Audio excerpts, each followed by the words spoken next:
Ugh.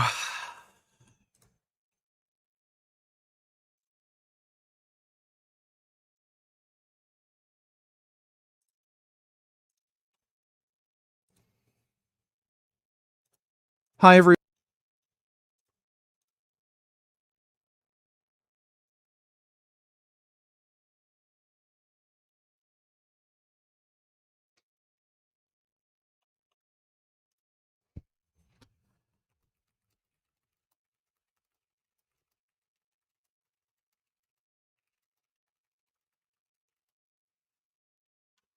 There's new Frankments.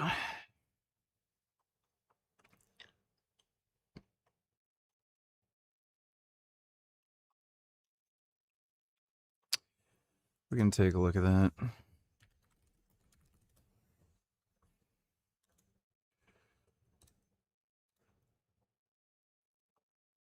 Oh yeah, these are new.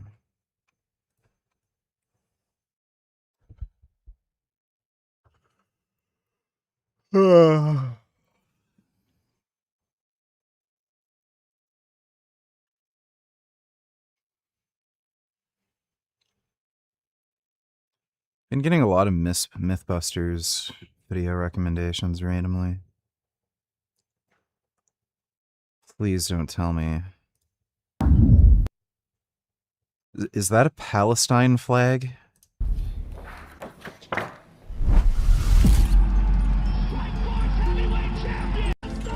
Physique, pigmental, very proud. Why the fuck is this guy pro-Palestine?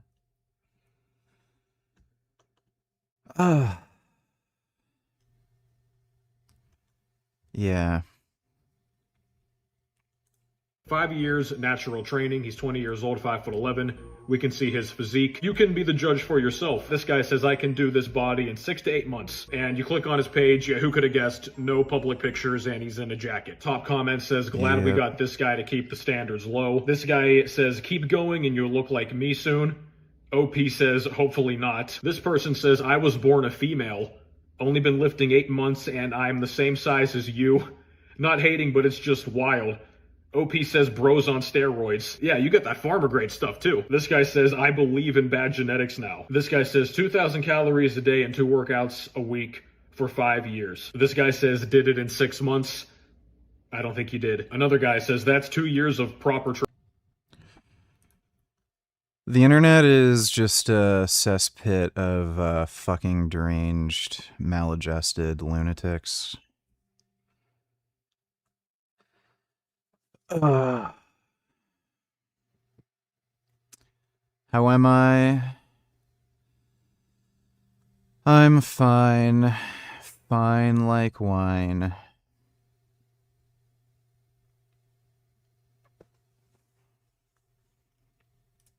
Finally, someone does this correctly. So she hits 2 reps with 260, by the way. Crazy impressive. I know, guys. She's arching over. Look, when she fails, what does she do immediately? She rolls the bar forward. That's the single biggest mistake people make when they fail a bench press. They try to re-rack it. In a case like hers, she knew that she was not going to get it up. What a lot of people do at this. Yeah, it's a failed lift. Her ass did come off the bench. Women have the weirdest fucking bench technique. Like, it is truly bizarre. Like the touch point is literally her stomach. It's so weird. This spot right here, they will try to thrust it back into the hooks. You know, what are they going to do? They don't have the upper body strength men have. But yeah, it's weird.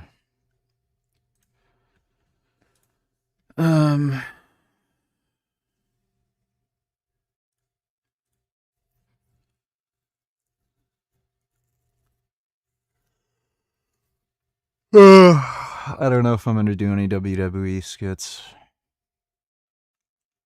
You know.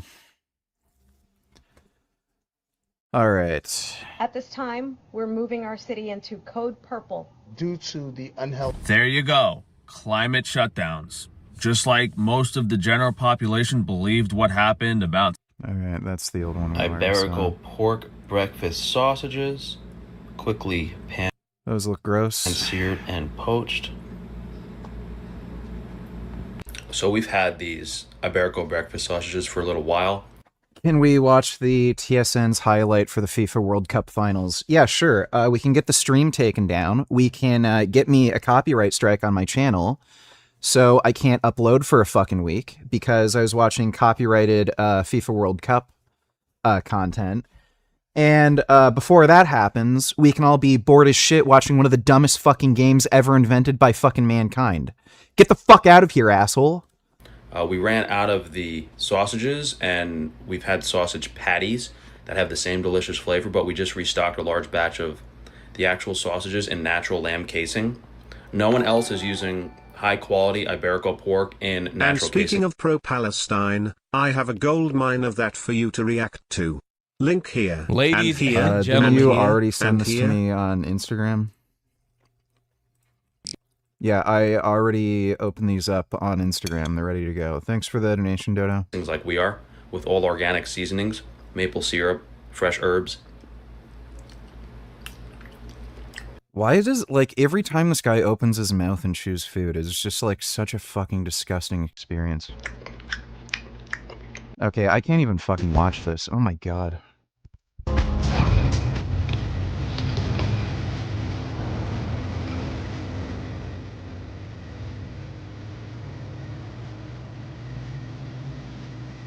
Looks like ice cream.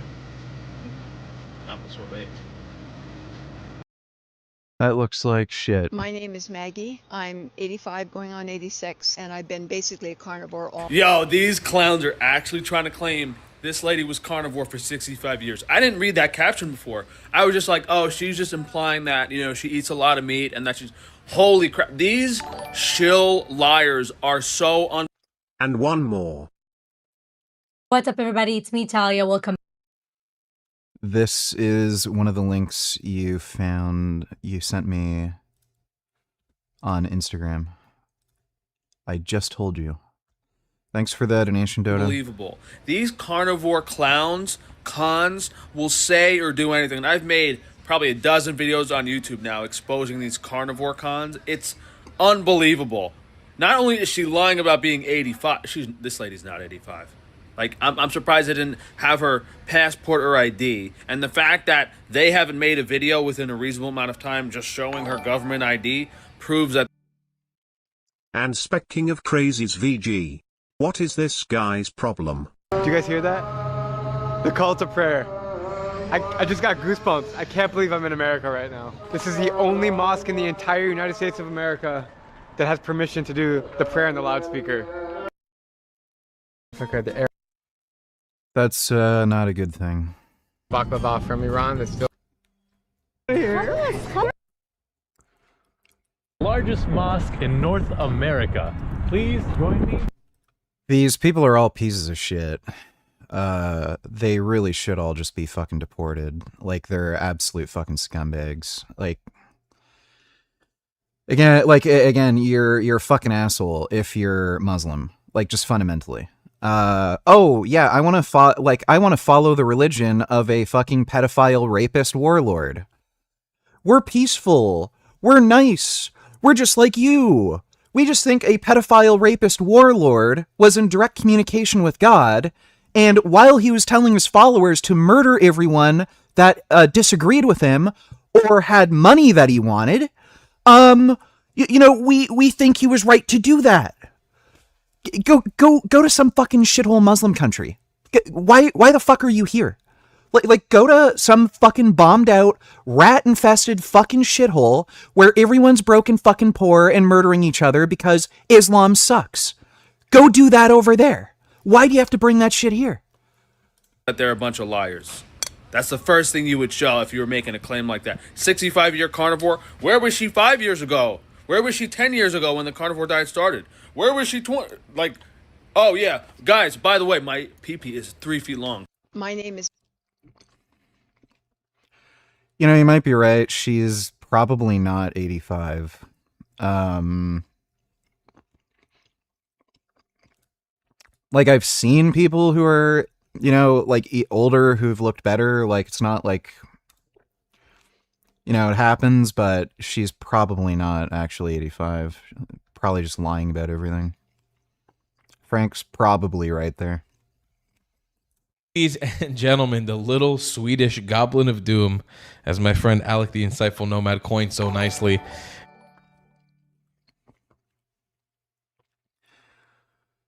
Dude, where's my card? $20. You deserve a lot of money for that FIFA World Cup comment, but unfortunately I only have $2. Soccer is literally the dumbest sport ever invented. It's mind-boggling why half the world's population enjoys it.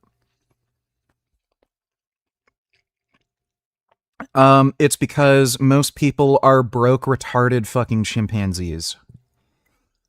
In a world with, like, high technology, culture, you know, that spans thousands of fucking years, the peak of entertainment for the majority of the fucking world is a bunch of fucking skinny faggots trying to kick a fucking ball into a fucking net on a stupid fucking grass field.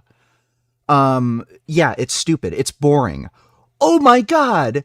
There were 2 goals scored in the last 2 hours. Ugh! The ball went into the net. Did you guys see that? This made my weekend. Oh my god, this is the best thing that ever happened to me. The ball went into the fucking net.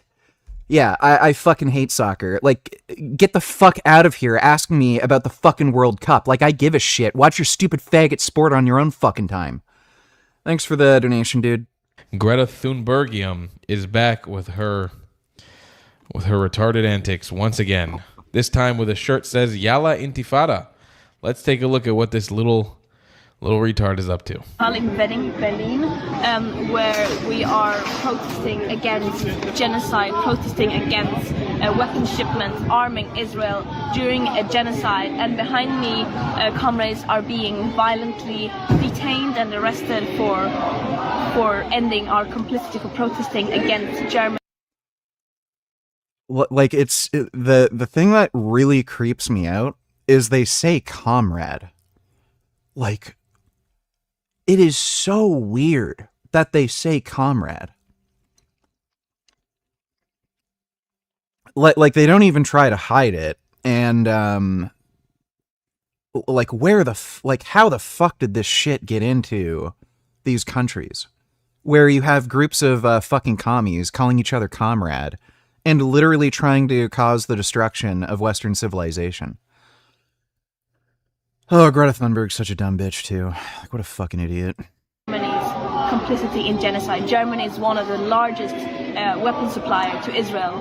It is shameful that those who are protesting against genocide are being repressed while the real war criminals walk free and get away with mass slaughtering people. Free Palestine, and the fight will not stop. This is only the beginning. So we are currently outside Rheinmetall. Great job, Greta. We saw you scuffling down Israeli sandwiches wrapped in plastic and dumping lithium-ion battery laptops and phones into the Mediterranean. You're really doing a great job. Really doing a number there on Palestine. Really freeing it really well there, Greta. Real great. Here's from Weisgrad24. Greta Thunberg joined about 40 activists from the group Peacefully Against Genocide in blocking the Rheinmetall AG office in Berlin. Demonstrators glued their hands to the pavement. Favorite villain in gaming or in a movie?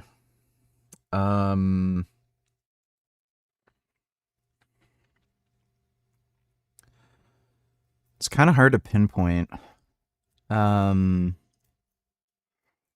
Like, I think Virgil from Devil May Cry is really cool. Heath Ledger's Joker was really good, even though I thought the script for that movie was just fucking retarded. Like, the dialogue was good, but the actual script for that movie was just fucking retarded. They basically made Batman a complete fucking retard. And there were a ton of, like, what were essentially continuity errors in that film.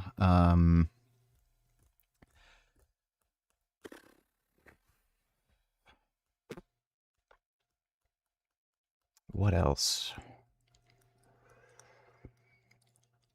Yeah, Orochimaru was a really, really good villain in Naruto. He was great.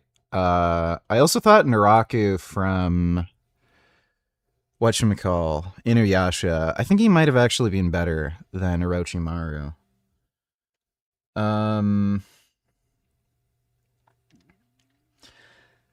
The guy from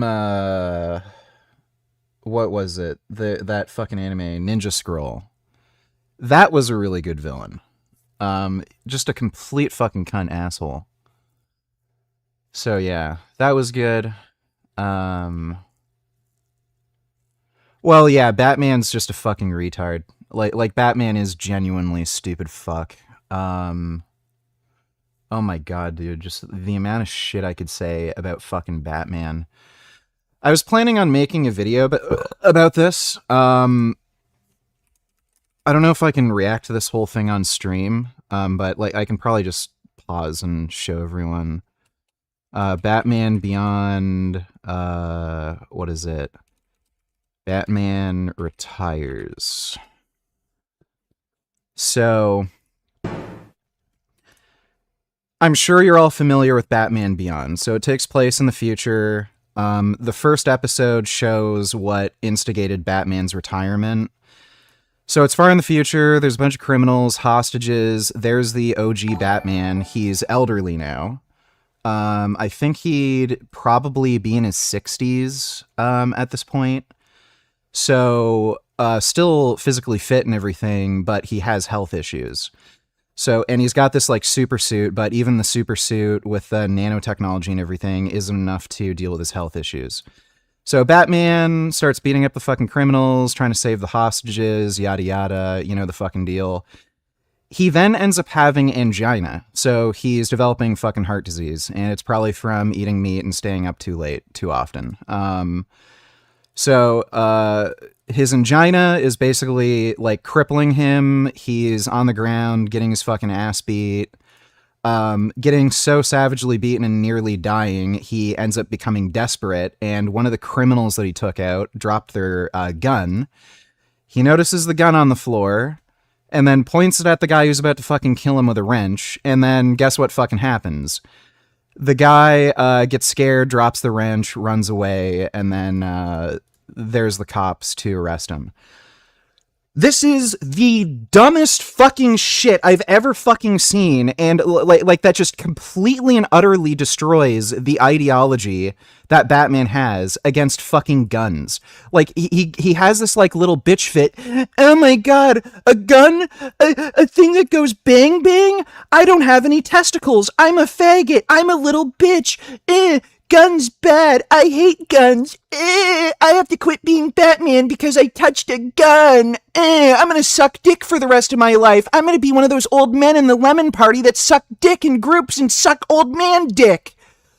So, yeah, so these fucking criminals literally could have been taken out with overwhelming force just if he had enough firepower. If he ran in with like a fucking tank or his like supersonic fucking bat jet and just shot all of them or had the threat of shooting them, they would all just give up and go away. Like again, what's hilarious when people don't bring up fucking firearm statistics, like with self-defense, 80% of the time when a gun is used in self-defense, not a single shot is fired.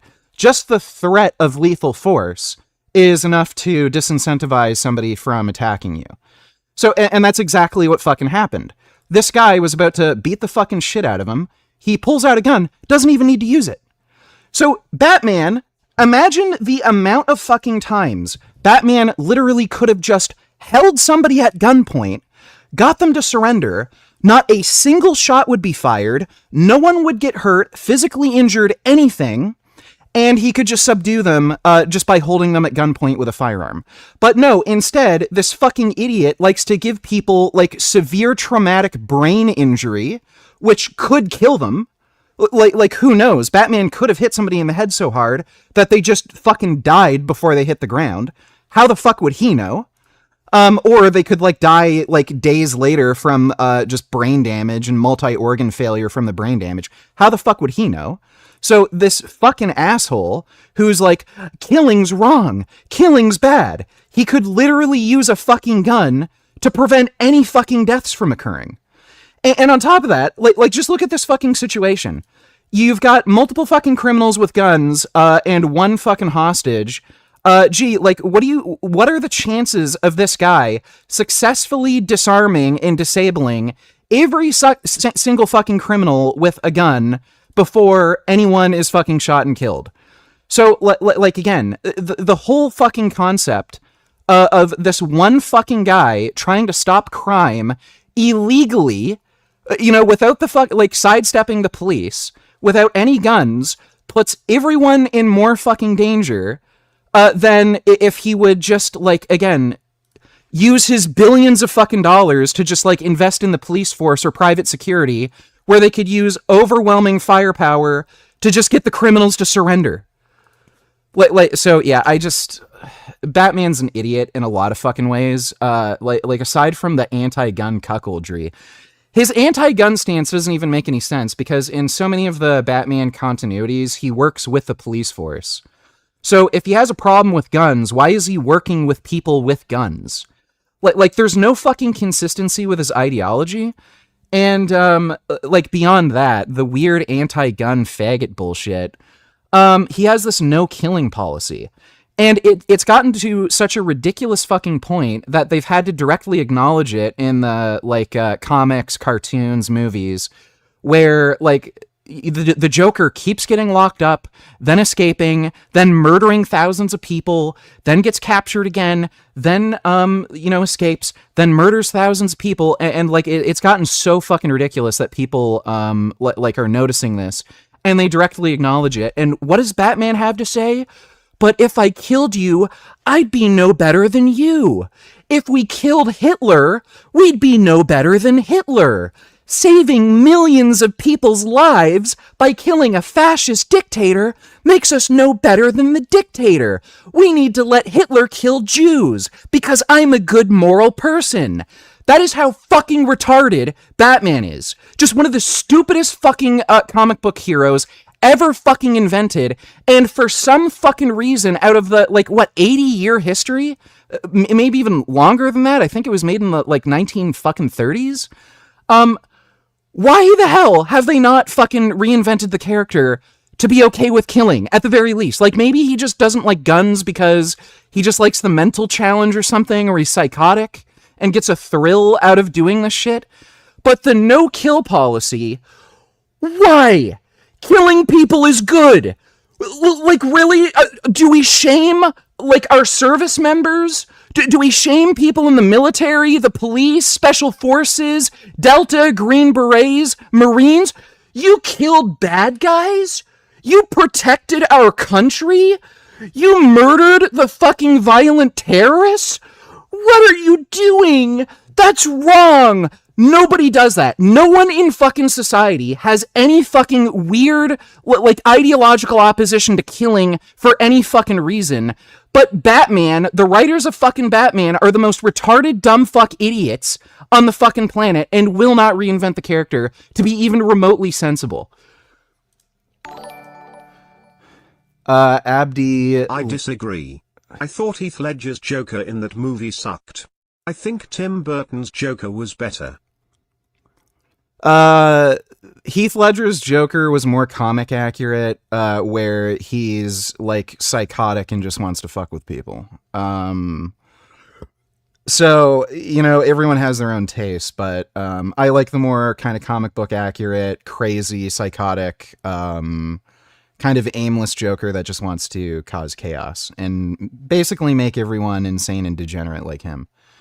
Thanks for the donation, though, Dodo. Abdi Libin donated $2. Hey, Richard, are you Indian? No. If so, can you speak Hindi? No. Thanks for the donation. I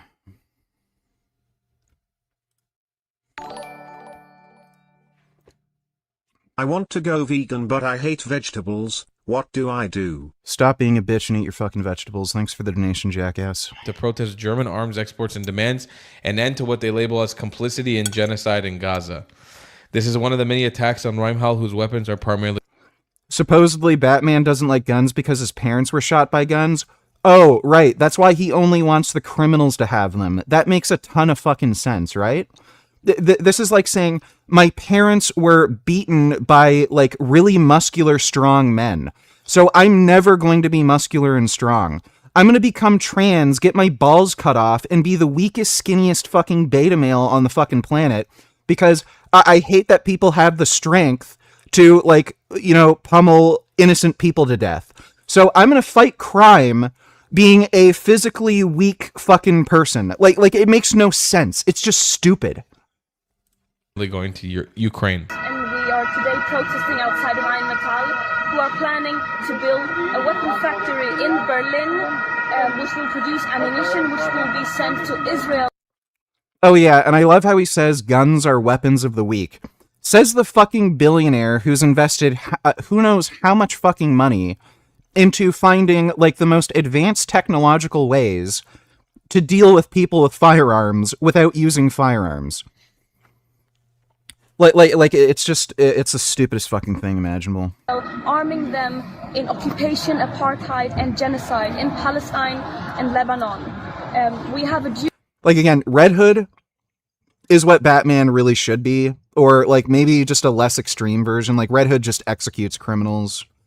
Like he literally thinks they should essentially be genocided. Like, they're technically not a race of people, but... Yeah, when Red Hood sees some criminal that he doesn't like, he just kills him on the spot. Batman should be like a softer version of Red Hood, where he'll use firearms when needed, and just like for maybe some of the lesser criminals, he'll try not to kill them. But like really, really bad criminals like Joker, yeah, just eliminate them like Punisher.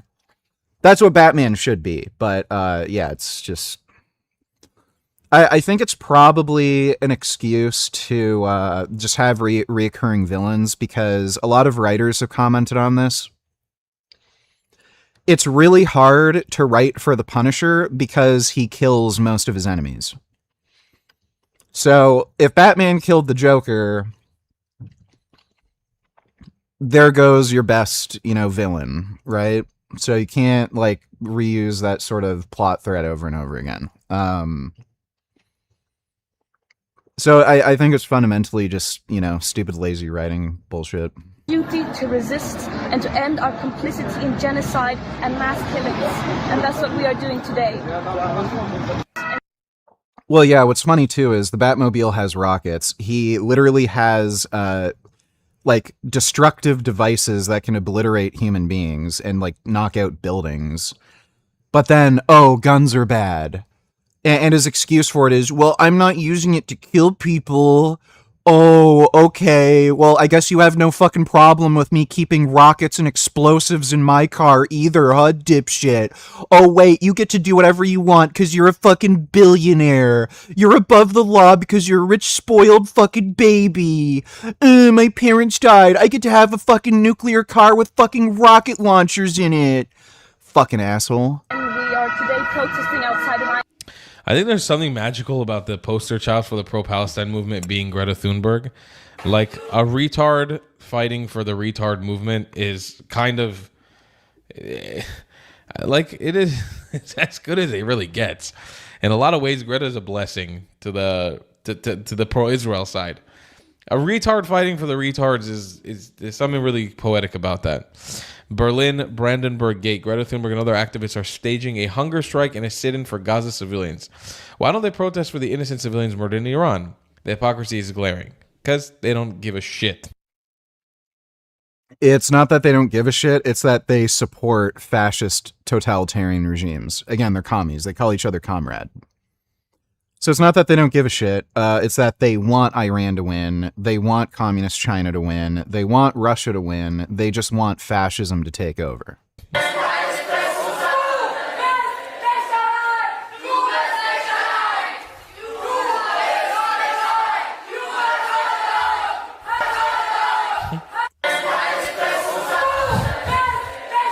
Where's her stupid little frog hat? This is what you call a failure in parenting. To be fair, she's autistic. Like, who knows? Her parents may not have had any fucking chance in wrangling this fucking tard. So, I don't know what the situation is, but I don't think it's fair to just blame the parents without knowing exactly what went on. So yeah, I don't even have any good commentary, but God bless Greta Thunberg. I hope she keeps going. I hope she never stops, truly. I don't ever want her to stop. This is it's one of the best things. It's one of the best things ever. Her activism for Palestine is truly detrimental to the movement, I think. Yeah, it is. I hope I'd agree with that. Super glad you're able to treat your depression with Silo. Oh, wait. Then why do people like Doug Walker consider Batman to be the greatest superhero of all time? Because they're stupid. Look, everyone just, like, their brains don't fucking function properly. Like there's, like, I get it to some fucking degree, like, any kind of fiction is going to have some ridiculous element to it. Like, okay, a fucking billionaire dressing up as a bat, chasing after a clown.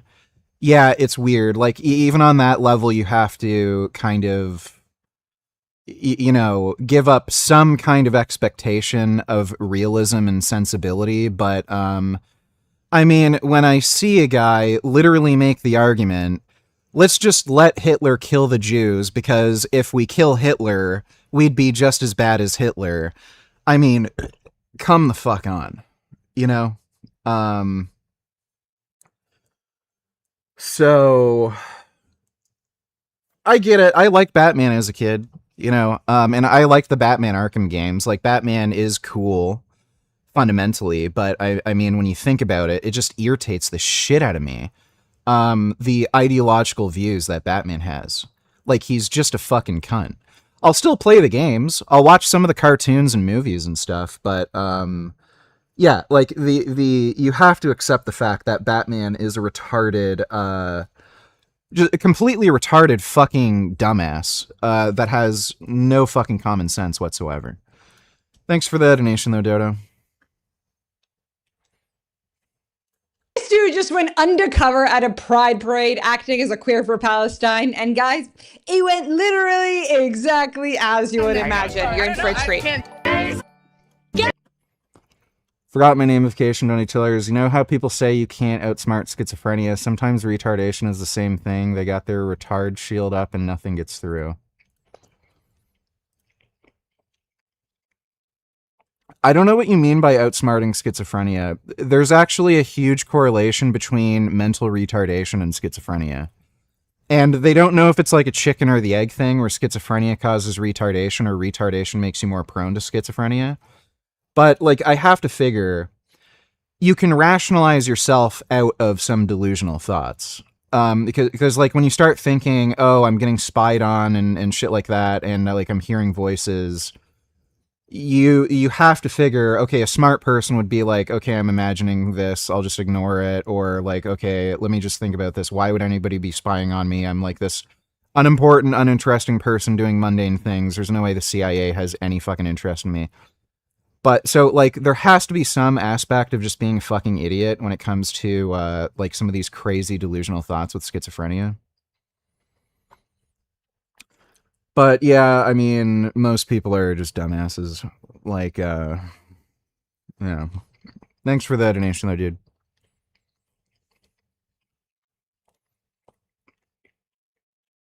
Yeah, super glad you were able to treat your depression with Silo. I did the same thing with ketamine probably 10 years ago, and my life has improved drastically. I haven't really looked at the research on ketamine treatment for treatment of depression. I've seen some with treatment of PTSD, and it's like a combination therapy, and it seems fairly effective. But, yeah, psychedelic drugs do seem to be pretty good with treatment of depression in general.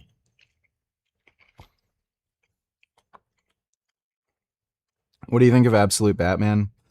I haven't read it. The only thing I can say is the comic book art looks fucking terrible. And that lore that Bruce Wayne is just an engineer, construction worker, and a Joker's demonic monster disguised as a billionaire. That sounds stupid. Yeah, I'm definitely not going to bother reading that. What do you say to Hamas for Pride? We love you, happy Pride! If you believe in killing somebody, it's okay. Why do you support Hamas as a queer person? We're all human. I'm going undercover as a queer for Palestine at Pride to expose the hypocrisy of the movement. Let's go. Are you guys all about inclusivity? Oh, yeah. Do you believe that Pride is for everyone? Yeah. Well, what about Zionists? No. Okay. But we don't want Zionists around here. Equality for everyone! Some Zionists. Are you a queer for Palestine? It's like a, yeah. Of course, always, every day. Absolutely. Okay, why? I don't really know. Would you go to Palestine Pride? Sure. Obviously. Yeah. I would Yes. love to. Do you think they'd welcome you with open arms? Yes. If we do free Palestine, it would turn Israel into the 58th Arab These people are literally gay retards. Muslim country, and then Literally. there'd be the Jews' countries. That's fine. Gates for Gaza! Yes! You support Pride? No, I'm not. We're like for jihadi rights. Lit, You yeah. guys believe in that? Yeah? Yes, Okay, yes. good. Why is it important to be inclusive for jihadists? All lives matter! They're lovely. Yeah, they are. Jihadis are lovely. Yes, like, they don't are. do anything. Why? Literally, what idiots? Just Are you going to play GTA 6 when it comes out on PC or play on console? I'd rather not play it on console. I'd rather not play it at all, probably. I'm expecting it to be garbage, just like GTA 5. But, you know, we'll see. I'm not entirely sure if I'm going to get a console. Stupid Wolverine game apparently isn't going to get ported to PC, and I really want to play that, so I don't know. PC port is being delayed. Yeah, of course it is. Fucking Rockstar. stupid, uneducated baboons who actually think that they are doing something political when they know nada, nada, nada, nada, nada, nada. Ugh. Sharia law is so important to the queer community. Be who they wanna be! Yeah. So Sharia law for all? Yes. Why do you support Hamas in Palestine as a queer person? What do you mean? We're all human. It Yes. doesn't matter. Yes. We're all the same. Yes, and Hamas does like lives matter too. What do you say to Hamas for Pride? Happy Pride. We love you, happy Pride, be beautiful! You know, it's such a weird thing to say. We're all human. Yeah. Guess what is the biggest threat to you? Other fucking human beings. Like, it's just such a weird saying. You're more likely to get killed by another human being than any other fucking animal. Like, I don't know, unless you're black and live in some mosquito-infested area in Africa, but still, you know what I mean. If you believe in killing somebody, it's okay. It's okay to want to kill someone? Yes. What do you say to the critics who say, you know, Hamas throws gay people off roofs? That's not true. And if they're doing it, it's probably like a kink thing. I'm a non-Zionist Jew. And you still celebrate like Passover and everything? Well, it's getting out of Egypt. Yeah, but where did they go after that? Is that a P for Palestine? No, it's a silly. Oh, it's not for Palestine? Do you think that the P should be changed from pansexual to Palestine in the queer alphabet? I've never totally thought about that. On the hierarchy of oppression, I think Palestinians are more oppressed than pansexual. Oh, hell yeah. Gays for Gaza! They don't kill them at all. What about the fact that Israel is the only country in the Middle East where it's even legal to be gay? It's bullshit. Palestine's more like, it's not a real place, it's like a metaphor. Exactly. I think like we should make Israel Palestine. Yeah. Why is it? Okay, I The get way it. a group of people treat their holiest site tells you a lot about their belief system. And oh boy, I'm going to get canceled for this. But I've recently been down a little bit of a rabbit hole about Mecca. Now, most of us know about Mecca, you know, the place where Islamists go to pilgrimage, blah, blah, blah. But it turns out that there's a lot more going on here behind the scenes, which is actually despicable and shocking. And it starts with a huge amount of Yeah, 007 is nothing even remotely like Hitman. It's not even really a game. Agreed, we are the most dangerous species on Earth, which is why we suck so much. True. Thanks for the donation, Dodo. It's,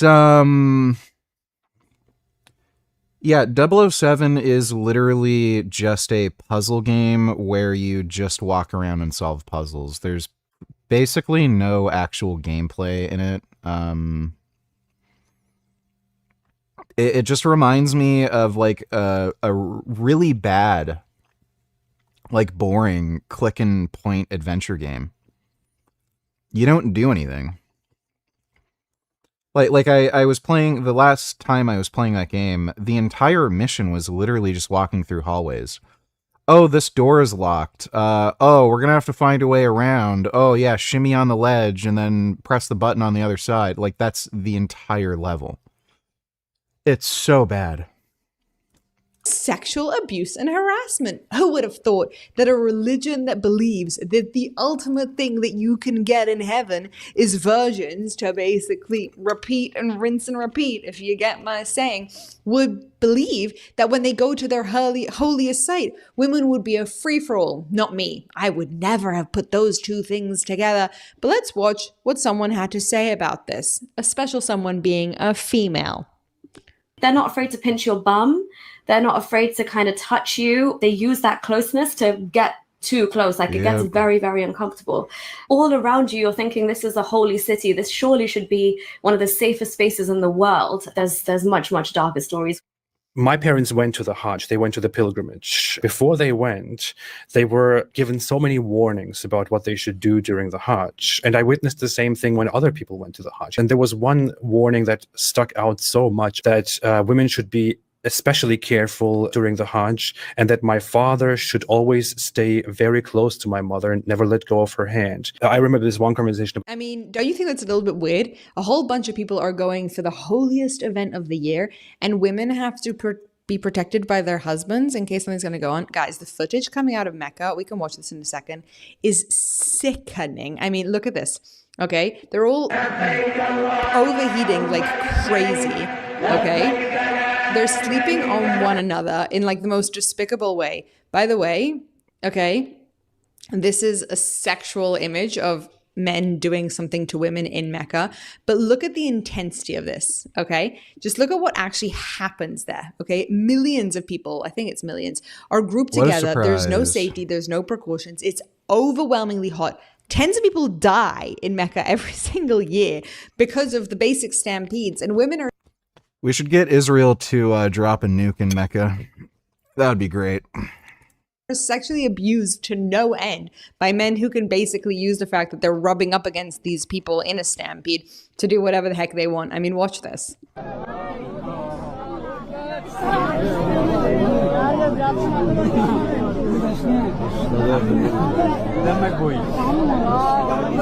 بركاتك سيد عمود سيد عمود ارزقني وطيني بيت وسيارة وسفرني. Are you guys seeing this footage?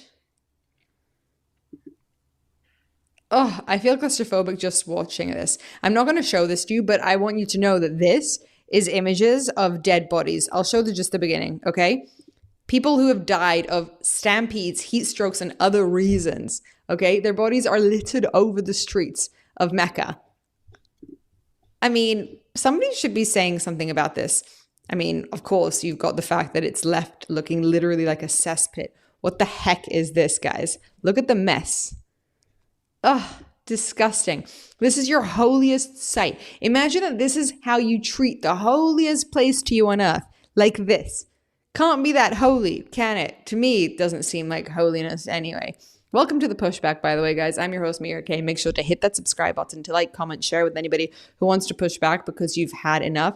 But again, this footage makes me ill. Can you imagine being here? Tens of thousands, if not hundreds of thousands, if not millions. Like, it's just a reality. I mean, when you have people from certain cultures, they smell. Just imagine the smell in this place. You've got, like, you know, people who just don't come from a culture where bathing every day is fucking normal. And they eat weird food and shit like that. And then they're just swarmed around here in, like, some hot as shit, sweaty ass fucking place. Like, dude, that place must fucking reek. I've seen people also film videos in, like, Mecca and show how dirty it is. Like, dude, it's just fucking disgusting. Millions of people all pushing up against. Watch at this. No safety measures except for this one guy who's what's he gonna do?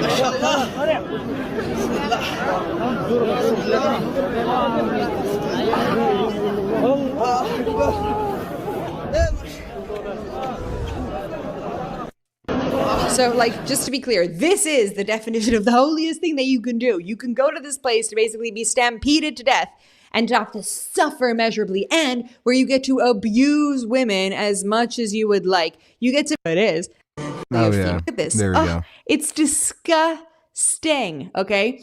And So again, these people come from a culture where, like, there's no garbage pickup. They just throw trash everywhere. oh my God, that's a dead body. I've seen a lot of people show the amount of rats that are in Mecca, too. Apparently there's rats everywhere. Okay, and people are just eating as if literally nothing's going on, because this is what this death cult believes in. There's no value of human life.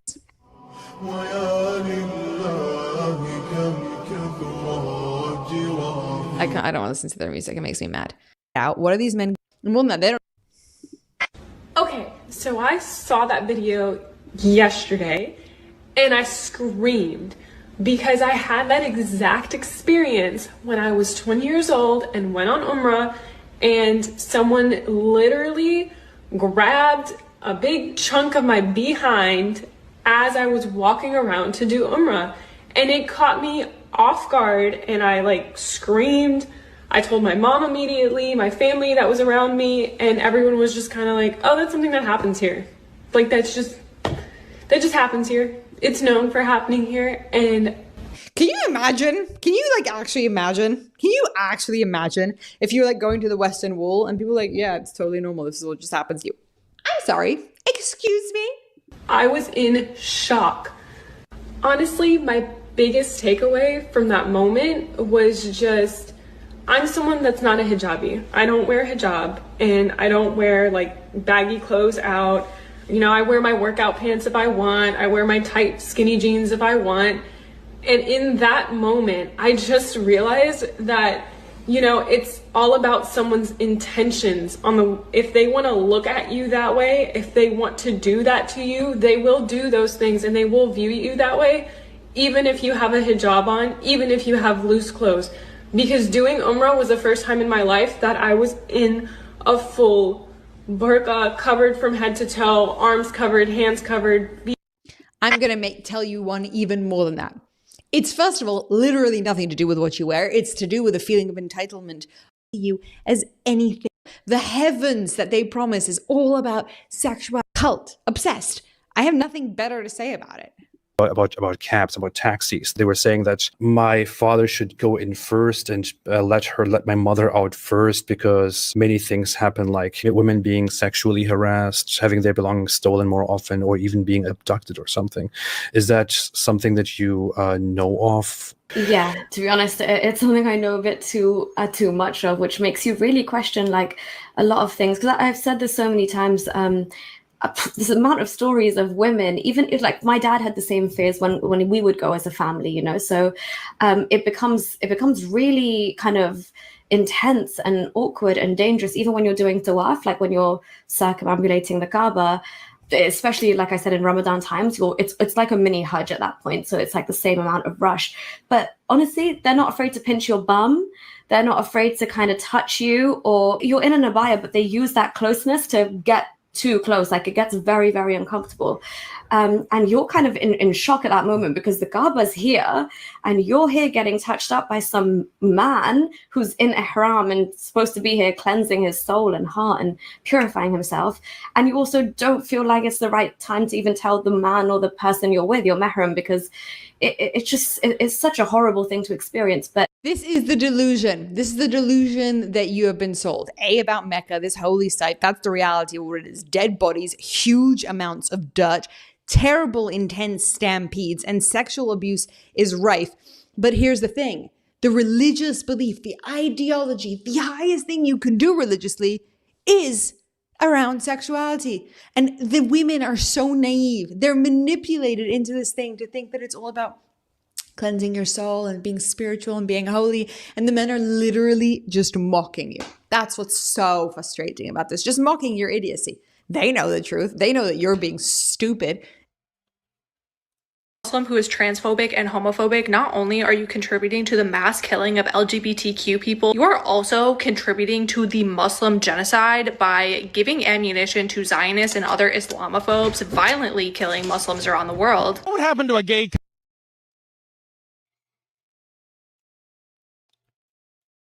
What? To Zionists and other Islamophobes, violently killing Muslims around the world.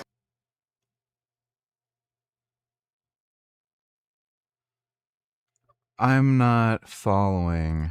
What happened to a gay couple in Gaza? Executed according to Islamic law. We don't like your culture. We don't like your gambling and your homosexuality and your promiscuity and your man-made laws. We don't like that. Islam has a problem with gays, democracy, bacon, dogs, music, Christmas, Hindus, Jews, Buddhists, Christians, women who show their hair. But if I have a problem with Islam, for some reason, I'm an Islamophobe. How you doing? This is Sahar TV, and in today's video, we will talk about the treatment of gays in Islam. Let's get to the first video. If you are a Muslim who is transphobic and homophobic, not only are you contributing to the mass killing of LGBTQ people, you are also Imagine eating roids because your diet of shitty processed junk with a green sticker on it doesn't have a dick of nutrients. Right, that's why I was able to bench 410 pounds naturally as a vegan. Don't know if you realize this, but people go on steroids to become superhuman. If you have a nutritionally deficient diet, that's not, like, steroids aren't going to help you. Steroids aren't vitamins. So if I was, like, deficient in a vitamin, I would still be deficient in a vitamin. So congratulations, dumbass. Like, guess what? Most professional athletes take steroids. Most people in special forces take steroids, especially the SAS. They love juicing. So, like, yeah, if you want to be bigger and stronger than everyone else, you take fucking steroids, whether you eat meat or not. Dumbass. So, keep being fucking jealous. When someone's bigger and stronger than me, I don't even fucking lift weights. I'm a little fucking beta male. I'm gonna go cry on the fucking internet. Who is this fucking jackass? Yeah, of course. I don't even think he has a real profile picture. Ugh. Yeah. Nutritionally deficient right here. Also contributing to the Muslim genocide by giving ammunition to Zionists and other Islamophobes, violently killing Muslims around the world, and allowing them to pinkwash our genocide by saying, hey, look, all Muslims are bad people because look what they would do to you in Gaza. Look what they would do to you in Muslim countries. And y'all could argue until your faces are blue in the comments about if it's haram or not. I literally don't care. You are meant to love people, respect, and show kindness to people. If your version of religion has to do with being a bigot that gets people killed, not hurting anyone, just being who they are, I don't want any part of it. And keep in mind that in the Quran 2 times it says, to me my religion and to you yours, and there is no compulsion in Islam. It's literally haram for you to impose your religion and your beliefs on other people. Yeah, that's why the penalty for apostasy in Islam is death. Right. That's why the Prophet Muhammad said you must commit jihad. Uh-huh. You know, it's funny how it's always fucking dumb bitch white girls. This has to be the dumbest group of people on the fucking planet. White girls. Like, especially if they're college educated. Muslims are dumb as hell. You know, like, go to fucking Afghanistan. Like, they're just stupid as shit. But, like, they still do some things that are, like, within reason. Like, they have their own set of, like, insane interests, right? Like, you know, spreading Islam and jihad and all that crap. But, like, they're not going to hold a position that, like, ends up basically killing them, you know? Like this is, like, a chicken advocating for KFC. Like, as stupid as some of these crazy radical Muslims are, like, in Afghanistan, they're not this stupid where they're going to hold a position that would literally, completely, and utterly defeat their overarching life goal. Kenny donated $2. Let me see.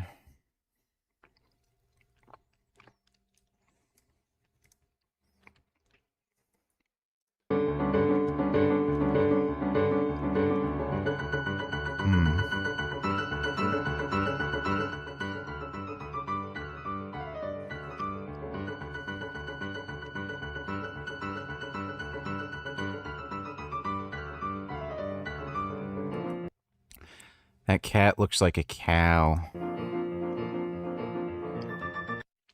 That's a really nice cat. I like that cat. Thanks for the donation, Kenny. People. No one's asking you to be trans. At the same time, you are also pushing away people who are trans, who are gay, from becoming Muslim. Whether you like it or not, there are LGBTQ Yeah, that's fine for them because they plan on killing them. Muslims who are part of our ummah. They are just as Muslim as you are. And at the end of the day, Subhanahu Rabbi Allah. Allah is greatest, Allah knows best, and you need to humble yourself. I don't think they are considered to be just as Muslims as the other Muslims according to the Islamic belief. Not because the Muslims say so, because they believe Allah says so.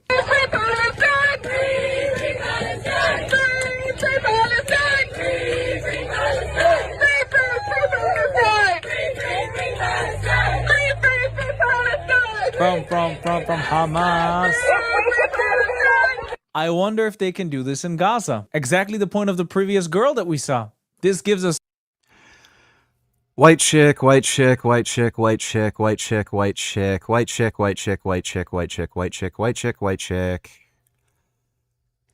Dude, it's just fucking true. White women are so fucking stupid. I think this just definitively proves they are the dumbest group of people on the fucking planet. Like, these race realists, I don't know why they're having these debates over, whether black people are dumber or, Asians are smarter. No, it's just white women that are just the fucking idiots. Everything else, roughly the same. White chicks, they're the fucking retards.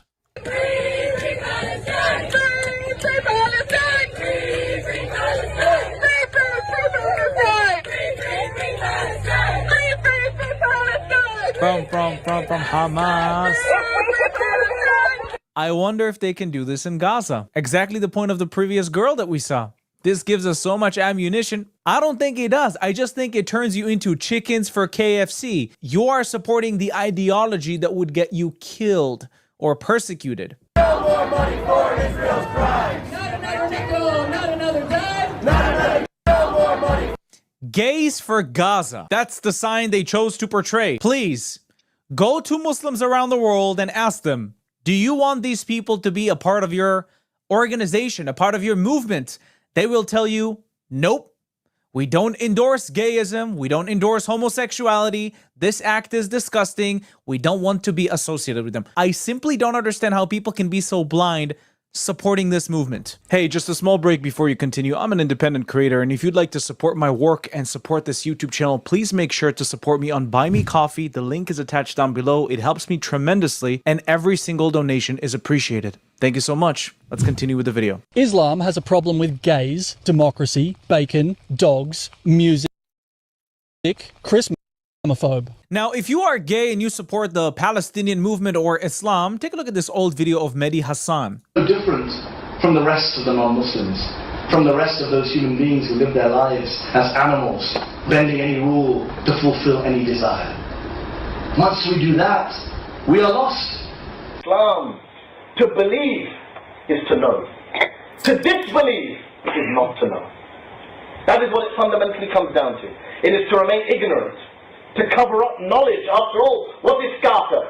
Kafir comes from the root word, which means to cover up, to conceal. The kafir is the one who covers up that knowledge which is clear.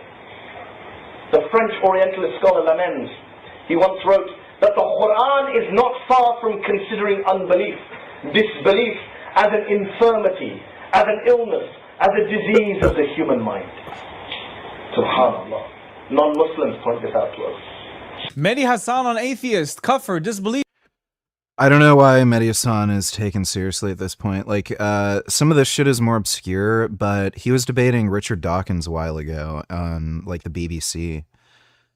And this guy literally said he believes the Prophet Muhammad flew on a winged horse into heaven. This guy literally believes in fairy tale stories, and we're taking him seriously. This guy has such a lack of fucking critical thinking skills. He thinks winged horses exist. So even like again, this is more obscure, but with what most people should be aware of, you know, like the Richard Dawkins debate, it's baffling to me that this guy is considered a serious political commentator. Like, imagine if you were listening to, like, I don't know, Destiny, or like, name whoever, Ben Shapiro, like any of these political commentators online, and they literally believed in Santa Claus. Like, literally. They weren't joking. It's not like a meme. They literally thought Santa Claus was real. Like, it just shows you a fundamental lack of critical thinking skills and intellectual honesty and, like, maturity. And it like, obviously, if you have that fucking failure in critical thinking, that's going to leak into everything else. So why the fuck does anybody listen to Mehdi Hasan? Oh, that's right. Humanity is just a bunch of dumb fuck, retarded, worthless chimps for the most part. You have a little sprinkling here and there of some people who make a little bit of sense. Like, there may be 5 or 6 people on the fucking planet Earth who are, like, you know, sensible and cool. But no, like everybody is a fucking retard.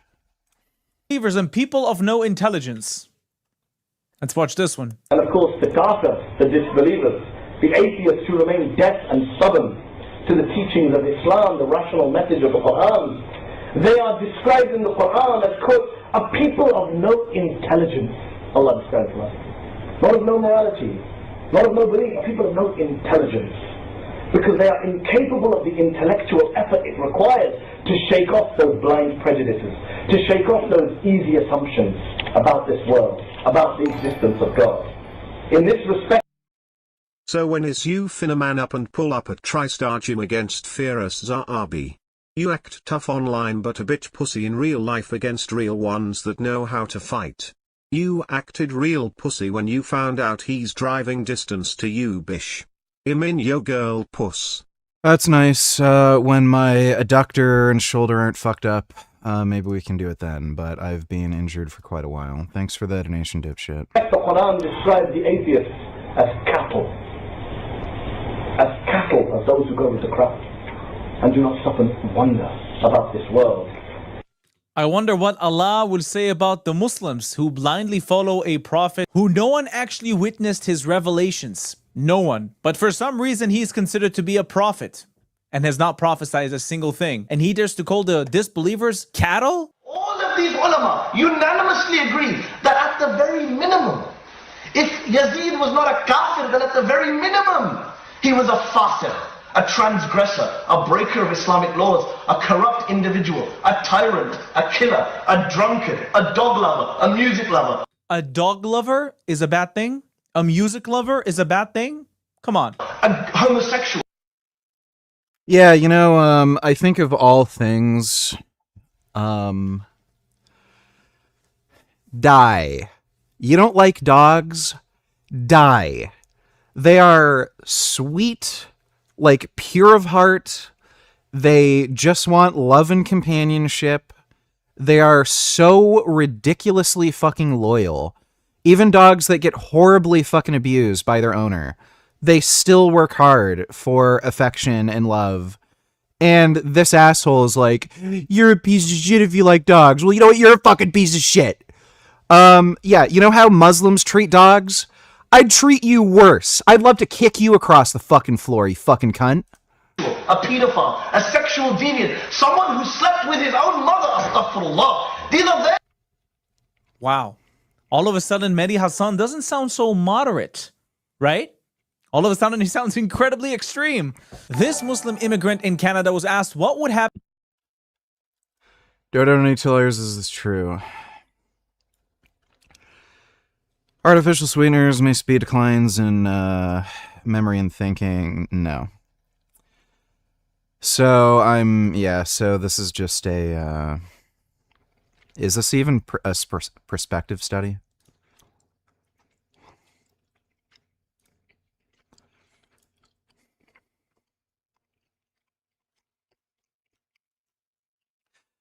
None of this seems strong enough to establish an actual causal link. What also, among 12,000 participants, black/mixed race. So that might also play a role there because black people eat like shit. And this is in the United States, right?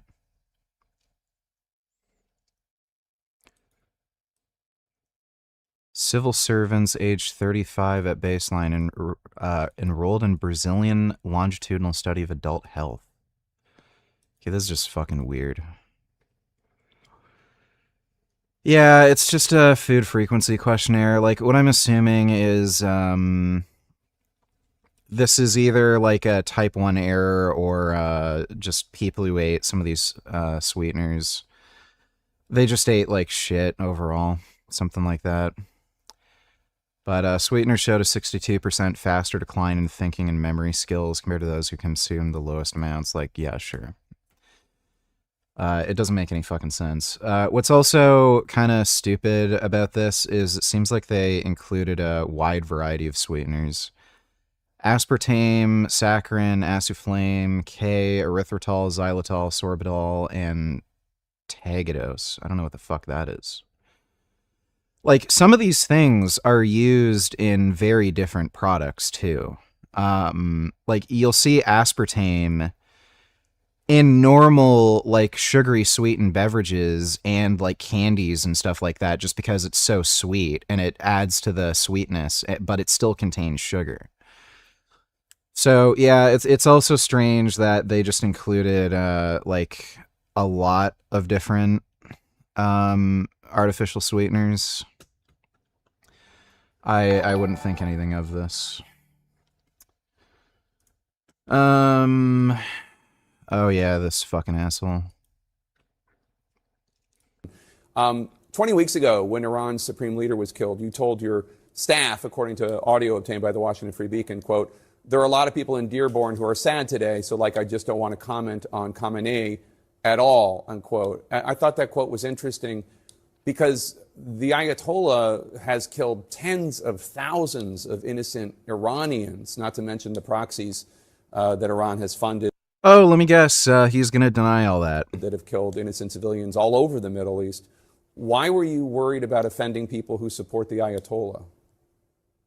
Jake, on a day where we're mourning the loss of 2 more service members in a war we never should have fought, I think all of us ought to step back and ask whether or not everybody in Michigan, frankly, everybody in America, shouldn't be sad about the fact that this president backed.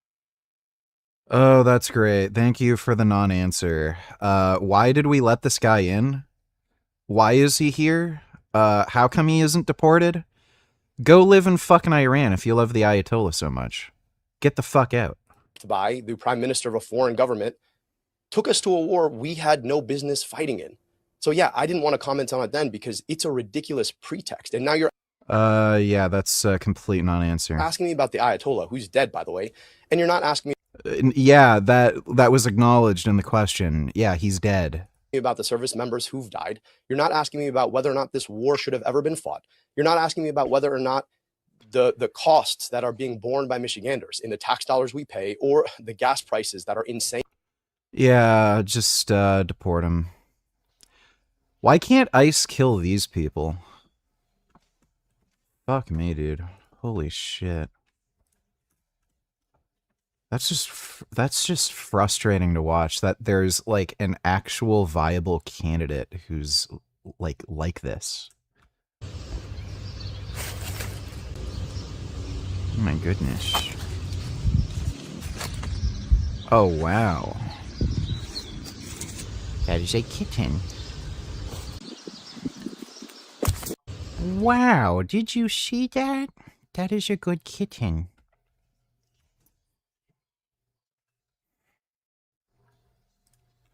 Thanks for the donation, Dodo.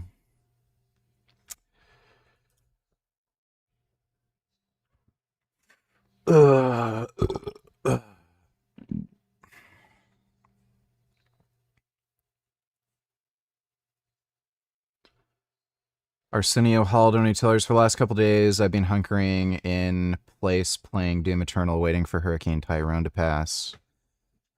I'd like to travel to Toronto, go to the Carly Rae Jepsen concert if you want to meet up there. I don't know what the fuck the Carly Rae Jepsen concert is. And I'm not really planning on traveling all the way out to Toronto, so I think I'll pass, but thanks for the offer. Appreciate the donation, dude. What sort of juice are you on at the moment? You look great. Well, thank you. I'm on 525 test, 105 bold known, 98 technically, Tren, and 210 milligrams Masteron a week. And I take 5. Are you ready for round 3 later? Yeah, sure. Why not? Thanks for the donation, dude. And I take 5.5 IUs of growth hormone on training days. So that's what I'm on right now. And, yeah, I think it is working. It is doing stuff. Steroids work. Turkesterone does not. What an annoying thing. Just how the fuck does turkesterone sell? Dodo donate $2. Why is he so obsessed with Israel? That's all he ever talks about. I pay my taxes. I'm not thinking, man, I can't wait for Israel to have a tank and a bomb. Israel gives back more in economic productivity than is given to them through any kind of taxes. So, yeah, it's just retarded. Well, he's a Muslim jihadist, and he wants to kill non-Muslims and just create a worldwide caliphate. And again, Israel's this special fucking thing that the Muslims hate. It's just like this, ancient fucking thing with the Jews. So, that's all it is. This guy is just a fucking terrorist. So, yeah, he has to bring up Israel all the time. And dumb college-educated white women will vote for him.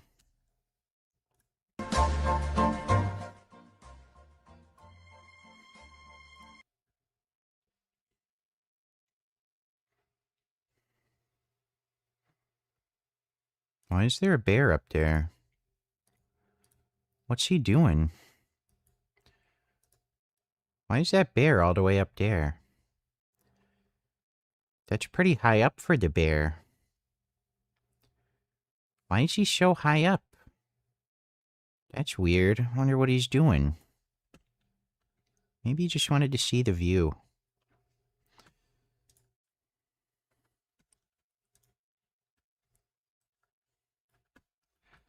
Hakeem Jeffries confronted Senator Bernie Sanders against meddling in House primaries to support Democratic Socialists. Okay, I don't really know anything about that, but fuck Bernie Sanders. He's so old. How fucking old is he now? 84. Holy shit. You didn't play it, but in that clip you played 6 seconds of, he also said we should stop giving aid to Egypt, Qatar, Saudi Arabia.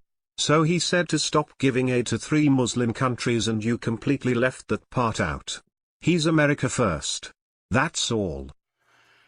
Yeah, that's funny. He didn't mention anything about those countries giving money to the United States. Qatar is one of the biggest funders of American universities, and they use that money to help spread pro-Muslim ideologies. That's why you see all these these pro-Palestine protests at campuses like Harvard. So it's funny, let's stop giving money to Qatar. I don't even know what the fuck he means by that. Qatar is putting money into America to help fund the Muslim Brotherhood and pro-Islamist bullshit. Why didn't he fucking mention anything about that? Where we should stop accepting foreign money. So yeah, he's just a He jihadist. also said let's stop giving aid to Qatar, Pakistan and the UAE. So why are you singling out him saying let's stop giving aid to Israel? Because the other stuff doesn't go with your narrative, plus you're being brainwashed by out of context Twitter posts. What fucking sense does giving aid to the UAE, an extremely wealthy oil-rich nation? What aid do you think is going there? Like, why are you fucking rage baiting me and giving me a fucking headache? Oh god, I hope I win the lottery so I just don't have to fucking do this anymore. I'm gonna die young, not because of steroids, just because like I'm just way too fucking angry all the time. Happened to a gay couple under Sharia? What happened to a gay couple in Palestine, sir? What? What would happen to a gay couple in Gaza? Executed according to Islamic law. Really? Islam doesn't endorse gayism. Islam doesn't endorse homosexuality. And do you think that's good? If I were to... Do you think that's good, sir? Do you think it's good for gays? In Canada, I would get executed, right? I would get prosecuted. In the same way, Islam doesn't approve of being gay. I see. Okay, so would you like to see Sharia law in Canada replace Canadian law? At some point it will. You know, because we have families, we are making babies. You're not. They literally admit it, and we still let them in. Your population is going down the slum. Well, you know what, sir? You may be making more babies, but your cousins and your fucking children are going to be retarded incest babies. So what the fuck are they going to do, huh? You're going to have a retarded incest baby. They're not going to be able to do anything. That's right. Yeah. And by 2060, according to Pew Research Institute, your research, by 2060, Muslims will be the biggest religious group the world over. Right. What are you going to do then? Actually, are you going to oppose Sharia even then? Well, you know what? Are you still going to oppose Sharia then? I'm very appreciative of the honesty. We don't usually get that. So you do support Sharia. You do want a Muslim majority nation in the West End, correct? You just like you had a Western majority nation in the land of Native Americans. One day we can have a Muslim majority nation here in Canada. Right in your... Yeah, I have a funny feeling that's not going to happen because the reason Native Americans kind of got taken over was because they were a very small, dispersed group of people with no fucking technology, and the little territory that they shared, they're kind of fighting over it with each other, and they never made any actual nations. These were just small tribal societies that didn't really get along with each other all that well. Yeah, try doing that with a modern Western nation with technology and average, everyday working stiffs who aren't afraid of being called racist, who have shotguns. That also plays a role.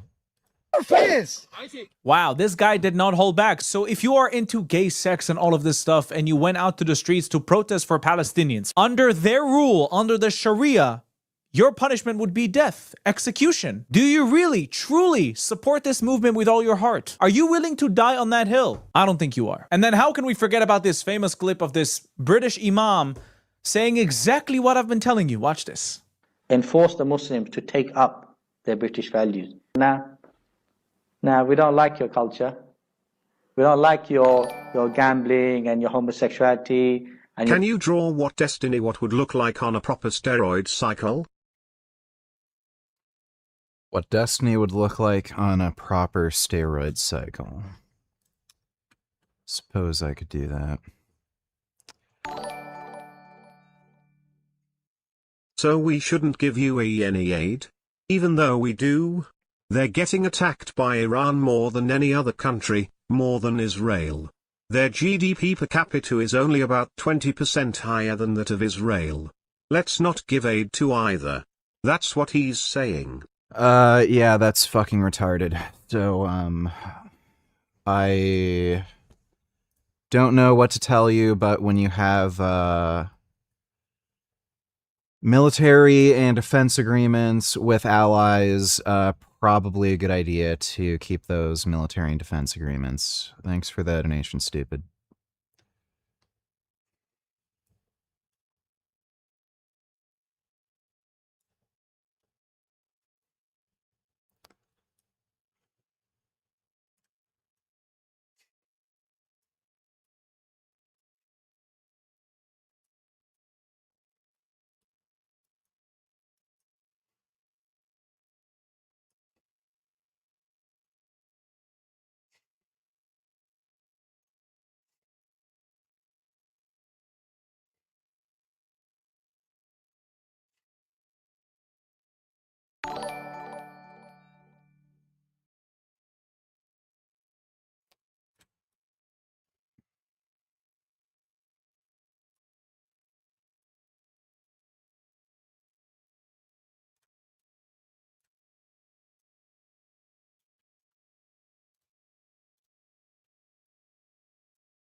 Dodo's Persian cousin, Donny Tillers. Why are there so many American women that recently jumped on the hate Israel bandwagon? It's because they're dumb fucking white chicks who went to college. Women are very easily emotionally manipulated, and they tend to adopt commie retard ideologies much easier.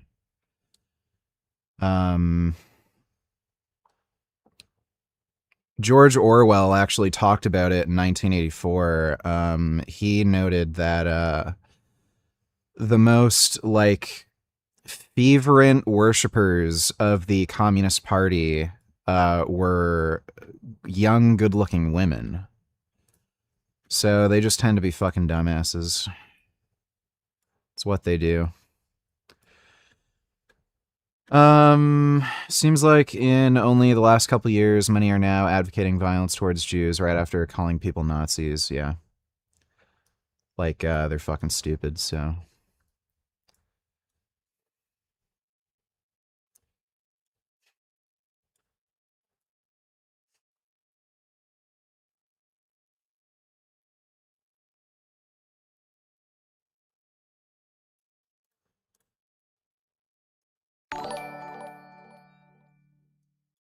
Someone clip how Richard 2 minutes ago was saying why should we give aid to the UAE, they're so rich. And then just a second ago he said we should continue to give aid to the UAE because of defense agreements. He's an insane hypocrite. Yeah, don't listen to anything I say, be a dumbass, and you can't hear words, so that's nice. Thanks for the donation. There you go, there's Destiny on a proper steroid cycle. Thanks for the donation, Richard's peptide stack. Promiscuity and your man-made laws, we don't like that. I think what we've got is better. We'll keep to that. No thanks. We believe that Islam is the best way of life, and the Islamic way of life is the best. The Sharia is the best law. Can you send that image to Destiny when you're finished? Tell him to get in shape like this if he goes vegan and is willing to follow your advice. Well, I deleted the thing, so too late. And I don't think I'm going to bother sending that to Destiny anyway, even if I didn't just delete it. Thanks for the donation, though, Dodo. And we believe sovereignty is only for Allah. And this is why we stick firm to it. That's why I don't understand why women convert to Islam willingly. You would rather cover yourself up and be subjugated by men, and you could be beaten by your husband. Your husband could marry a few wives, but you could marry only one. You need to ask permission from a male mahram, but he doesn't have to do anything. Truly, I don't understand, why do women convert to Islam? And also, why do gays support Islam if Islam doesn't support them?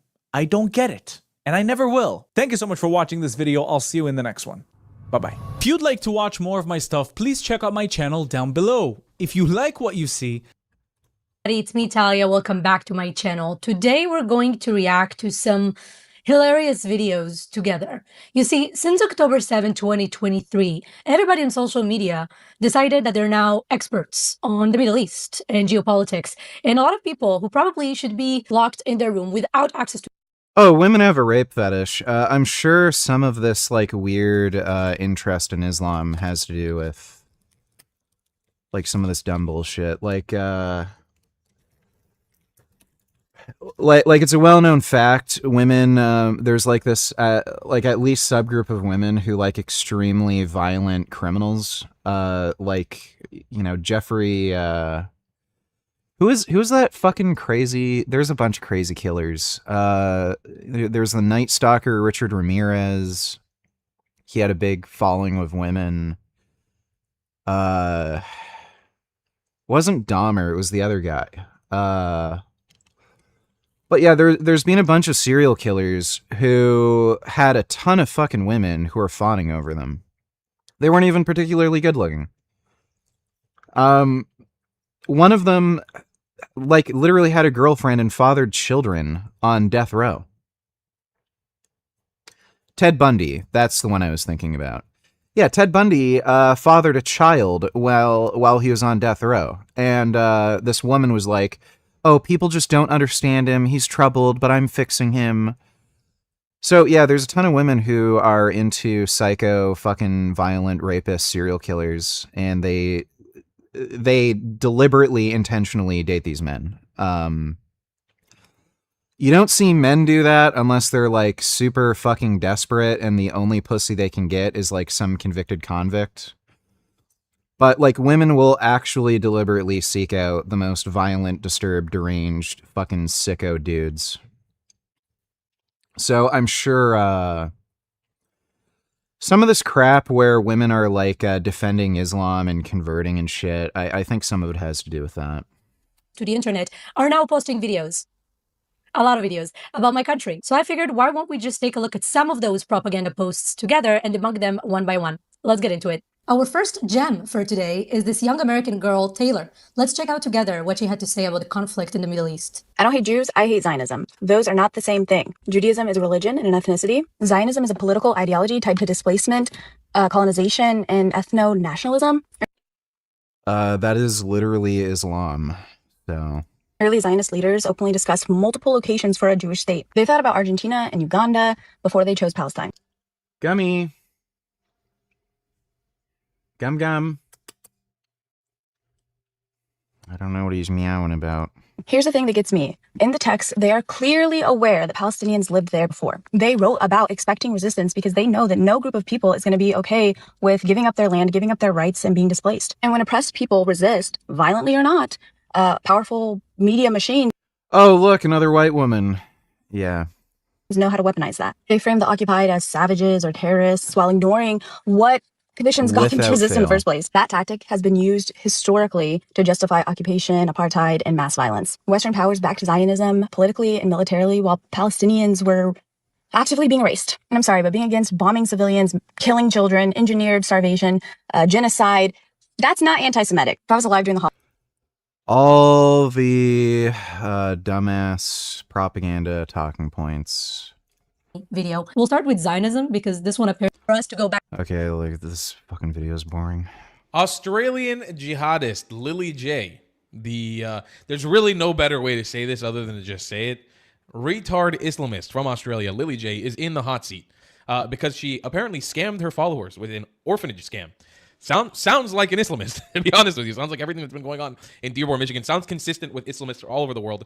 Here's the full scoop. We're going to do our takedown of Lily J here.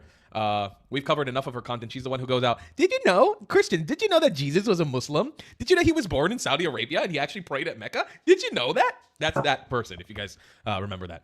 Let's take a look at her orphanage scam. That woman you just saw isn't actually real, and neither are the children behind her, but the donations she's soliciting are. This is Lily J. Meet our newest children in Africa. A real Australian influencer with almost 3 million followers. Through her foundation, she claims to be feeding families in Gaza, running an orphanage. Another white woman. Dodo, don't need to tell you're sickening.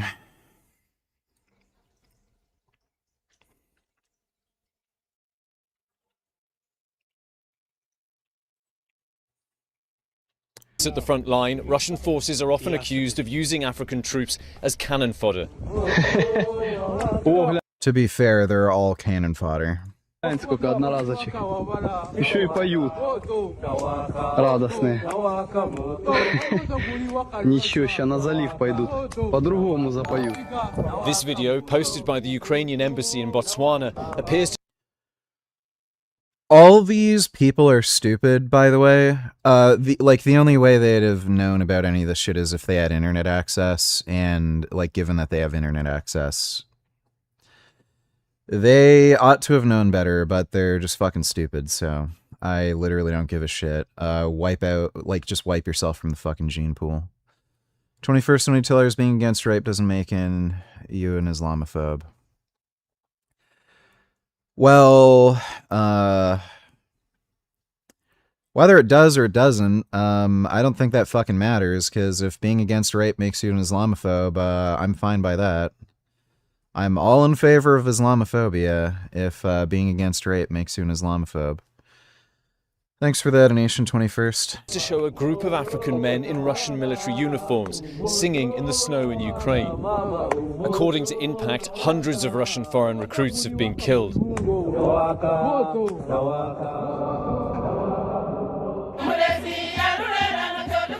More than 3,000 miles away from Ukraine, Mukunga village in western Kenya is holding a funeral service. Singing and dancing, part of a traditional ceremony praying to ease the spirit of Oscar Hagola Mutoka, a former soldier from an elite Kenyan airborne unit. Last year, the 39-year-old... The idea of the afterlife is so fucking dumb. You're just fucking dead. Like, why do they care? Why does anybody fucking care? Whatever. I don't know why there's like this psychological complex that everybody has to have where like your mind somehow, some way keeps on persisting. There's a reason why you don't want to die. There's a reason why you're all crying during these fucking funeral services. You know the fucking truth. You're just gone. ...travelled to Russia. We were hoping we were going to give my brother a normal burial. Are conservative Americans or Russians dumber in your opinion? Definitely Russians. Like, at the very least, they're more complacent. But yeah, I'd say Russians in general are dumber. We were hoping we were going to bring Oscar back home. But it never happened. For months, Oscar's family say the Russian government wouldn't tell them if he was dead or alive. Finally, they learned he'd been killed in Ukraine last August. But there's no body to bury. Sir Pilliam Squire Donny Taylor is crazy enough. Ted Bundy kidnapped a woman at the mall by my house in Utah, told her he was a cop, and said she needed to come with him to the station. She's one of the few to escape by jumping out of his car and flagging down a car nearby. Yeah. That's cool, I guess.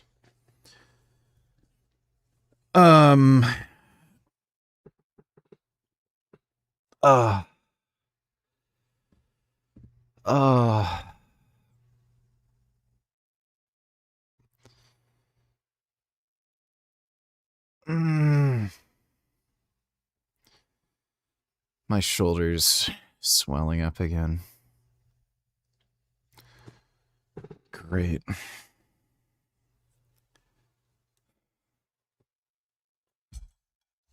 Thanks for the donation, dude. Say hi to Mom. I still love you even in death. The family has been unable to return Oscar's remains, told they must pay to repatriate him, which they can't afford. Oscar is here.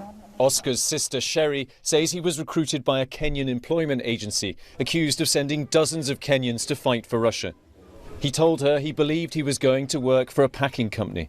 If I knew I was coming to join the military, I wouldn't have come. That was his last word. And that was a distress call, because at that point they had taken away their phones. He didn't have his phone.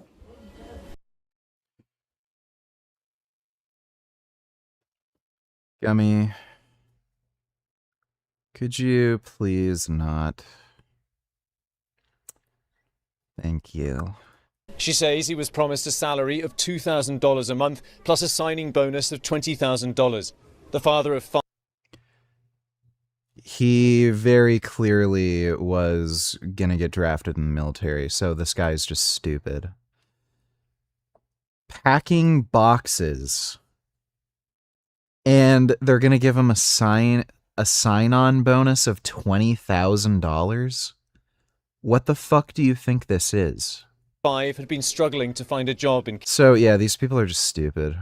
Kenya. He got a call from a colleague, and he asked him if he had gotten a job and invited him to go to the agent's office so that he could get a job. And basically, the process didn't take more than 1 week. It was less than a week and everything was ready and Oscar left.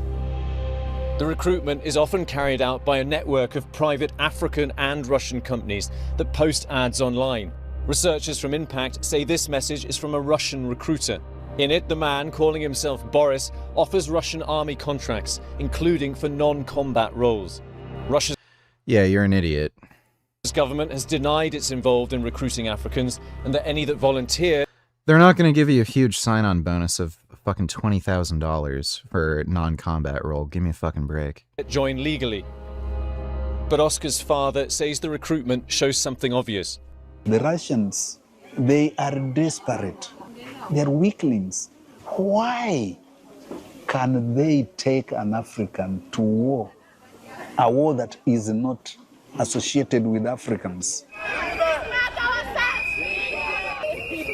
Recently, some African countries, including Kenya, South Africa and Ghana, have spoken out against the recruitment of their citizens. Bring back our sons! Bring back our sons! In Kenya, over 100 families of men missing in Ukraine are demanding the government do more to return them. It's a terrible one because we are no longer in the colonial era. Well, they should have known better. In Uganda and building a mosque in Sudan. But our investigation has uncovered a tangled web of lies that's raised some serious doubts about some of the foundation's work. Let's start with the orphanage. The foundation claims it houses more than 40 children, but Uganda's Registration Services Bureau confirmed to us there was no orphanage registered under the foundation's name or the name used on the website. In Uganda, operating an orphanage without government registration is illegal. Lily J's social media appears to use some genuine footage, interspersed with AI-generated or enhanced material. This video, purporting to be from Gaza, features aid workers wearing Lily J Foundation vests, but it's unclear where or when it was actually filmed. Aid organisations that ABC News Verify spoke to on the ground told us they'd never heard of this bakery or the foundation. Trust is essential to the humanitarian instinct, and to abuse it is shocking. Then we found this, a global humanitarian award. It looks real, but it's not. Digital analysis has confirmed these images are AI generated. Not only is the award completely fake, it was promoted online by a PR company, which Lily J co-founded. Lily J and the foundation didn't respond to our detailed list of questions. Instead, select videos, including ones that featured content we had So this chick might actually be getting some serious fucking jail time. questioned, disappeared, and the donation link was quietly removed from the Australian version of the website. If you're not registered with the ACNC, immediate red flag. Do not give. What we still don't know is how much money the foundation's actually raised and where it's been spent. Bitch, you don't know where it's been spent? What? Let me draw the roadmap for you. She supports Hamas and she supports the IRGC. What do those people do when they take your money? They use it on themselves. She's probably getting plastic surgery and lavish dinners and flying around the world and doing all this stuff that a corrupt Islamist does. What do you mean you don't know where the money has gone? My friend, we all know where the money's gone. It's in her pockets. What are you talking about? My sweet pea, you know exactly where the money's gone, my friend. Australian social media influencer Lily J has become embroiled in an AI manipulation scandal following the ABC News investigation into the Lily J Foundation and the content she produces online. Lily rose to prominence by documenting her journey after embracing Islam. The investigation has raised serious questions about the foundation surrounding the use of AI-generated content. Lily has not responded to the public allegations. And this always comes down, by the way, to what I've been talking about, which is if you harness an audience of retarded and very unintelligent Islamist Pakistanis, Bangladeshis, all the other E's you can add into that mix. And this isn't to say that every Pakistani in the world is retarded or every Bangladeshi is retarded, but many of them, and I see because I get attacked by them on the internet all the time, they aren't the most clever people. And they follow blindly. And especially when they see a blonde Islamist woman, she's sexualized immediately. And they're like, oh my God, I'll follow anything she says. They can't decipher what is AI. Cox zeroed on retailers. Have you seen this yet? Today, I'm with the strongest vegans. Yep. This video is stupid. They did a deadlift challenge where the vegan didn't use straps. The meat eater used straps. Didn't really make any sense.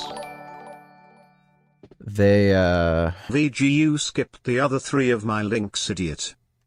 Okay, my bad. I'll take a look at that. Thanks for the donation, Dodo. They also had some really weird lifts, like the dumbbell shoulder press. I don't know what the fucking deal with that was. I thought it was really weird at the end. This juice head lost the grip challenge to the guy who is in all likelihood natural. He also has a very oddly shaped stomach. Like, he looks lean, but his stomach protrudes a lot.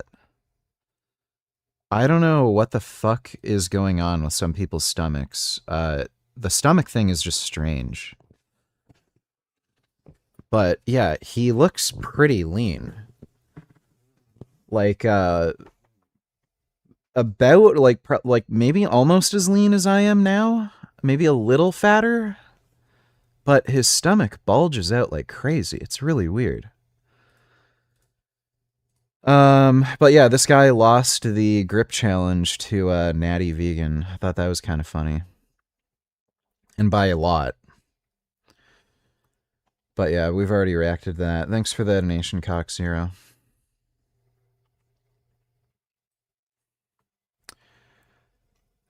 Shin Bet says special unit foil dozens of Jewish nationalist crime plots in the West Bank. Targeting Israeli suspects linked to national crime. Ordered multiple plane attacks. I have no fucking idea what this is. Based.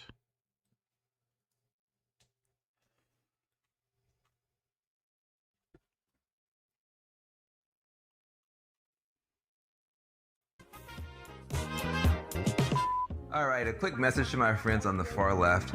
Quit pooping in the Kool-Aid bowl and telling us that the turds are ice cubes. They're not ice cubes, and I don't want to talk about it. Van Jones on Substack. All right, guys, I got some stuff I want to get off my chest. I am tired of a set of people on the very far left in the Democratic Party, my party, telling us that in order for us to be progressives, we now have to believe ideas and support ideas that are completely nuts. I am a progressive Democrat.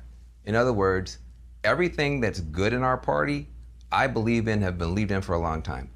Do I want universal health care, Medicare for all, whatever you want to call it? Absolutely. If you are sick, you should be able to go see a doctor. That's a good idea. I want free education for everybody as long as they want. We should have no police, no prisons. We can't deport anybody, even if they commit rape or murder. Israel shouldn't exist. These are terrible ideas. These are awful ideas. Where did these ideas even come from? Commie infiltration. These people are useful idiots that are, or they know what they're doing, and they're just spreading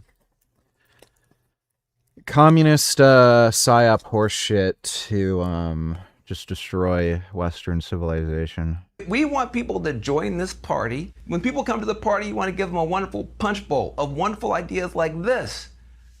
Who is putting the poop in the punch bowl? Bruh. Why are these ideas in our punch bowl? These are regressive ideas. How do you know? Look at the ideas on this side. If you lived in a world where everybody could see a doctor when they got sick, if they didn't have a penny in their pocket, if everybody could get an education as far as their learning and desire could take them, if everybody had clean air and clean water, if you didn't have ice running around hurting people for no reason, would that be a good world or a bad world? It'd be a great world. We need to... Yeah, I get it. Welcome to the Chinampas of Sochi Milko. Okay, he's eating food there. Thanks for the donation, Dodo. What is not? They don't know. They have no idea. And so it's very easy to manipulate and get money from these kinds of audiences. It's very, very simple. It's actually a very clever scam if you're in her shoes. It's a way to scam the world. New video dropping soon on YouTube to interview someone who lives in Gaza who currently tells us what he knows about the Lily J Foundation. There's no such thing here in Gaza that is called Lily J Bakery. Okay. They told me that her projects are vague. Simple projects, but vague. They don't know about the source of the money, and even the simplicity of these projects made some people here doubt the work of these so-called Little J Foundation. There's no such thing here in Gaza. From a guy called Dean Responds. He's going to be posting apparently a full video talking about this. He probably hates Israel, so I'm not sending any followers his way, but there you go if you guys want to watch the full video. Muslim icon Lily J turned out to be a scammer with a history of her husband and her stealing money. Add this little clip here. After recording this video, I actually found out that Lily J and her husband have a history of stealing money. Actually, 3 years ago, they stole about $70,000 American dollars overseas. Together, they schemed and stole the money. Just a sneak peek for what's to come later. That's nice. Thanks for the donation, 21st. The footage here for people to look at the evidence. And if anyone wants to check out the article where this is documented, obviously their faces are covered. However, their names are actually in the article. So I don't want to hear anyone saying to give her a benefit of the doubt or whatnot. I just want to clarify this before we begin this video that she does have a history of stealing money. Oh, wow, look here. So this is at the top of the article, guys. Sorry, I wasn't looking at this before. It's funny. You got Lily J in the bottom there. It is so cold here. I can't even imagine what their lives feel like. So I guess these are some clips.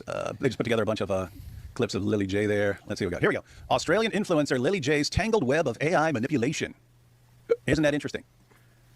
She only became famous by manipulating AI, and then now she's in a little trouble for AI manipulation. Shocker. Warning, the below contains AI-generated and enhanced videos. Yeah, from Lily J. They're actually warning you. They're actually warning you that videos they're showing you of Lily J have been modified by AI. So let's see. The blonde woman with an Australian accent beams at her millions-strong audience in this Instagram video. She is surrounded by smiling African children holding lollipops. Check that out. See that right there? That's actually fake Lily J. And I looked at it, I was like, that does look fake, right? Look at her there. So that's actually fake Lily J. That's AI Lily J. And watch this. Watch this. See the Lily J Foundation sign there? Watch. Same spot. Now it's gone. See the Lily J Foundation sign? Same spot. Now it's gone. Look at the Lily J Foundation sign, and then you see like a little door or window below it. Oh, now that same window's up way higher. See this? You guys catching this? There's a door there, or there's a window. Another window's way lower, and it's replaced by a Lily J Foundation sign. Huh. That's interesting. They actually point this out. You got all these kids. Alhamdulillah, the orphanage is finally open. Come meet our newest children in Africa. AI manipulation.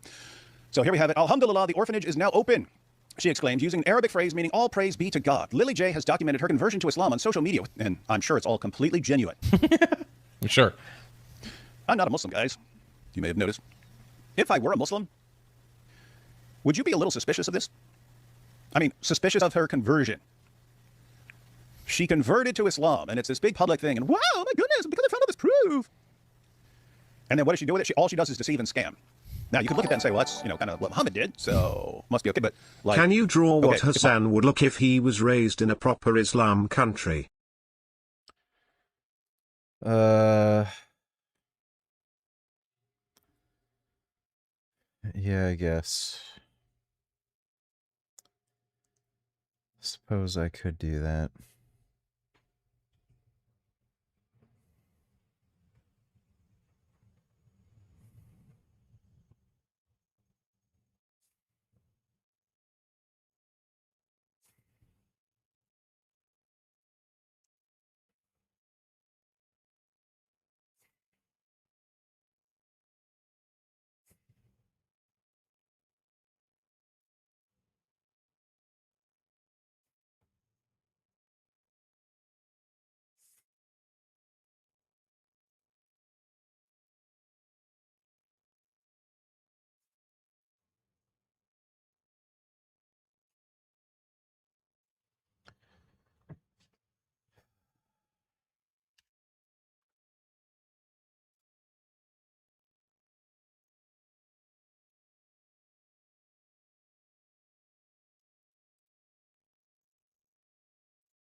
All right, there's what Hassan would look like if he was raised in a proper Muslim country.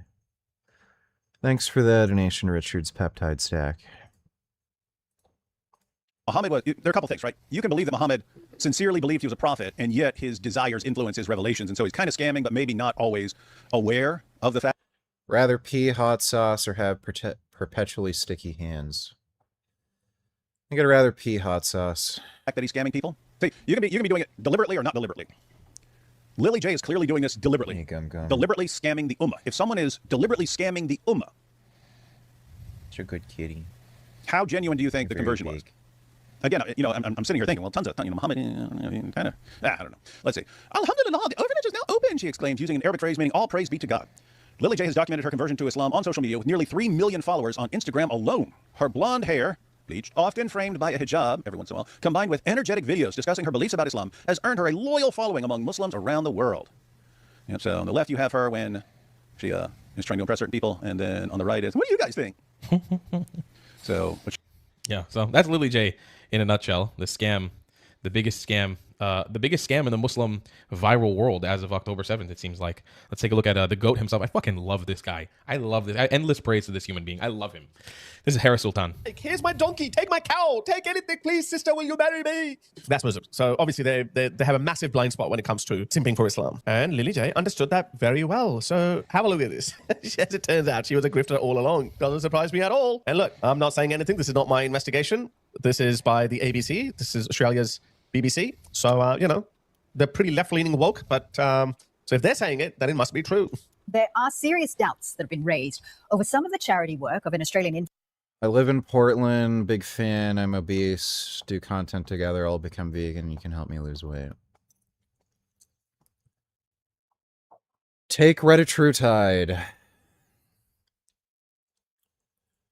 There's literally no point in asking for weight loss advice anymore. Like, the only weight loss advice that makes sense to give anybody is take a drug. We have a drug that's as effective as bariatric surgery. Take drugs. Order retatrutide online. It's fucking cheap. You'd probably save money taking retatrutide because you'd eat so much less. You'd end up saving money. Like, you're in Portland, so, like, you're talking about USD, so, most peptide websites are going to be selling Reta for, like, anywhere between $60 to $100 USD. And again, I can guarantee you, if you're fat, you're eating a lot, and in today's economy, food is expensive. So you would very easily have your food intake on Reta, and then, again, have your food bill. You'd end up saving money just taking Reta. So just take Reta. And outside of that, it's just like, try to eat a balanced diet. Like, have a fucking protein shake in the morning, have some fruits and veg. Try to get enough protein throughout the day, even though you're not eating much. So, like, tofu or something. But it's really fucking simple. Just take Reta. Influencer who claims to provide aid in places like Gaza and Sudan.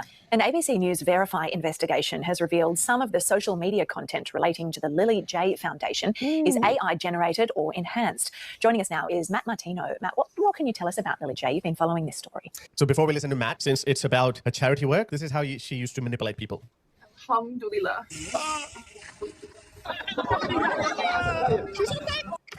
Did you see that? Alhamdulillah. She wiped her fake tear off.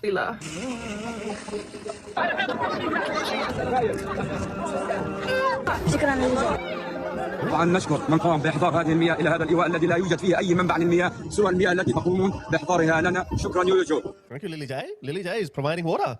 Lily J Foundation. Oh, that looks messed up, guys. Oh my God. T-O-N. Look at this. I-O-N. Even in his final days, he never stopped praying, never stopped believing.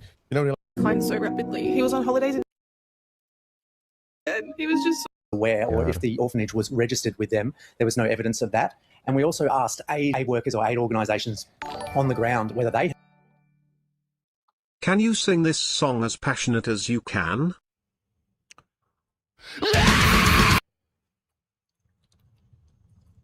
Sure.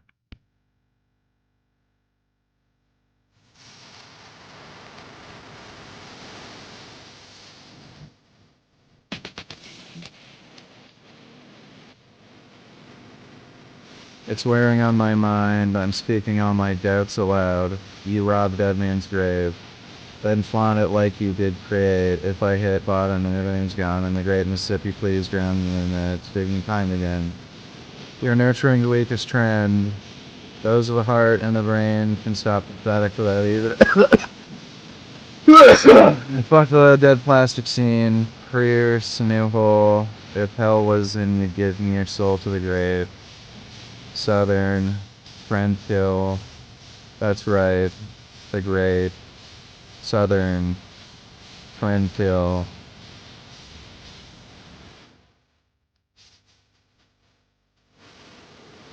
Not the biggest Pantera fan.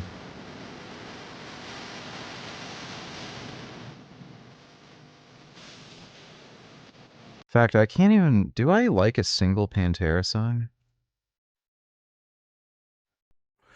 Did Pantera do Psychosocial? If Pantera did Psychosocial, I think that's the only song I like from them. Fight at a store, from MTV to on the floor, you look just like a scar, it's proof you don't know who you are. If I hit bottom and everything was gone, from the great Mississippi, please drown me in your line, it's bullshit time again. You'll save the world within your trend. Those of the heart and the brains can spot pathetic without even asking politically relieved. Their products sold and well received, the right words spun in gold. If I was God, you'd sell your soul to the grave. Southern, Trend Kill. That's right, the great. Southern, Trend Kill.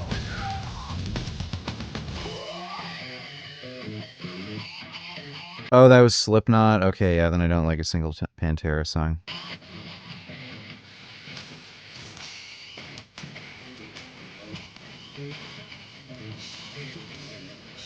Yeah, Pantera sucks. Yeah, I can't think of a single fucking Pantera song that's any fucking good. This is like, what the fuck even is about? What is this? Southern Trend Kill? And is this just all... Yeah, that's not good. Thanks for the donation there, Richard's Peptide Stack.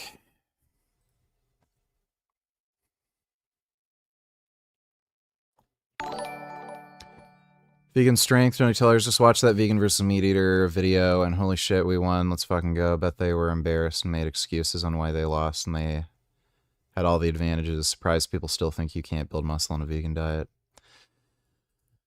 I read the comments on that video too, and they were pretty flattering towards the vegans. They were like all talking about how the meat eaters were really rude and disrespectful and just acting like complete jackasses. I was kind of surprised how negatively everybody reacted to the meat eaters. So that was cool. Oh, man.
Most, the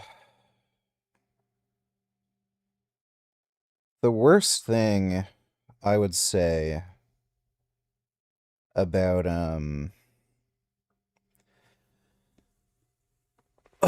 just existing has to be the, like, times when there's just, you just can't find an outlet for your rage.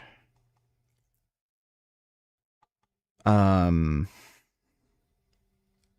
it just seems like there's no limit to, you know, the kind of destruction you need. Like, you can smash shit, punch holes in the walls, scream, hurt yourself, hurt other people, and it just doesn't resolve. But, yeah, it's weird.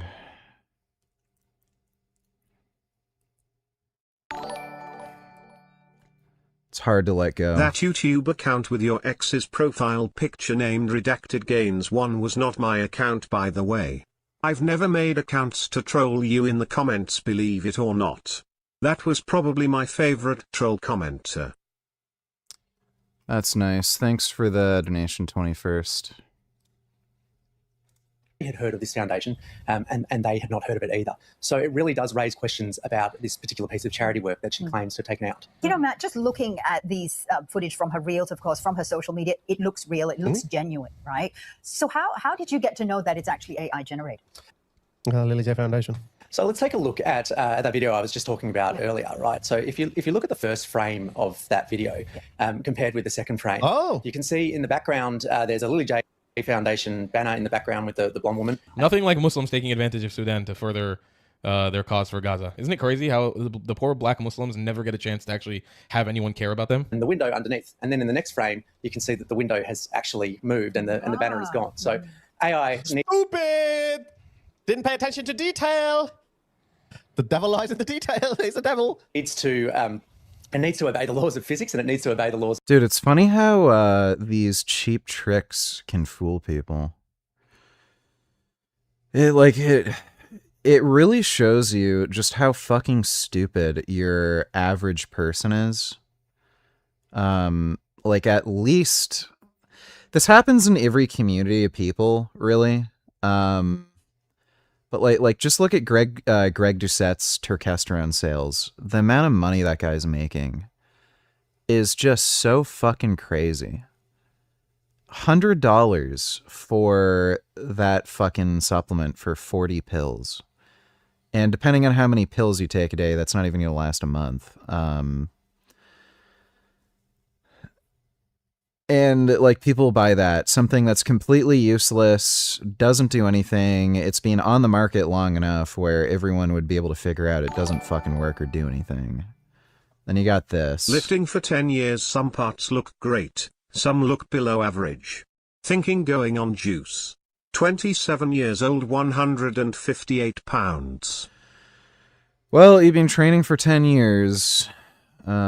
You've probably paid your dues. Like, I'd recommend anybody considering hopping on steroids, check out Dr. Todd Lee's channel, Anabolic University. That'll give you a very good base of knowledge on how to hop on steroids safely. But just to give you an easy, quick, like, crash course, just start with testosterone. Don't take any other anabolic steroids. Just start with test and start with a low dose. That is very, very unlikely to cause any side effects. So that would be about 20 milligrams a day for most people. Right now, there's a shortage of testosterone cypionate. That's dosed at 200 milligrams per mil. So if you were to draw 0.1 mils, that would get you to 20 milligrams. Testanenthate is dosed at 250 milligram per mil. So what would you have to do to get to 20 mils? Do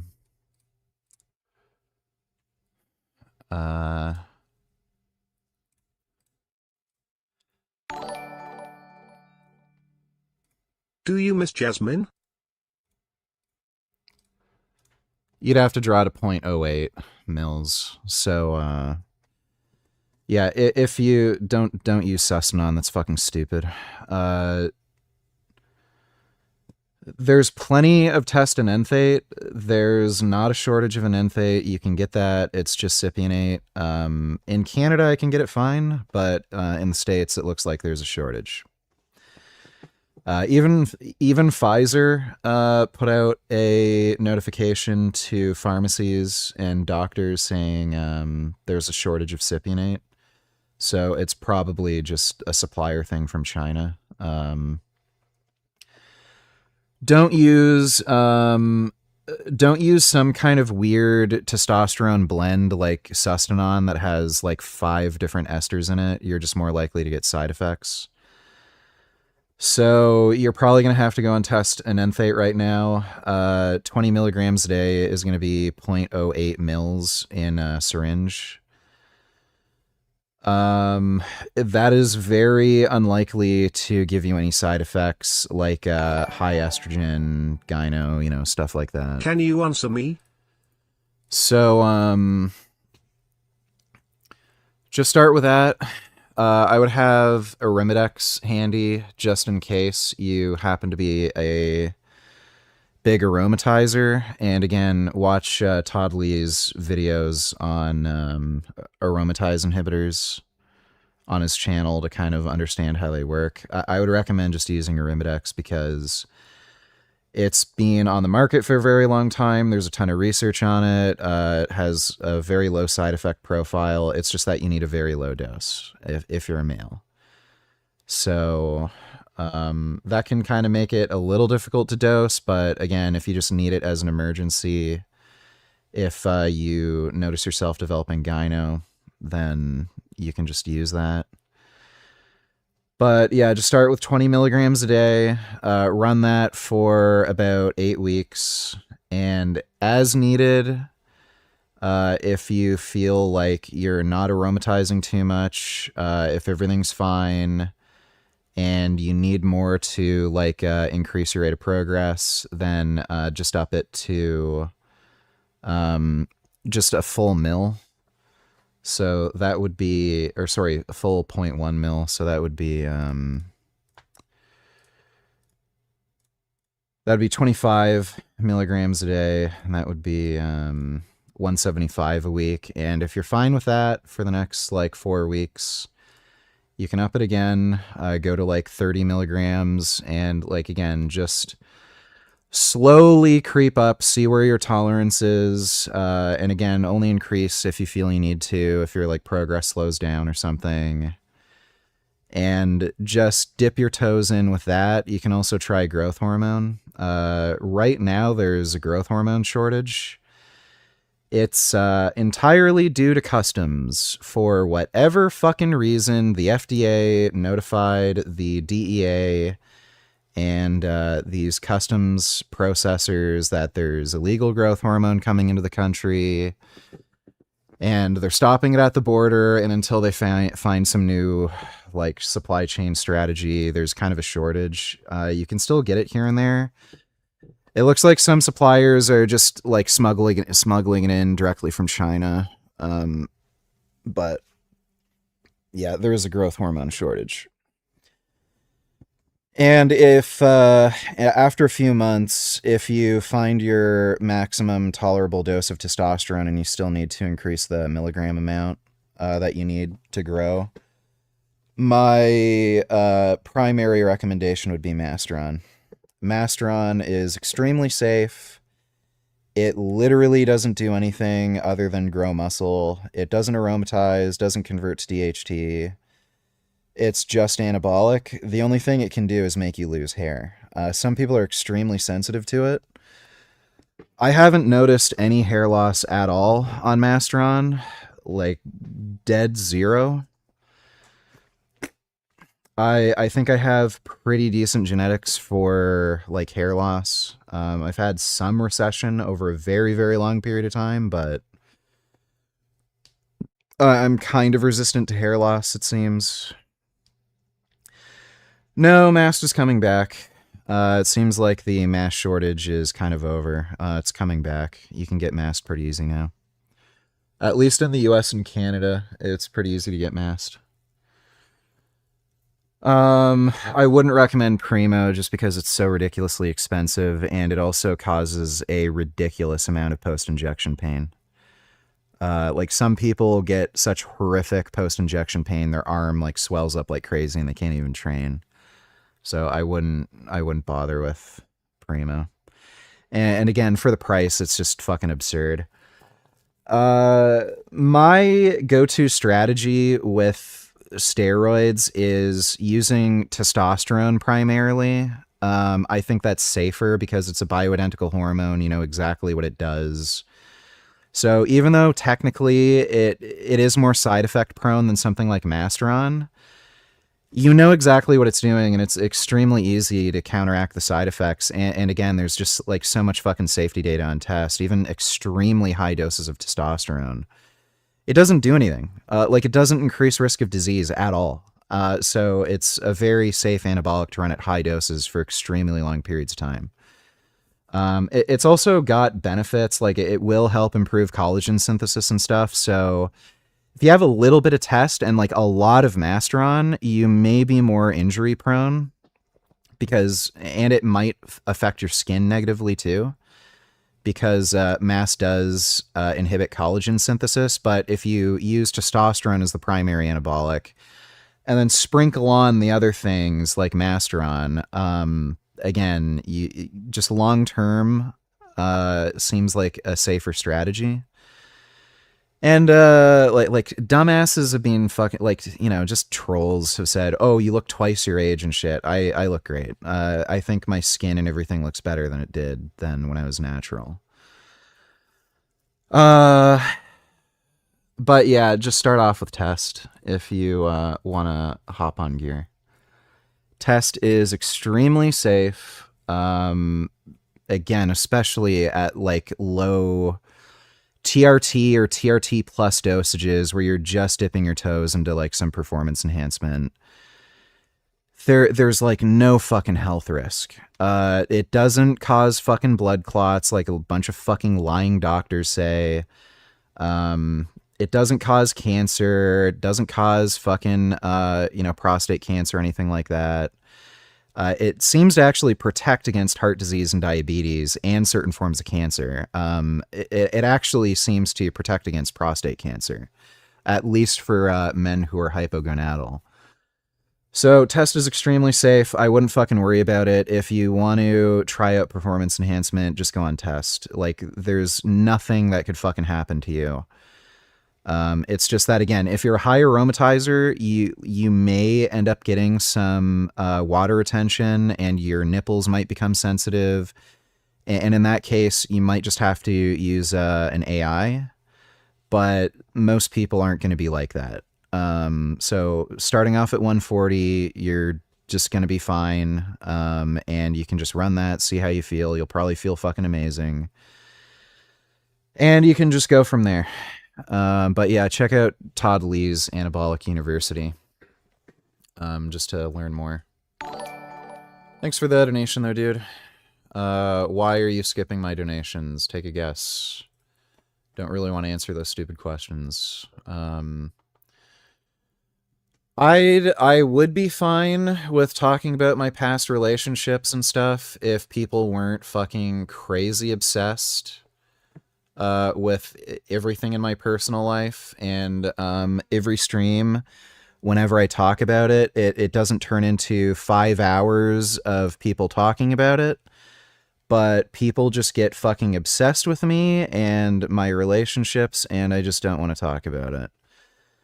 We're done. We've broken up for so fucking long now, and people are still asking me, and again, anytime I fucking talk about it, it just becomes this 5 hour long fucking thing. I don't want to deal with it anymore, so I don't answer those questions, dude. Don't think Mike Johnson realizes the founding fathers were deist. Let me see. She wanna tell me I'm toxic. Flawless. I know that you want me, baby, but I'm not the one. Girl, I keep it P. I don't mean to do you wrong. Is that Justin Trudeau's son? What a... Oh my god. That's embarrassing.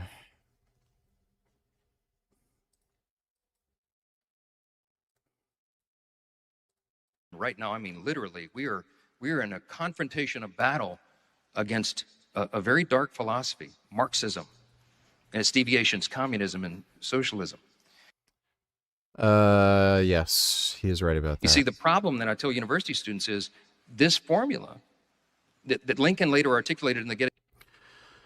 Test is cheap, but pretty much all other steroids are cheap. It's only Primobolan that's ridiculously expensive. I've been seeing it for $150 a vial, but it's dosed at 100 milligrams per mil. So 10 mil vial, it only gives you 10,000 total milligrams, and 1,000 total milligrams.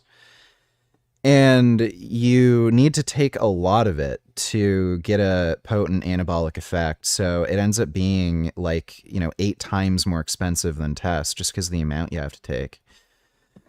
And again, it causes really bad post-injection pain. And a lot of people do weird shit to get rid of the post-injection pain. Like they'll mix it with Boldenone. Or they'll mix it with like B12 or just other steroids just so it doesn't cause the crazy pip. So like Masteron right now, again, it's more expensive than Test, but I've been seeing it for $150 a vial, but it's dosed at 200 milligrams per mil. And I would say it's more potent than Primo. It's almost as anabolic as Test. Like people really underrate how anabolically potent Masteron is. I think it's like probably 80, maybe 90% as potent as Test in terms of like anabolism. So, yeah, it's like, again, your results may vary. Everyone responds to drugs differently, but it's Mast is really underrated for anabolism. So you're getting twice as much of a more powerful drug for the same price with Mast. And again, like that's the only other anabolic steroid that's actually expensive. Boldenone is like practically free. That's like a vial of Boldenone is 300 milligrams per mil, and it's priced as much or cheaper than Test. So you're getting more for the same price or cheaper, and you're not going to run really high doses of Boldenone just because in most people it's a really potent AI. You can't really run it high. Tren, again, super cheap, and again, you're not going to run that drug particularly high. Nandrolone, most people are kind of moving away from Nandrolone, but same thing. Like that's usually dosed at 200 milligrams per mil, and like each vial is about the same as Test. So, I farted. So yeah, steroids are really cheap. The only one that's actually expensive is Primo, just because of the concentration. And it's not particularly potent either, so you do have to take a lot of it. And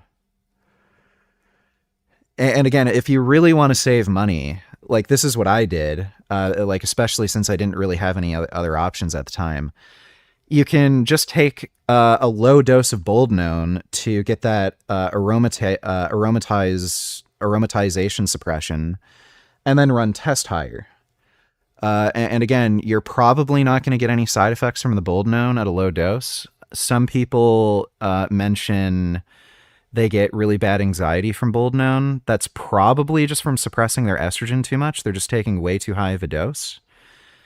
I know some people also say they got kidney damage from it. I don't... The only studies that show kidney damage with Boldenone are animal studies. There are tons of people who've run Boldenone at super fucking high doses for years. and they've never gotten kidney damage. So I think the only people who are getting kidney damage from Boldenone, they like the way they metabolize the drug, they just get that really strong anti-aromatase effect from it. And then their estrogen crashes, and that super, super low estrogen causes the kidney damage. You can actually do that by taking too high of a dose of any AI. You can cause kidney damage from that. You can also erode away the lining of your urinary tract. So that's another strategy you can use. I wouldn't use EQ, Boldenone, as like an anabolic. I just run it as an AI. And just use that to allow yourself to take more test. And I haven't had any problems doing it that way. And Boldenone makes me feel fucking great. I love the way Boldenone makes me feel. So I don't crash my estrogen. I keep it, at a good high range. And Boldenone makes me feel terrific. I get a really nice uplifting mood and sense of well-being from it. And it does promote collagen synthesis. It's extremely potent for collagen synthesis, so it helps strengthen your joints and tendons.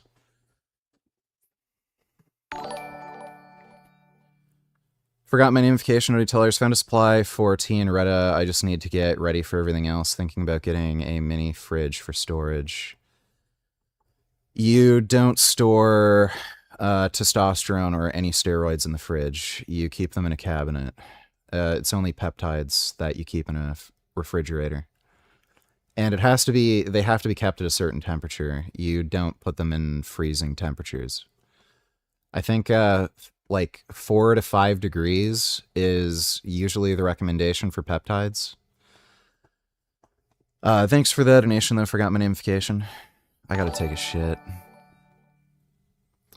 Thanks for the info. My baseline bio panel is 700 total test and 160 free test. Estrogen is normal. After 10 years of lifting, I feel as though my lagging body parts probably won't come up naturally, so might hop on. Well, oh my god. Someone please tell Mike that Lincoln himself was not a Christian and even said that anyone who talks about the Bible literally is a shallow man. Okay, I'll be sure to tell him. Thanks for the donation, Dodo. Steroids will bring up more than just lagging body parts. But, yeah, I noticed hopping on gear, like my triceps wouldn't really grow that much. They wouldn't get that 3D look. But after going on steroids, yeah, there's a lot of little body parts that wouldn't... I could get them strong. Like, my triceps are really strong, but they wouldn't, like, pop. And I noticed after going on steroids, like those muscles would really pop. I had pretty decent traps before, but again, going on steroids, my traps just became super fucking 3D and big. Thanks for the donation though, Nick. Or Nix. Thoughts on running test without maximizing genetic limit first? What do you think is an appropriate level of training before hopping on? No one really maximizes their genetic limit, and it's completely fucking pointless to do it. So you're, on average, men peak in muscularity around the age of 45. Some people can extend that out into about their 50s. Some people peak a little earlier in their 40s, but on average, men peak in muscularity at the age of 45. So you would have to keep training consistently until you're 45 in order to, technically reach your genetic limit in terms of muscle mass. And then at that point, you're going to go on steroids at a point where you just don't have anywhere near as many years, like good years of training. So like your most productive years of training are kind of behind you. So like, what's the point? So like, I would say ideally you'd start weight training in your mid-teens, like around the age of like 14, 15, 16. Men, like some men reach their full adult height by the time they're 22, 23. So at that point, you would have had like somewhere in the neighborhood of like 5 to 8 years of fucking training at that point. then I think that's like a decent time to hop on with at least, 5 years of good, decent training. So if you've already trained for a decade, like, why wait? Thanks for the donation, though, yo. I don't know. I don't care, Ninja Master. Who the fuck cares? I don't want to talk about it. Thanks for the donation, dude. I am going to go take a shit, and once I am done with my shit, we will return to reacting to dumbasses. I'll be right back.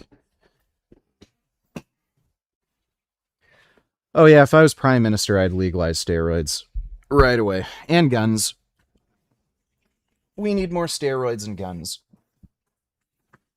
Ugh. Hey, Gambish.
All right.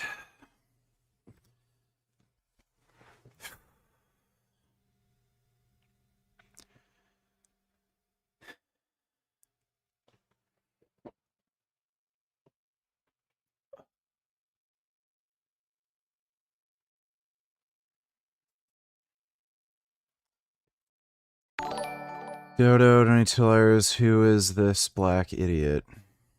This is Frank, a scammer who spends every waking moment trying to steal money from our parents.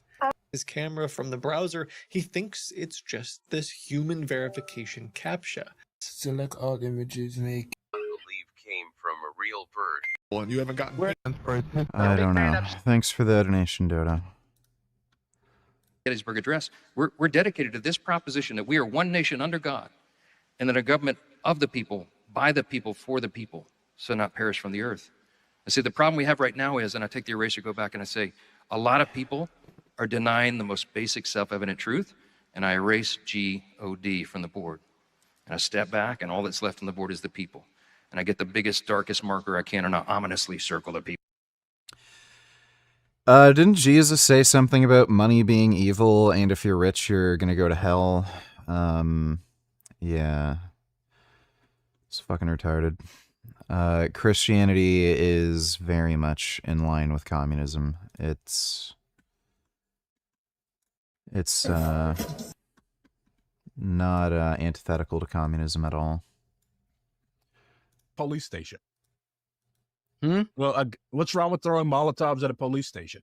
Well, I mean, is this like an easy way to get your whole organization like kind of destroyed? That's why we want the masses to do it. Why are you a Maoist and why are you in the DSA? I know, two massive questions. Choose whichever one you want to tackle first. Well, it's obvious why I'm a Maoist in the DSA. There's a lot of naive young white people to brainwash. Why am I in DSA? Because DSA remains the largest socialist organization in the United States. And if we are to apply the mass line, which basically means that you go to the people, you find out what the people want, you find out what the people are willing to do, you find out what's going on with the people, you analyze this through your understanding of Marxist Leninism, Maoist theory, and you present this back to them in a line. What's wrong with yeah, crazy person. Thanks for the donation, Anonymous. Of reality, right? So this is what we call drift, AI errors that are made between different AI scenes or between AI. That's this one here. Yeah, these are images of her winning the award. They're actually AI generated as well. And the way that we are able to prove that is that companies like Google. And I can't even get a YouTube plug for going through 100K subs. You know, because apparently my content is too. Do you spend more money on tofu or protein powder?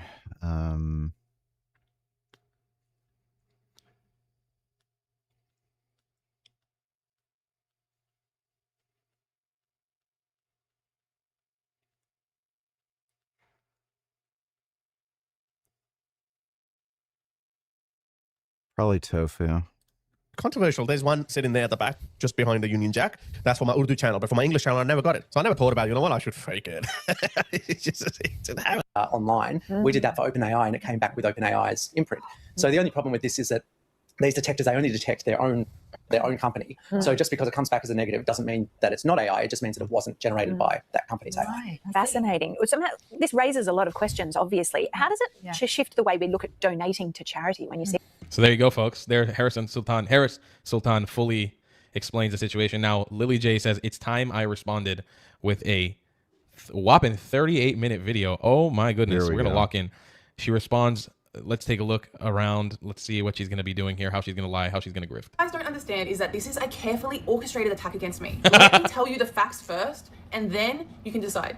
I'm gobsmacked. I don't even know what to say to this allegation. It's that ridiculous and that ludicrous. And that's what makes me believe that this is a specialized attack against me. Because when you think about it, why would someone want to discredit such good work being done in Gaza in places like this? Why do you think they're trying to change the narrative? Why are they trying to discredit all this good work? Who is going to benefit from this? And mind you, the timing is very suspicious. The Jew. Well, that's nice. Lock her up. Not real, right? We all know that that's not real. Ship for real. Uganda, you bitch. What do you mean? Spread the truth and try and help people and stand up for the oppressed. You guys just jump to conclusions straight. Crocodile tears. What country are you in? What? Where are you? What country? I'm like, oh, you guys are eating. Assalamualaikum.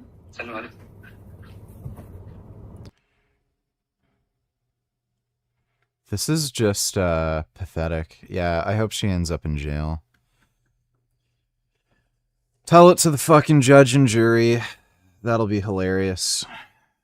Yeah, just lock these fucking people up. It's so bad and damning. I'm surprised she didn't just flee the fucking country at that point. What an idiot. Oh yeah, I wanted to take a look at this guy's video. He literally repeated all the stupid bullshit anti-steroids and testosterone memes. This was just fucking retarded. I've watched this guy's channel for a while. He gives good takes on, you know, warfare, geopolitics, stuff like that. But this was dumb as shit. Afghanistan knows that meeting a Navy SEAL or Green Beret with biceps as thick as most people's quads is just a canon event. Special operations guys on steroids is as common as supply losing your hand receipt. But the problem is when the Secretary of Defense seems to... So notice how this guy admitted most dudes in special forces are using steroids. Link here. I'll take a look at that in a minute. Thanks for the donation, Dodo. So he admitted most people who are in special forces are on steroids. So these are the most highly trained fucking soldiers in the world. They are the best at what they fucking do. The most expert fucking killers, you know, imaginable. They have the best tactics, planning, equipment, training, everything. And they're on steroids. So what does that tell you? They've optimized literally everything about their job, but this guy's trying to tell you, oh, they're doing an oopsie being on steroids. That's not a good idea. If they're all on gear, that should tell you the steroids are making them better at their fucking job. Why else would they be on it? Like, if it wasn't working and it's making them more likely to be killed or something, or they're less efficient at what they're doing, then they probably wouldn't use steroids and they'd find out pretty quickly, oh, it's not working. It's like watching track athletes, you know, like world-class sprinters, getting caught with steroids. And then you say, oh, well, steroids actually, it makes them worse at what they're doing. They're slower. You know, they can't run as fast or as long or as hard. Like, why would they be on them then? Like it's dumb. So this guy from the very fucking beginning admits that, again, the best of the best are on steroids. Why would that be? Yeah, it's because it makes them better. Let me see, Dodo. A shocking story out of the New York Times. It turns out Mahmoud Ahmadinejad, the radical Iranian leader from back in the day who said we should wipe Israel off the map, is working with Israel. Wait, what? What in the world is going on? That's not new news. We've known that for the last few months.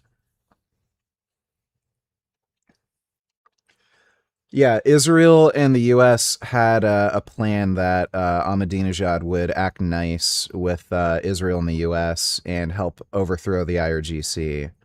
And they could just use him for the time being as like a puppet president. Like, this isn't news. Going on here?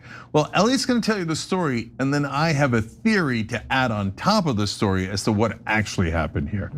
Excellent. Interesting. So tell us, Elliot. All right, well, as you might recall, so earlier this year, Israeli Prime Minister, at least partly discussions, Ahmadinejad became disillusioned with the Islamic Republic system after he was disqualified to run for president 3 times, the Associate said, and concluded that he could not ascend to power as long as the current system remained in place.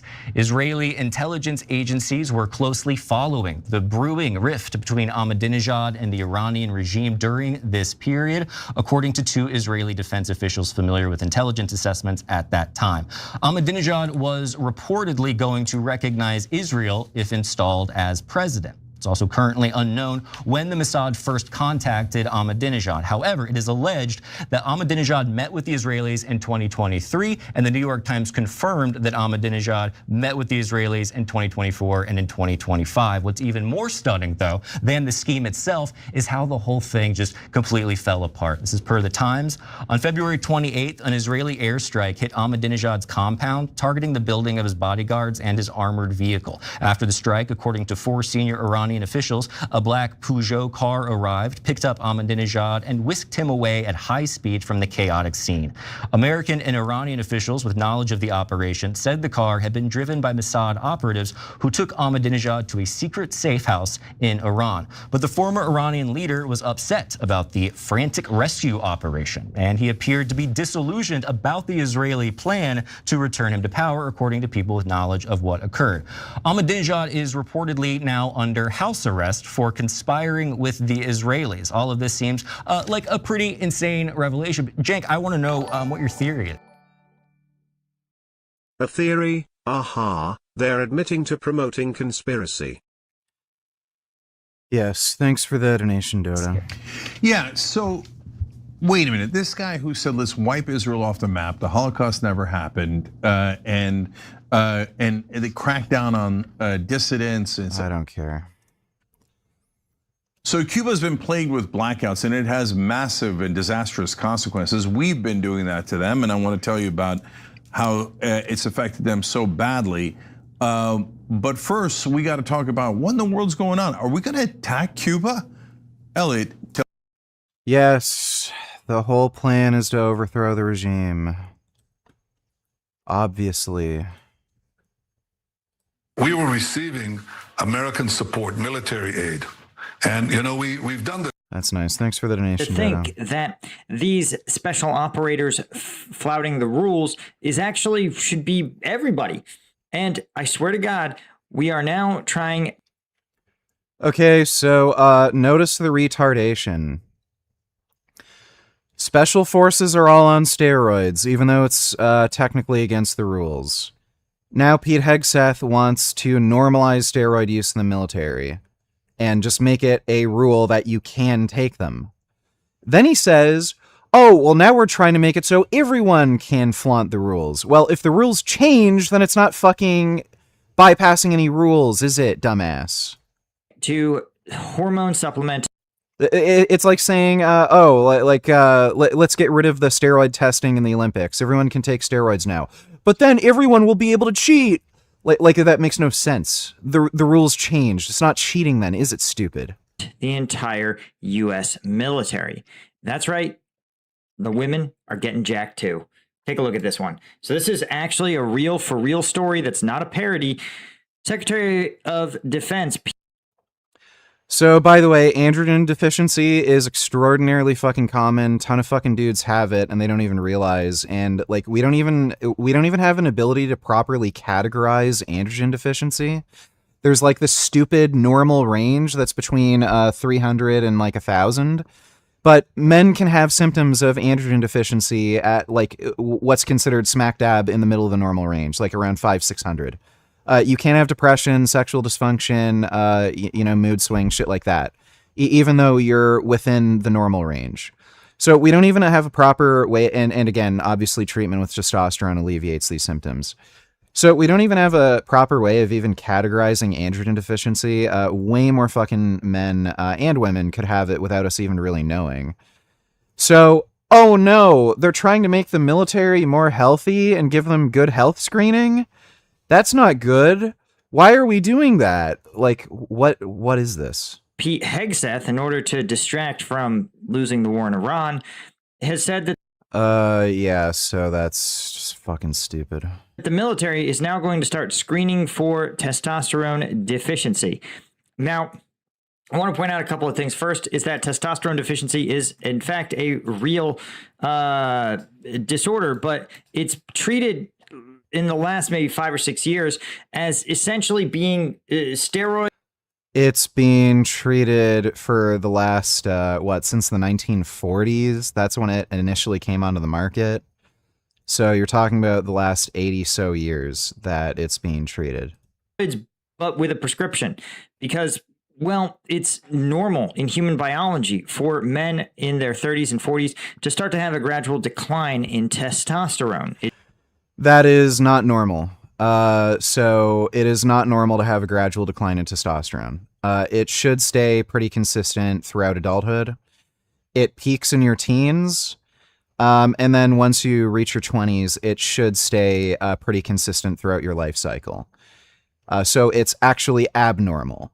Nobody really knows why testosterone is declining over time. Obesity doesn't explain it. You've got to see this VG. So it's just more Young Turks. Okay, great. Yeah, fat retard doesn't like U.S. soldiers. Thank you. Thanks for the donation, Dodo. It's not a... So nobody really knows why androgen deficiency is so common, why testosterone levels are declining. It seems to have to be related to an environmental cause, because again, things like obesity don't explain it. It could be stress related. There might be some new modern stressors that are, causing it. But again, nobody really knows. We just know that it's happening. Problem, it's the way the human body operates. Now, Hegseth has announced that It is not the way the human body operates. He is completely and utterly dead fucking wrong. It is not normal or healthy to have declining testosterone levels as you age. The military will start testing the testosterone levels of service members in what he described as an initiative, quote, about restoring and optimizing their capabilities. But in a post on X captioned, quote, the high T department, which I want to point out that, treating a specific medical disease is not necessarily, is clearly a pretext, because he's literally saying we want to become the high T department. Said he's off. I don't know why you'd consider that a pretext. It's like, oh my God, let's clutch our pearls at fucking everything. Authorizing the screening program for troops to ensure, quote, you have the right testosterone levels to operate at your absolute best. Those 30 and older will be screened annually, and those who are younger can request testing. Troops with low levels will be offered voluntary testosterone replacement therapy. Comes in again. He says, quote, we owe our warriors the absolute best medical care in the world, and this program delivers on that obligation. Asterisk. Quote, taking care of your long-term health means ensuring you remain strong, resilient, and capable, not just for your next deployment, but for the rest of your life, so you can thrive long after taking off the uniform. Now, what I want to point out is that the policy is both nonsensical from a policy perspective, but also has deep problems baked into it that are going to actually make combat effectiveness worse. This is what I mean. Right. It's going to make combat effectiveness worse. That's why the best, most elite soldiers are on steroids. If only the Navy SEALs and Green Berets and Delta and SAS, if only none of them took steroids, they would be better at their job, right? Like, fucking moron. So what is actual testosterone replacement therapy? Oftentimes, men and sometimes young men. No, I'm not going to be getting a steam machine because I don't need a low-end, low-powered fucking PC for no reason. Probably as a function of poor diets and other poorly... No, it's not a function of poor diet. Again, you can look at the long-term prospective cohort data. Testosterone levels are just declining, and when you adjust for confounding variables like, again, socioeconomic status, obesity, smoking, alcohol use, they are still on the decline. So this seems to be some reason outside of just simple lifestyle factors. Monitored chronic health conditions. Oftentimes young men in today's day and age have lower testosterone levels than men of the past. But this can mean that those men have a disadvantage in terms of muscle mass, energy, and that could be an issue if you're in combat. This is according to a professor of urology at Baylor College of Medicine. Quote, you have to be careful not to just give someone testosterone unless they do have some kind of symptoms. No, you don't. Anybody can take fucking testosterone. It doesn't do anything bad. You do not need to be symptomatic to benefit from testosterone. That's just fucking stupid. Benefits of hormone replacement therapy, explained the physician, are increased muscle mass, decreased fat deposition, decreased risk for depression, and over time it may help with bone mineral density. So notice that decreased risk of for depression. So I've mentioned this before in a fucking video I made in response to Greg Doucette. Greg made this like stupid, dumb fuck, retarded claim that, oh, I'm on steroids, my mental health is going to decline. Well, look at this. According to a systematic review and meta-analysis, testosterone improves mental health symptoms. It is the most potent antidepressant there is, because not only do you experience a greater antidepressant effect than just with, you know, normal antidepressants like SSRIs, the effect doesn't seem to go away. With SSRIs, if people do see alleviations in depression, that tends to be temporary. With testosterone replacement therapy, that it doesn't seem to just stop working. On top of that, these drugs are much better tolerated. So there was no significant difference between acceptability of testosterone treatment and placebo. So regardless, again, these were placebo-controlled trials. If you were given nothing at all, you had as much of a tolerability to the treatment as compared to being given testosterone, even in very high doses. They were looking at doses up to 600 milligrams per week. So this is one of the most well-tolerated drugs in existence, as well-tolerated as placebo, so literally giving somebody nothing. And it's one of the most effective antidepressants. And that'll come into play later when he starts talking about mental health symptoms with testosterone, because he ends up fucking contradicting himself with what he read in the fucking article. Density. But he warned, if young men do take testosterone, it can make them infertile.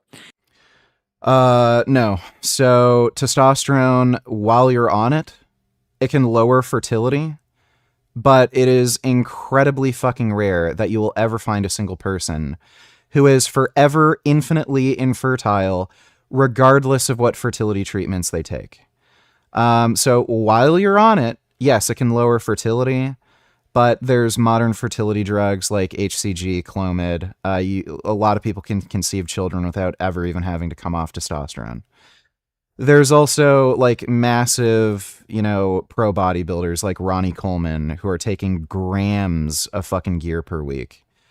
And guess what? He conceived 8 children.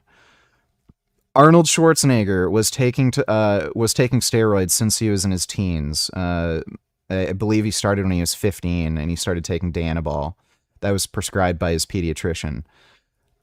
He has at least 2 children. Who knows with his, his relationships. He may have some illegitimate children, but we know he has at least 2 children. So, this is just complete fucking nonsense. He says you've got to be careful. If someone's in the reproductive years, you need to make sure they understand it's going to make you infertile. It is again, this is just completely misleading and nonsense. This is pretty clear, actually. Now, I want to point out that right there, that should make this a no-go. Offering a, So, yeah, please explain to me how Arnold Schwarzenegger was able to father at least 2 children if steroids make you infertile. How is Ronnie Coleman able to have 8 children? And again, this is while he was competing in bodybuilding, winning Mr. Olympia titles, taking grams of fucking gear a week. How is he able to father 8 children if steroids make you infertile? So you read a stupid fucking blog article. It's not a scientific source. And you're acting as if this is a verified scientific source and it's an actual fact. You can literally find people just out in the world that contradict this claim. So no, taking steroids will not make you infertile.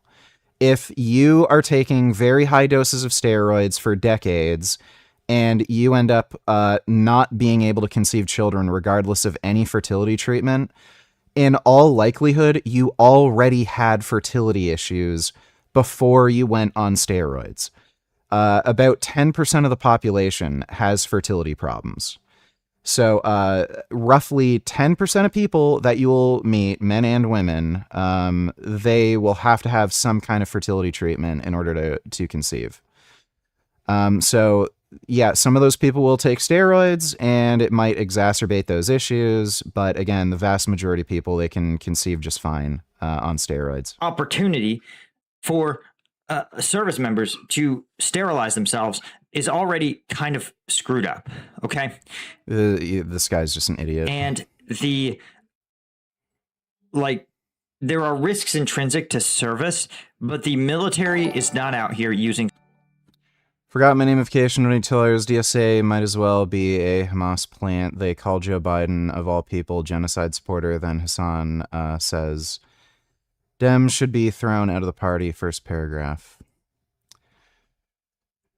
Yeah.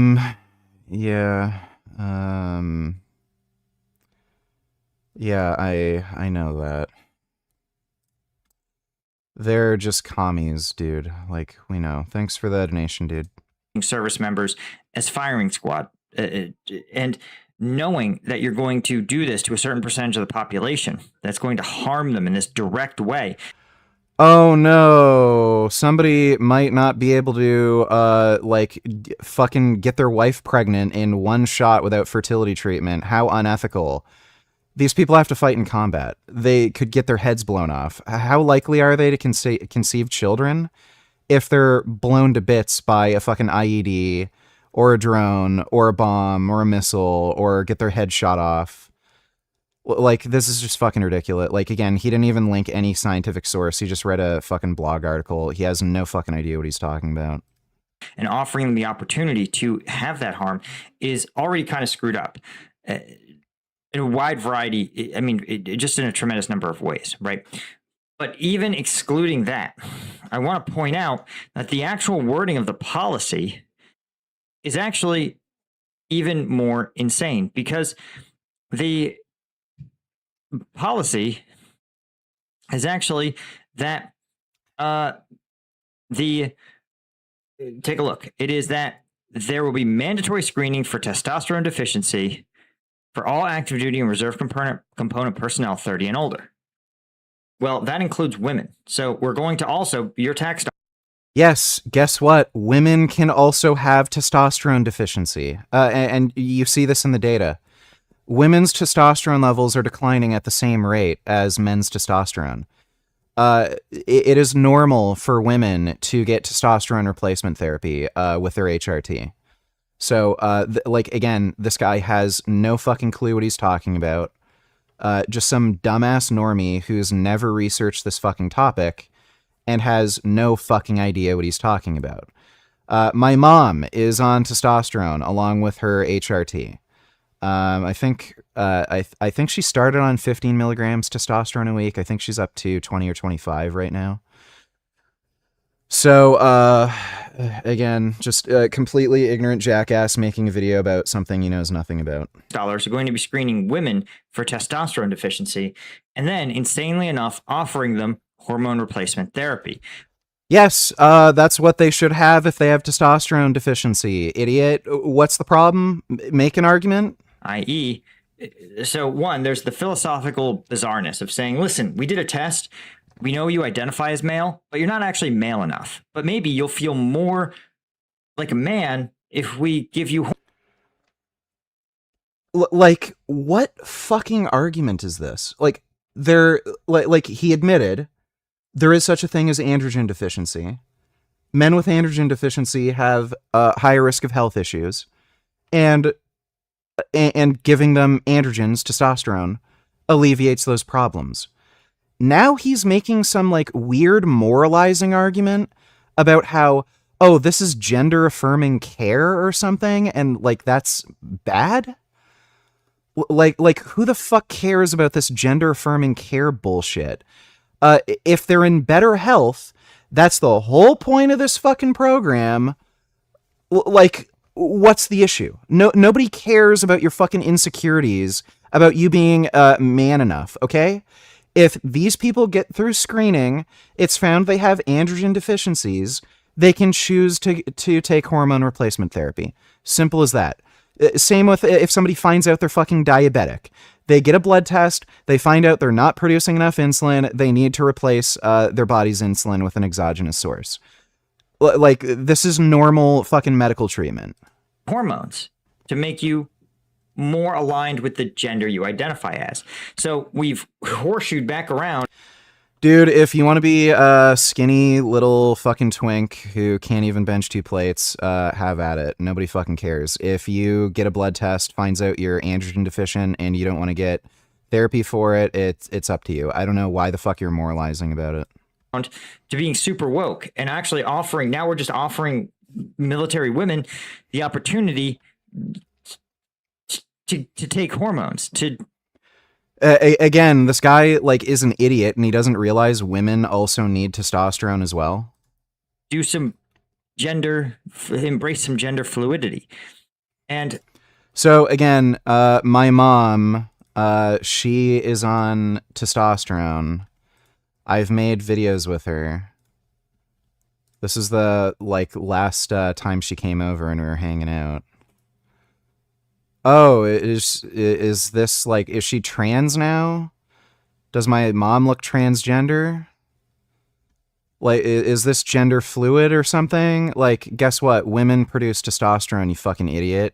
Maybe before you make a fucking video, you should research the topic a little. I don't really have feelings one way or another about that, but I'm going to talk about the logistics of it in a second.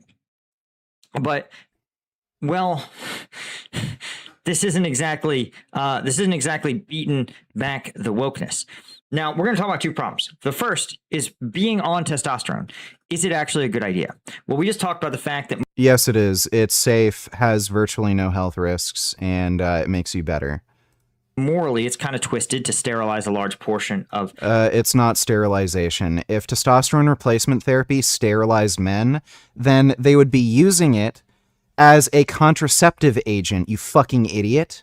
So why the fuck are there birth control pills, condoms, you fucking name it? What else are there? Sponges, spermicides, spermicidal lubes.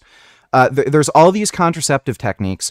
Why isn't testosterone administered as a contraceptive method? It's because it's not a fucking contraceptive and it doesn't sterilize you, you fucking idiot. Service members, but also I want to point out that there's a lot of anecdotal evidence that steroid use and testosterone supplementation changes your perspective around aggression. There's absolutely no evidence for that whatsoever, and in fact, there's evidence that it makes you more calm, level-headed. So again, this guy literally just mentioned the fucking data that was referenced in the article he was reading, that it alleviates depressive symptoms. There is absolutely no evidence whatsoever that it increases aggression. The only fucking research that suggests that it has any effect on aggression is in monkeys. Last I checked, human beings aren't fucking monkeys. And even that data is a little weird. It didn't necessarily increase aggression. It just changed some of the social dynamics, where some of the lower, weaker monkeys that would get picked on, they would end up becoming the dominant monkeys, and then they'd pick on other monkeys. It just changed the hierarchy. But there's absolutely no evidence in humans that testosterone increases aggression. That's just fucking retarded. Notorious war crime of Afghanistan, Staff Sergeant Robert Bale's killing of 16 Afghan civilians, in part, according to Bale's own testimony, and when he pled guilty, he said, quote, "There's not a good reason in this world why I did the horrible things I did." He maintained he did not recall setting the bodies of those he killed on fire, but admitted the evidence was clear he had. Quote, he said he had taken steroids solely to be, quote, huge in... Oh, a guy did a bad thing, and he was on steroids. It must have been the steroids. I guess every fucking serial killer we've caught, they must have been on steroids. The Night Stalker, Richard Ramirez, Jeffrey Dahmer, Ted Bundy. I guess there were bodybuilders on fucking steroids. Better watch out if you ever go to a bodybuilding show or a powerlifting meet. They're all on steroids. They're going to kill you and commit war crimes, right? Just think of all the fucking war crimes that were committed in fucking Vietnam with the mass executions. Were they all on steroids? How about fucking communist China with the Maoist revolution? Were they all on steroids? Was Hitler on fucking steroids? Were the Nazis on steroids? Like, this is just fucking stupid. Like, oh, I found one guy who did a bad thing and he was on steroids. Must have been the steroids. Great argument, buddy. You're a fucking idiot. Jacked and blamed them, quote, definitely for increasing his irritability and anger. Yeah, guess what? This guy is trying to obfuscate guilt. Like, guess what? There's people who also blame their fucking problems on, like, drug addiction, and then they use that as an excuse for why they committed a crime, so that it's used as a mitigating factor for their defense. What the fuck does his testimony have to do with anything? Like this guy could have said, eating too many chocolate chip cookies made him angry. Like, what the fuck does that have to do with anything? That's not evidence. Right? Now, you combine the fact that Bales also notably had a TBI from a previous deployment and almost certainly had PTSD. He had PTSD, and by the way, he was a drug addict. He was addicted to alcohol and probably some other drugs.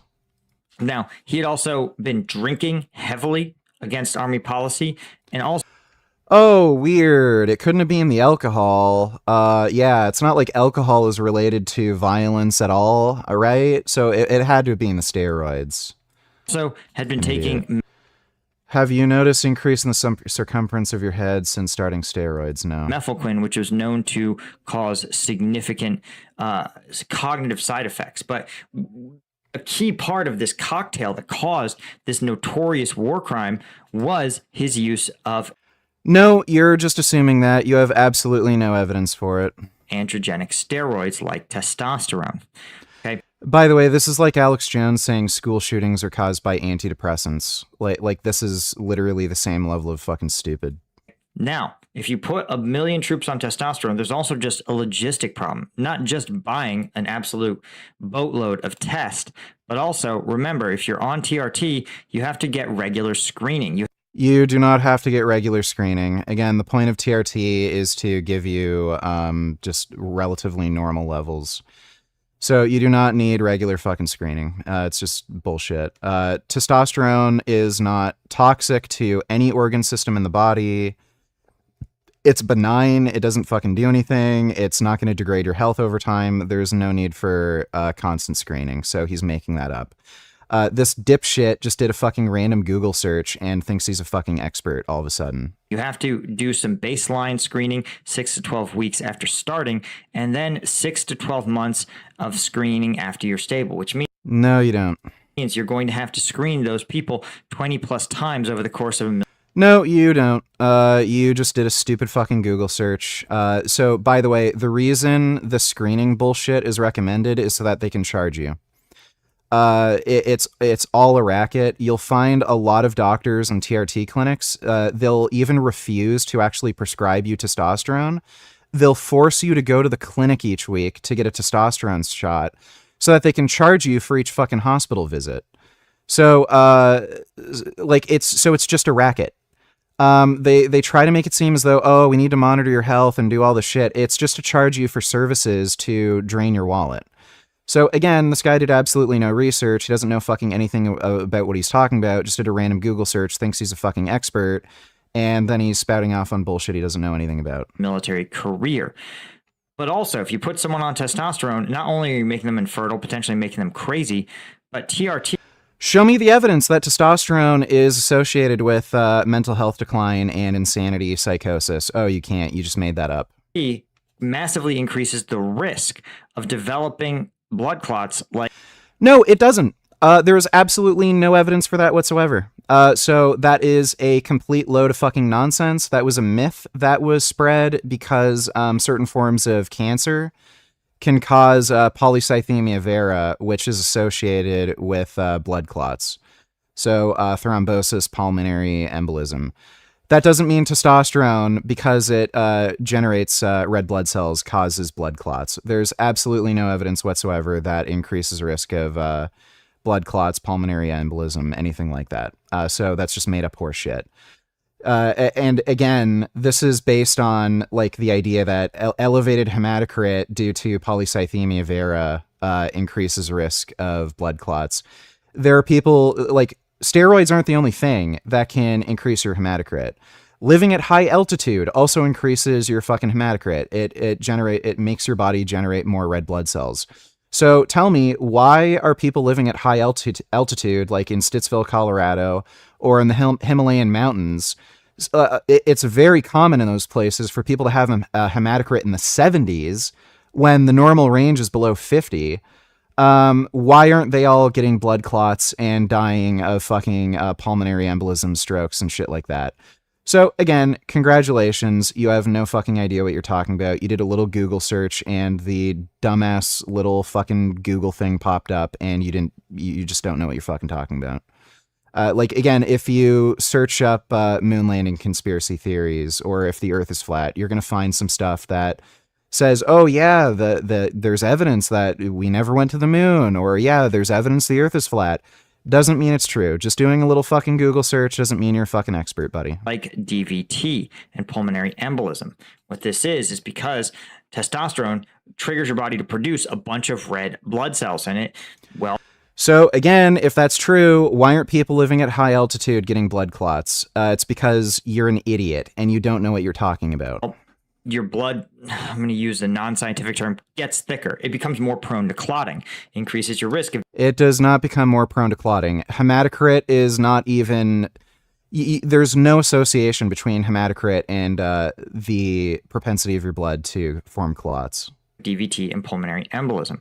Well, here's the problem, is that there's actually a lot of evidence that the U.S. military, particularly combat troops in cramped quarters for long periods of time, are at risk of DVT. Think about That's great. That doesn't mean testosterone increases risk of DVT. Pilot exposed to high G forces, literally pushing their blood to pool in their feet or in their head, right? That's really dangerous at baseline, and it becomes more dangerous when you pump them full of TRT. But literally provides absolutely no evidence for this. Just did a stupid little Google search and doesn't know what the fuck he's talking about. Also, service members who are wounded are at massive risk of... So funny, he found a study for this about service members. Why didn't you find a study showing TRT, testosterone replacement therapy, increases risk of blood clots? It's because none exist.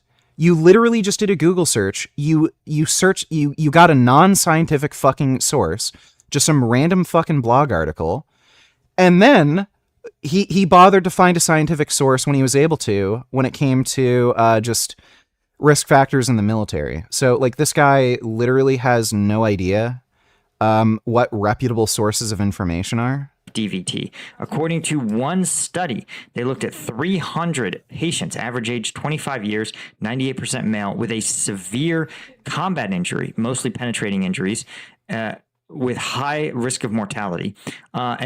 So again, this guy literally fucking said, it is normal, fucking commonplace for special forces like Navy SEALs to be on steroids.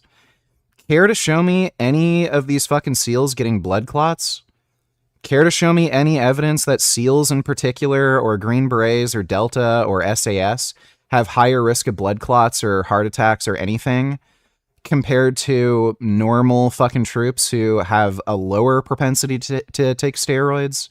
Do you even know anecdotally anybody that you know in SF who was on steroids who ended up getting a fucking blood clot? Even a fucking anecdote. Like, trust me, bro. No, of course not. He would have said it in this video. Oh, I knew a dude in the SEALs and he was on steroids and he got a blood clot. He would have said it. So this guy is just so fucking full of shit. It's insane. Found that actually a embolism or DVT was high. In fact, in one place, 10% of combat casualties developed DVT.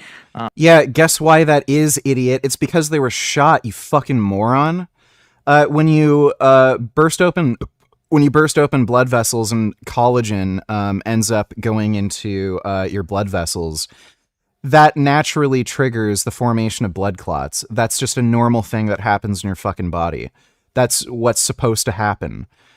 So why is he mentioning this? It's just retarded. I had a knee surgery, and if you have a lot of trauma and injury around your knees and hips, you're particularly likely to get a blood clot. I had to be on anti-clotting agents because of that. Like it's just what happens. Like it's what your body does. I don't know what the fuck this has to do with testosterone. He literally provided no evidence for his claims. Pulmonary embolism occurring in 7.1%. When they had to receive massive transfusions, i.e. a large bleeding injury, the rate was even higher, up to yes, that's because, again, it's a very fucking serious wound, and it just has, like, you're talking about more opportunity for a blood clot to form. 26%, 1 in 5.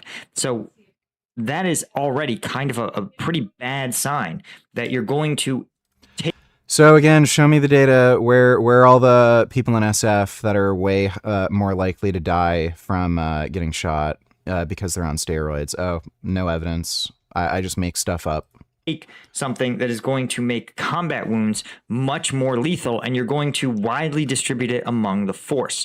Again, if you have not been living no evidence for your claim, you're just making shit up. Under a rock, you have probably seen combat medicine in Ukraine involves a lot of tourniquets. And boy, howdy, guys, if you're at risk of dying of a clot, a tourniquet is going to speed run that. So, no, the whole point of a fucking tourniquet is to stop you from bleeding out. So, show me the evidence that the use of a tourniquet increases your risk of fucking dying, you idiot. This guy is so stupid. We're already working to make our enemies' efforts to wound our troops more lethal. We've made our troops no evidence for your claim.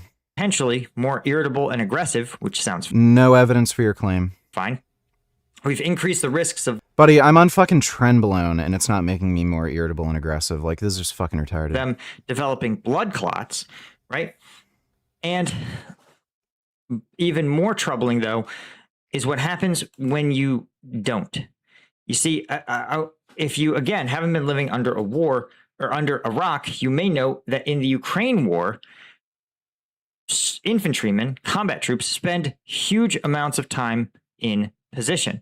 In fact, some soldiers remained in their positions for 200 plus days without replacement, struggling immensely to get resupplied, right? Those of us that have been doing the fundraisers for the Ukrainian troops know that one of their most dire needs is actually ground and air robots that can conduct resupply. And we're talking about 6 to 8 kilograms of payload can be flown to these positions in any one day. That's essentially food, water, maybe a spare battery, maybe ammunition. Okay. So it's the same reason that you can't have diabetics in the military. Is because if you're insulin dependent, it's not that we don't like you, it's that we cannot reliably get insulin, which often has to be refrigerated. We can't reliably get it to a forward position like what the Ukrainians experience every single day. Again, imagine spending 200 plus days being resupplied by drone at a hole in the ground, okay?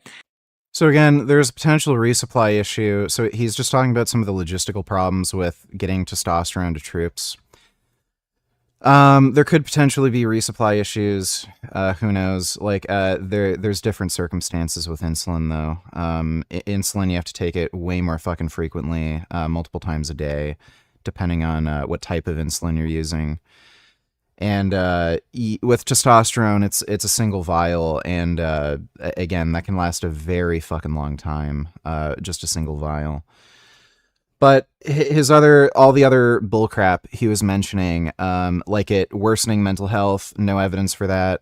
Like we're talking about testosterone in particular, not any other fucking steroids. We're not talking about tren. We're talking about testosterone specifically. There is nothing but positive evidence on the effect of testosterone for mental health.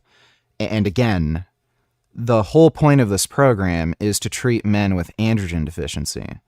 So this isn't even about, having dudes blast gear so that they're just like jacked as fuck. We're talking about dudes with diagnosed androgen deficiency being given testosterone. So nothing but positive effects on health, like mental health, nothing but positive effects on health in general. Men on TRT tend to live longer, have lower risk of heart disease, diabetes, lower risk of obesity, more muscle mass, better quality of life overall. And again, this bullshit he's saying it makes you infertile doesn't. He is just making that up. No fucking clue what he's talking about. Increases risk of blood clotting. Again, he has no fucking clue what he's talking about. And again, the hematocrit thing with steroids in general, that's also going to be heavily dose dependent. If you're on like 150 milligrams a week as a TRT dose, that's going to have practically no effect on your hematocrit compared to taking like 2 grams of fucking steroids, especially when you're talking about something like boldenone or anadrol. Those are particularly good at raising your hematocrit. By the way, what am I on right now? 525 test, 105 milligrams boldenone, 200 milligrams of Masteron. Masteron doesn't raise your hematocrit though, and 100 milligrams of Tren.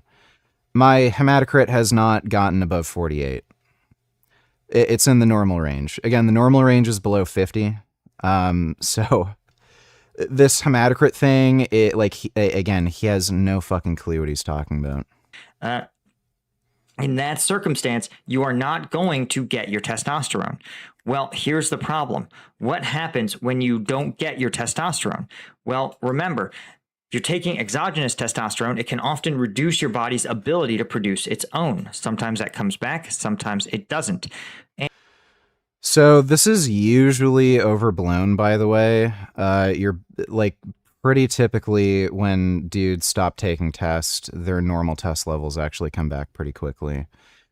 But again, you're talking about dudes with diagnosed androgen deficiency. So if they didn't have the testosterone anyway, they'd have issues with fatigue and low energy. And when you look at what it does, it creates a whiplash. You are likely to develop fatigue and low energy, mood changes and irritability, decreased libido, loss of muscle mass and strength, brain fog, sleep disruption, weight gain, and body composition changes, right?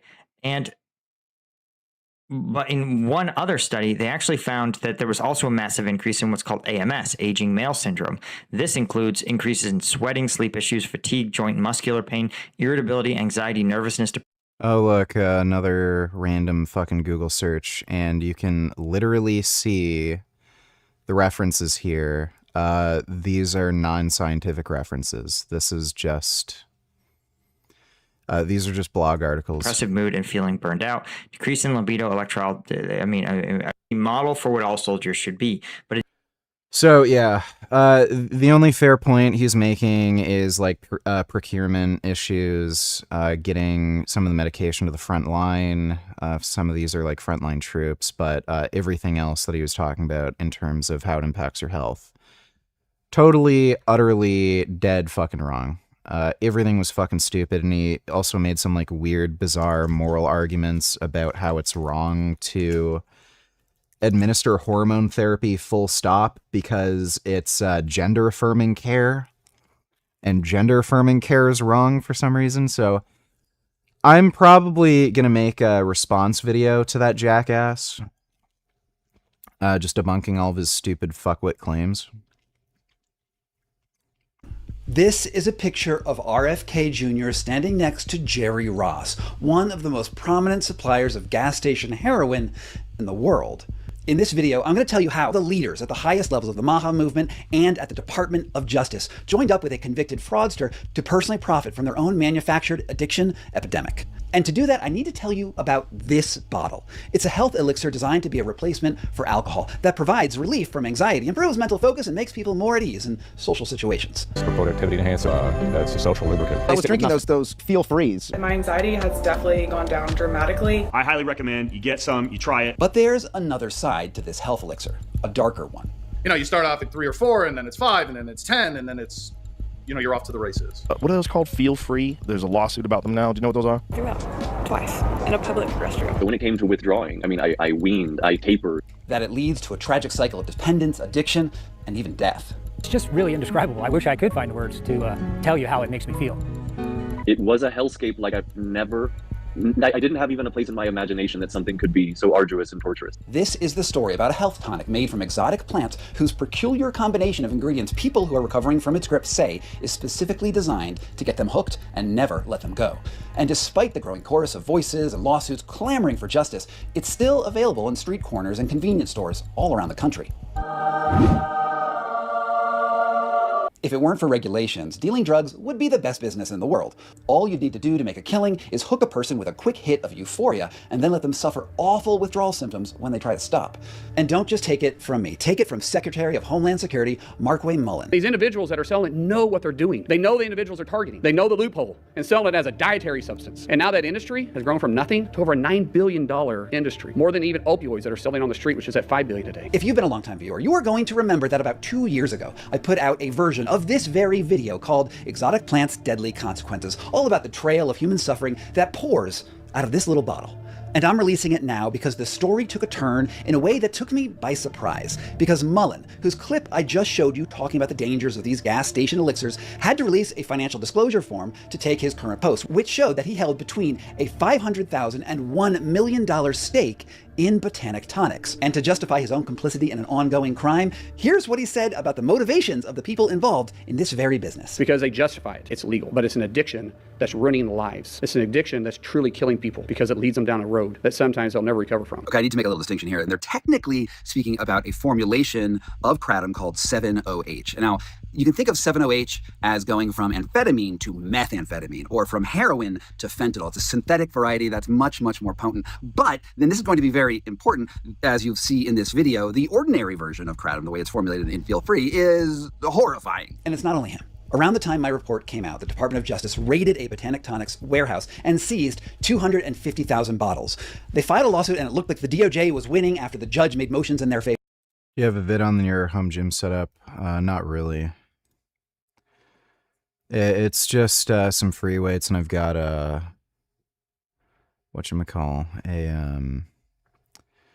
Rogue Rhino belt squat and a leg extension leg curl machine. But then in December 2025, the DOJ mysteriously dropped that lawsuit against Ross's company. And then a few months later, Botanic Tonics gave RFK's super PAC a $500,000 donation, which makes what Kennedy said at that very same press conference as Mullen pretty hard to stomach. Now they're putting them in every gas station, and they're marketed for children. They're gummy bears, they're bright colors, they're candy flavored. This is really a sinister, sinister industry. So I have to ask you, what is worse? A noted criminal getting away with a commercial scam that takes advantage of millions of people, or a government that is directly complicit in fostering an epidemic? Now, I'm going to get back to Kennedy in a little bit, but let's first get you up to speed on how this investigation got started in the first place. A few years ago, I put out a video about a man who fled New Zealand after he was convicted in a massive real estate scheme. And then he landed in Arizona and founded AG1, the most profitable supplement company on the planet. Now, this was just one indication that the supplement industry isn't as clean as it wants us to believe. And after that video came out, a bunch of people slid into my DM saying that I really needed to look at a company. Yeah, this is what Frank's addicted to. He's a dumbass. Company called Botanic Tonics. Not only was the founder sentenced to 9 years in jail for embezzling millions of dollars, but just like with AG1, he founded his health elixir company after he was released from prison. Now people are getting addicted, sick, and at least one reported case dying because of it. While I love getting tips from my viewers, I had this sinking feeling that this story was going to take over my life. Once I started digging into just a few court documents, lab samples, and started hearing from dozens of people from the subreddit devoted to this feel-free addiction, I knew that this rabbit hole was about to turn into a quagmire. And then, out of the blue... Hello? Hello, Scott. This is JW. Now, that's not actually his voice, but we had several phone calls and dozens of emails over the last couple weeks. And in this piece, when you hear that voice, it's an AI rendering that's quoted verbatim from my records. But to just give you a taste, things really did go off the rails. To protect my and my family's life, the federal government, under federal seal, sealed the case, and my identity change, inclusive of a new social security number, passport, and change of name. I was told I was under no legal obligation to disclose this to anyone, and further, if I did, there would be consequences. This story has taken me more than 100 hours to report, with at least a dozen interviews, as well as background conversations with the U.S. Marshal's Office, that's the organization that runs the Witness Protection Program, and the FBI, and political lobbying organizations with billions, or at least millions of dollars at their disposal. The company's founder even threatened to have me put in jail when he got wind of what I was doing. So now, this isn't only the story of a health tonic gone wrong, but how an entire semi-legal $1.5 billion industry is trying to create a new regulatory paradigm for a psychoactive and addictive Southeast Asian leaf called kratom, based on the incredibly vague laws that regulate the supplement business. And I also found out how right now you can buy this potentially addictive loop tonic at gas stations and head shops across the country, like I found out. All right, I'm driving off to pick up some Feel Free. I've pulled into the Circle K. It looks like it's right there. I can buy it. It's $8 a bottle. Yeah. Do you sell a lot of it? Yeah. How many bottles do they buy usually when they buy it? Maybe like 4 or 5 for a single day. Plant-based, energy-focused, social lift. All right, so he carded me, and we got my bottle. Here we are.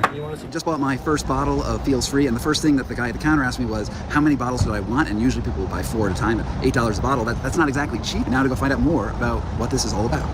When Feel Free came onto the scene a few years ago, it advertised itself as a high-end health booster and was distributed in health food centers and wellness shops and even in therapist and nutritionist offices as a way to help smooth over the cravings from people who want to quit alcohol and opioids. The brand sought out sponsorship deals with major sports teams, including affiliations with Florida State University and the University of Texas. Fraternity and sororities handed out bottles at parties on campuses, and the founder, J.W. Ross, had high-profile appearances on major health podcasts like Ben Greenfield and Skinny Confidential and with Luke Story. Joe Rogan drank it before a show. It might be Joe Rogan's secret weapon for keeping us cool. And soon the elixir spread like wildfire. If you believe its marketing materials, Feel Free is a harmless health and mindset enhancer made from all natural ingredients. Its website proudly promotes how it contains kava, a Southeast Asian tree root that has been consumed socially for centuries.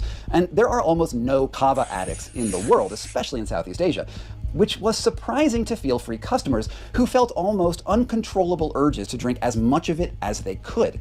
They soon discovered that Feel Free also contains high levels of the much more potent tree leaf kratom, which the FDA compared to an opioid in a 2017 press release and linked it to 36 deaths, again in 2017. It wasn't long until people who were recovering from alcoholism or had gone through bouts of depression started getting addicted, and badly. It took maybe 2 months or so to get to 8 to 10 a day, and then where I was, they were about $10 a bottle, and so 8 to 10 a day. Let's say it's 10, easy round number. It's $100 a day, 30 days in a month, $3,000 for a month, 12 months in a year, $36,000 a year. Went on for about, let's say, a year and a half. At that level, it's about $54,000 worth of drinking this wellness tonic. There was also this post on Facebook, which also appeared on a Reddit forum. My daughter passed away in August from these. She became addicted to them just by trying them. She tried to stop drinking them and would be in so much pain she would slip back into it. She developed an intestinal blockage and dropped about 40 pounds to where she only weighed 107. Her skin was extremely dry, she was shaky like a 90-year-old, and she started having seizures, which she'd never had before. The last seizure she had was so violent it resulted in cardiac arrest, and we lost her. These drinks are pure evil. Later, I connected with that poster who further told me that the FDA collected samples of Feel Free bottles at the scene and is conducting its own independent investigation into her death. The podcaster Ben Greenfield is one of the few health influencers to walk back some of his initial claims of support for Feel Free. You've heard me talking about this stuff that gives me pure euphoria, and I feel like I'm on drugs, but like really good drugs the rest of the day. Burns clean, crushes appetite cravings, crushes any desire for even things like wine or weed or anything like that at night. Workouts better, sex better, recovery better, talks better. So I'm gonna show you what it is. It's called Feel Free, tiny little bottle, phenomenal cosmic power. I've been drinking 2 a day now. Feel Free paid him an undisclosed amount to be on. Yeah, that sounds like you're just addicted to a drug. On his show, as well as affiliate deals for products that he sold online. Now, I've known Ben for a few years, and he's active on the subreddit for recovering addicts of Feel Free and seems genuine when talking about his affiliations and the impact that his show had on the community. And I reached out to him over a messaging app that we share, and Greenfield, who intensely monitors his own health, says, well, he went a little overboard with Feel Free. I was drinking like 6 bottles a day, and then I found out what it was. I'm like, oh, I should not be putting that in my body in excess. Now, I still have some. I might have like a bottle a week. And then he suggested an important research direction. The founder of the company does have an interesting history. I'll leave it at that. You can do your own digging.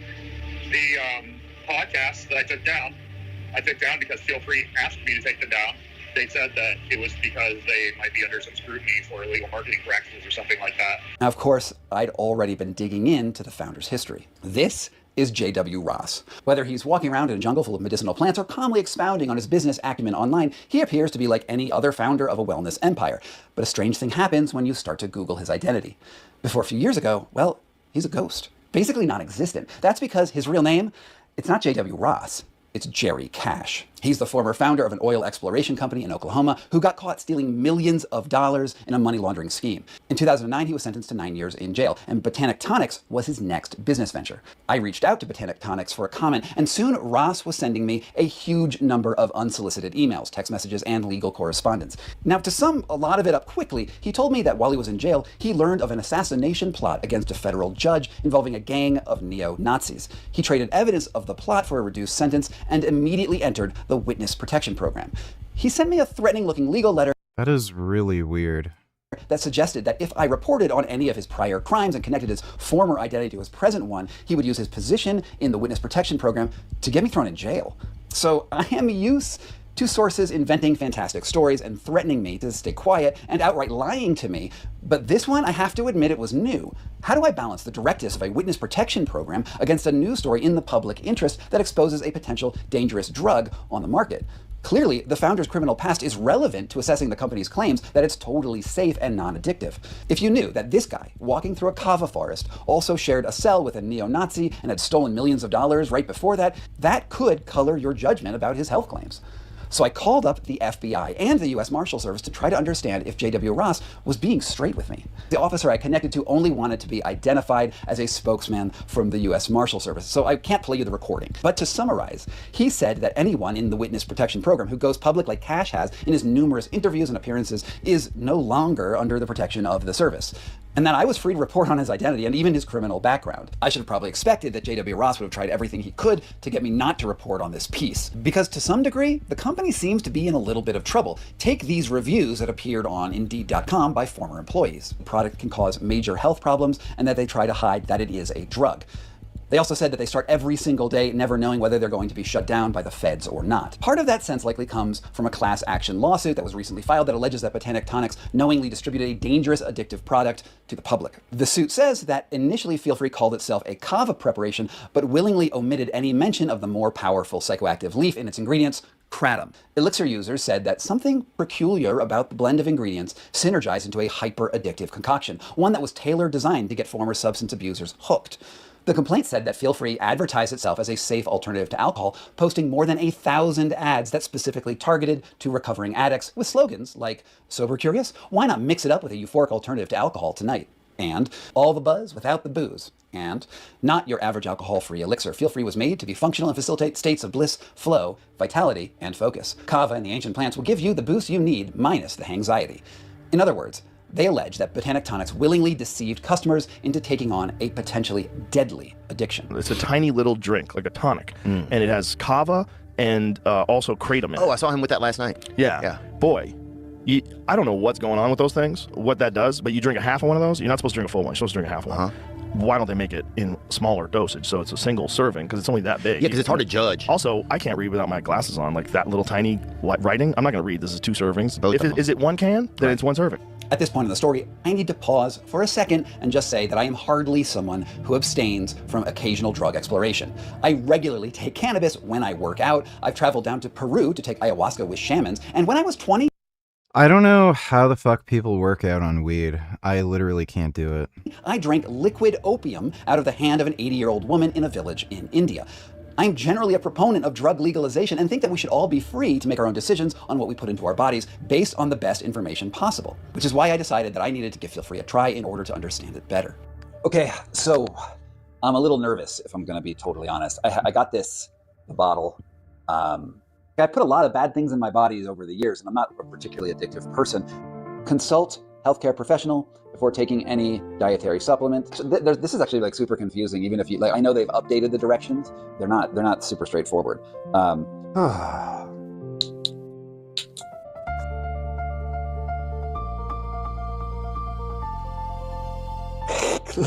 Oh, also like slightly numb. Oh, it really is disgusting. So if the next video I come out looking like Gollum, totally. And why they think it would help you focus. Is this somewhat like Ritalin, possibly? I do feel a little nauseous in my stomach. I don't think I'm going to become Gollum. I got into this groove about 10 minutes after taking the shot, and I got a lot of work done. And then now I feel like a little bit unfocused. I feel a little bit warm, and there's this voice in the side of my brain saying, you should take some more, and you should get right back to where you just were. And I find that interesting because, one, I don't usually talk with hand puppets. I don't usually have those sorts of addictive thoughts. And now I feel sort of just groggy and, I'm just sort of low. I would guess if you intensified this by orders of magnitude, doing this over and over again over the course of years or months with many, many more bottles, that down that I'm feeling now could be way, way worse. It's been 5 hours since I took Feel Free, and it feels like the day after you smoke a lot of pot. Like Like, it feels like last night I smoked a lot of pot, and today I woke up and I feel really just like groggy and just not super motivated to do stuff. And I get it. I get what the addiction cycle is like. That's what Feel Free is about. You feel free for a few minutes, and then you want to go back on it. So yeah, I get why this is so addictive. I can only tell you what I felt while taking it. For a more scientific understanding, I had to reach out to an expert. I'm a Cornell Stanchu, and No, I don't take ashwagandha. I'm a clinical addiction psychiatrist. Stanchu says that Feel Free is different from other kratom products on the market because of the peculiar relationship between kava and kratom. The combination of these two botanicals certainly is concerning. Both kratom and kava can inhibit metabolism of certain pharmacological agents, but also of each other, which increases their potency. There's also the issue of kratom products that are available on the market right now. Capsules or liquid extracts, which extract just the highly potent compound from the kratom plant and really concentrate it to where one could ingest a capsule that may be the equivalent of, say, 3 trees worth of leaf. It's very very dangerous for the consumer. And again, Feel Free is far from the only company selling kratom in America. There are dozens, if not hundreds, of different companies that sell various iterations of powders and elixirs that make claims as varied as a leaf being a great way to taper off your harder drugs, all the way to their own concoctions being legal morphine, which is quite a spread. While I would love to do a deep dive into that kratom industry as a whole, just reporting on Feel Free has pretty much taken over my life. So if you are looking for that sort of deep dive, I would like to direct you towards this amazing investigative feature series by the Tampa Bay Times last year, where a team of reporters uncovered the full stretch of the kratom empire from Southeast Asia through the ports in Oakland all the way to Florida. They found numerous distribution and processing centers in Texas, Colorado, and Georgia, and cataloged more than 500 deaths in Florida alone. While they don't have national statistics, back-of-the-envelope calculations suggest that the total body count in the last decade is likely in the multiple thousands. Now, you might ask why kratom is so widely available in America. Why haven't regulators stepped in? Well, the fact is that they tried. Back in 2016, the FDA petitioned the DEA to list kratom as a Schedule I drug, so dangerous that it wouldn't even be a... How do you recommend researching the stuff? Researching what? What the fuck are you talking about? ...available for medical study.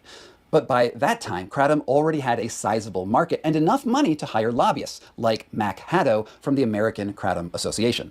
My involvement came when the president of the AKA at the time called me and asked me if I would join their lobbying team because I have had extensive experience in dietary supplements. I previously worked with Orrin Hatch, who was the champion of dietary supplements, and I worked with him on the enactment of the Dietary Supplement Health and Education Act in 1994. That's right. This is the same lobbyist that made it almost impossible for the FDA to regulate the supplement industry beyond labeling their products accurately and not making specific health claims. So there was a 1994 act that prohibited the FDA from regulating supplements before they went to market or testing them for safety or efficacy before going to market. So basically, it's up to the manufacturers to make sure their products are safe and effective, and we're just going to trust them, and then they're going to go on the market. Which, of course, ushered in a whole world of billion-dollar supplement grifters.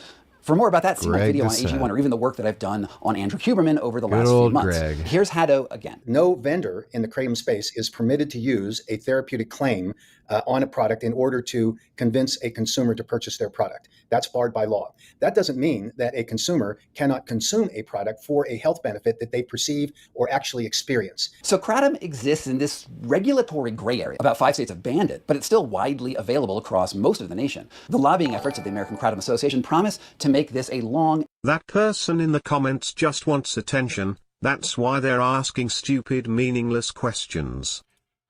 Oh, okay, thanks for letting me know. Thanks for the donation. And drawn out battle. Okay, so let's bring all of this up to the present day under Maha. One thing that has struck me since I first dug into this story is how the ephemeral regulation around supplements has seeped into just about every aspect of American health policy.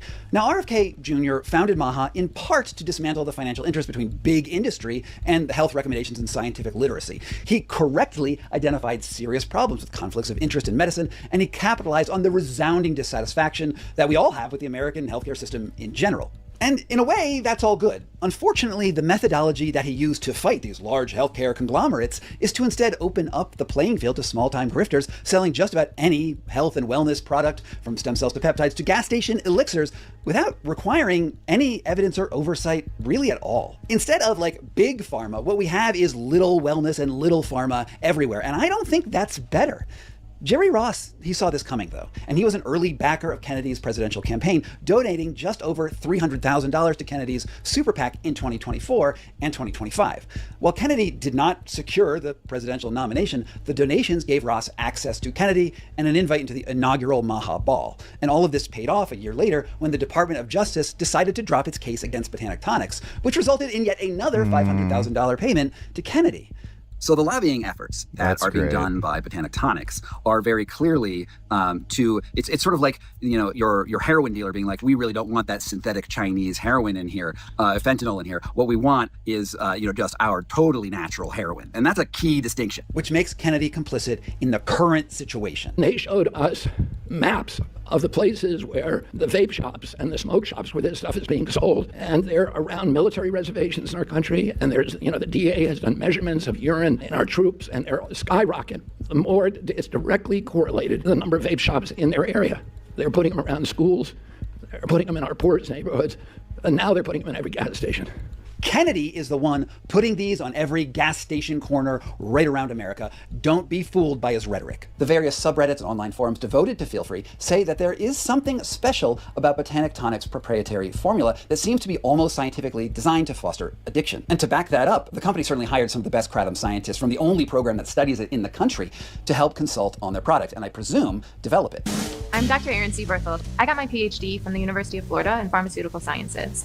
My research group focused on studying complex natural products like those produced here at Botanic Tonics. It could be that simply mixing those two components is enough to synergize into a particularly addictive brew. But there are other theories out there too. In his message to me, Ben Greenfield speculated that the secret to their success was that they fermented the kratom. I sent the bottle from my own stash off to the mass spec guy on Instagram who did a full mass spectrometry analysis of it. And basically, it contains exactly what it says it has in it. Like, it's not laced with fentanyl or opioids, all this stuff that people are claiming.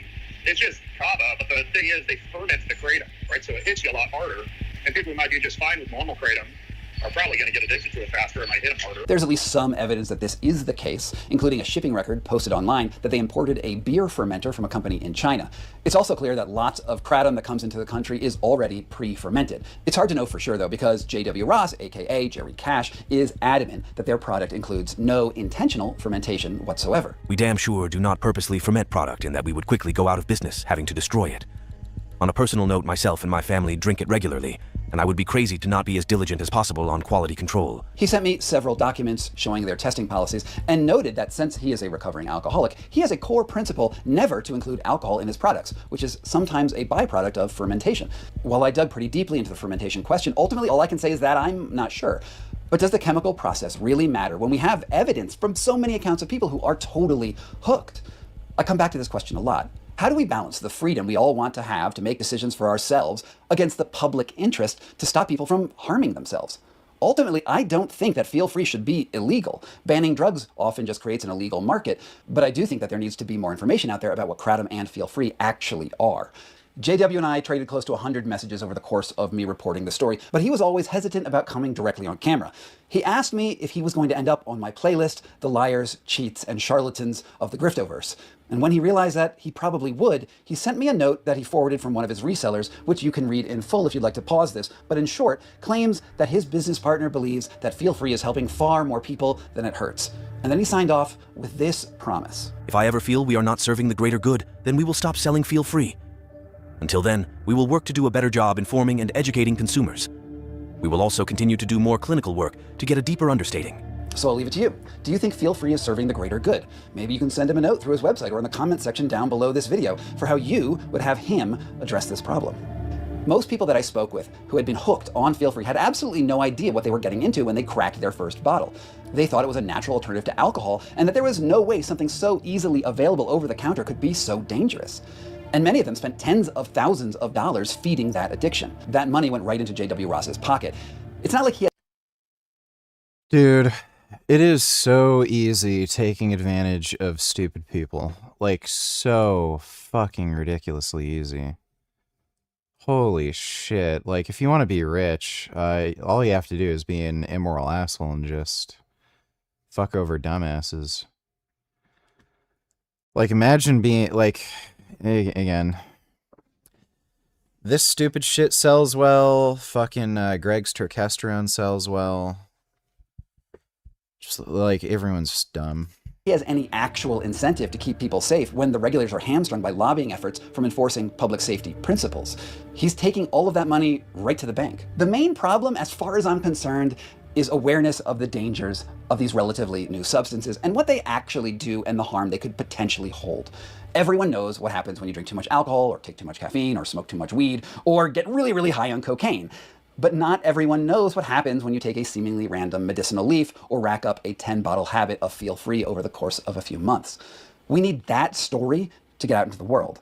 So if you've made it this far into the video, what I want to ask you is to help out in this effort. I want you to post this video to your social media feeds and even more efficiently and effectively send it to a friend directly and warn them about what might be lurking for them at their corner shop. They may already be drinking feel free. Let them at least know what could happen. And if you're someone struggling with addiction to feel free, there aren't a lot of resources specifically devoted to the topic just yet, but I highly recommend that you check out the subreddit. I've linked to it down below. You could also check out the Kratom Addiction podcast, where you can hear stories about other people who have struggled just like you. The one piece of advice that every recovering addict told me said that their road to salvation started when they told just one person about the struggle that they were having. There's a lot of shame in admitting that you have an addiction, but taking that first step will make all of the difference. And remember, there are thousands of people just like you struggling with the same things. Thanks so much for tuning in to this update about Feel Free and Botanic Tonics. It really means a lot to me that you're here. And if you support the work that I do and you want to get like more Oh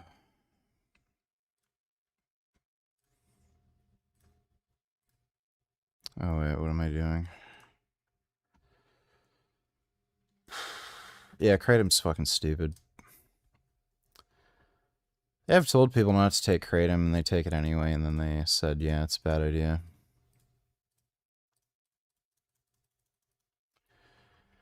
If a drug isn't going to make you bigger, faster, stronger, you know, more jacked, there's probably no point in taking it.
Oh, yeah. Right.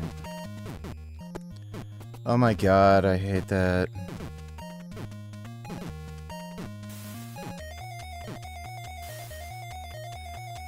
Oh, we're off to a great start.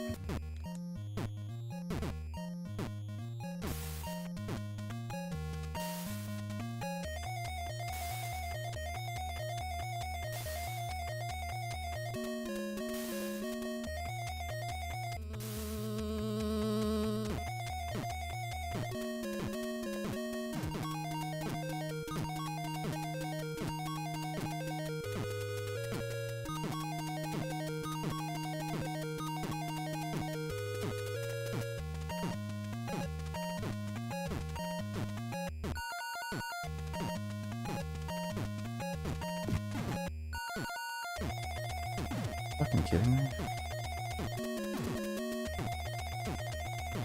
Fuck.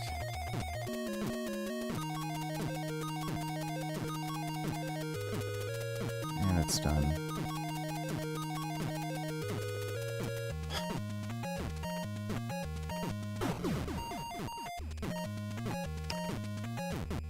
This is so hard.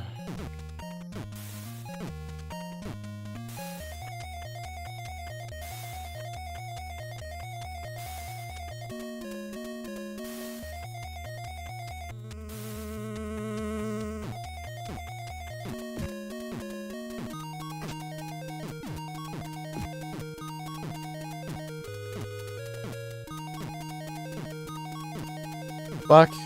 Fucking asshole.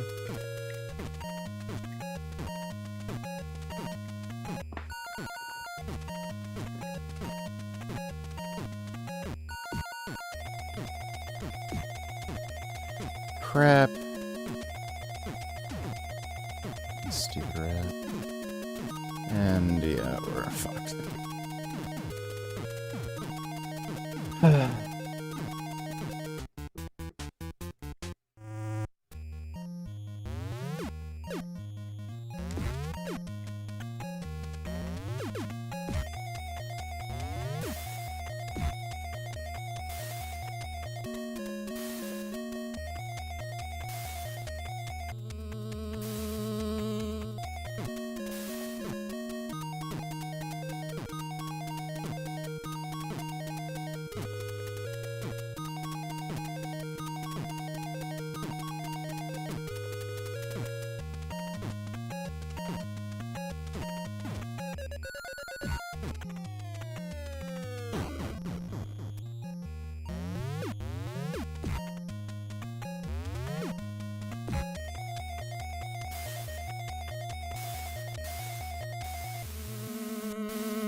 What a cheap fucking thing, dude.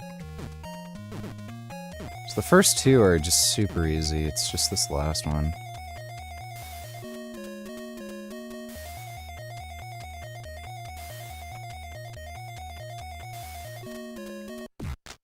I think I'm just gonna save state here, because the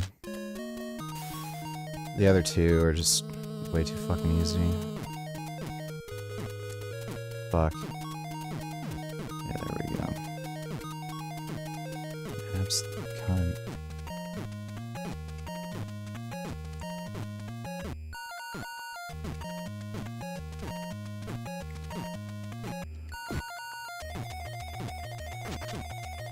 Shit.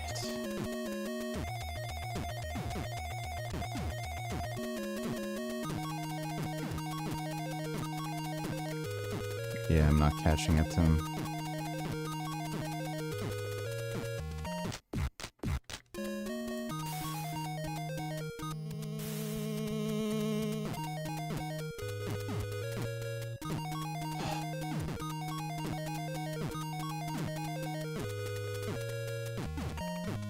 Oh boy.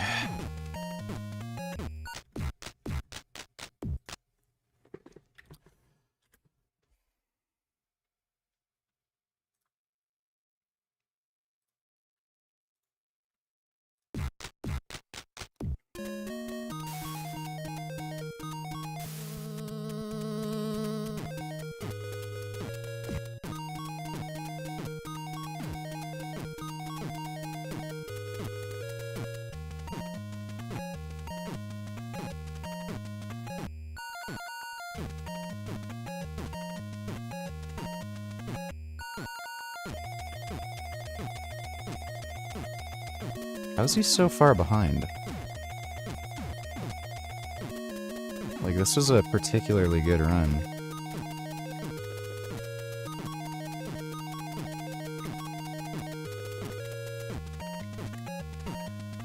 Fuck. Oh. Almost. It's kind of cheap.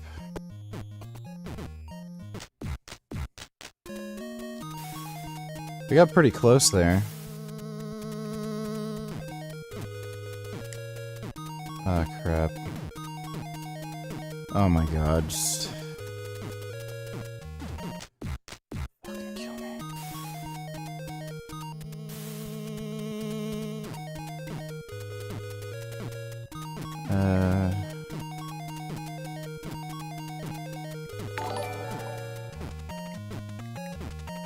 My stupid girlfriend got pissed off at me today because it was 112 degrees outside and this jackass was walking his dog and the dog's wasn't in pain, and I yelled at the guy to not walk his dog when it's this fucking hot outside.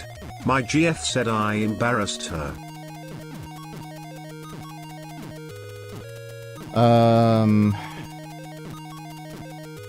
I mean, dogs have to go outside to pee. I don't know exactly what the circumstance was, but, shit, that may or may not have been reasonable. I don't know.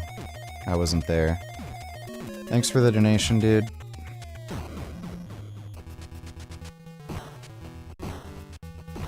Okay, we did it.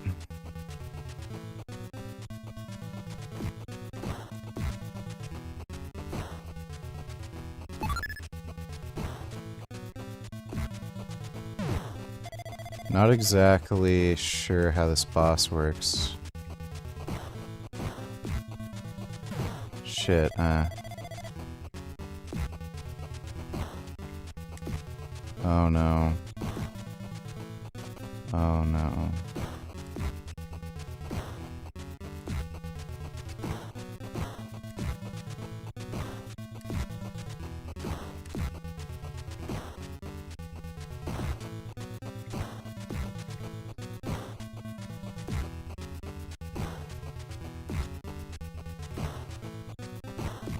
Shit.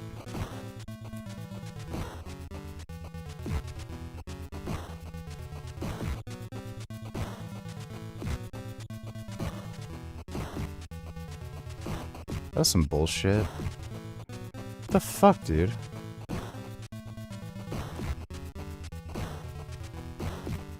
Oh my god. I'm gonna suck my ass, dude. Okay, well.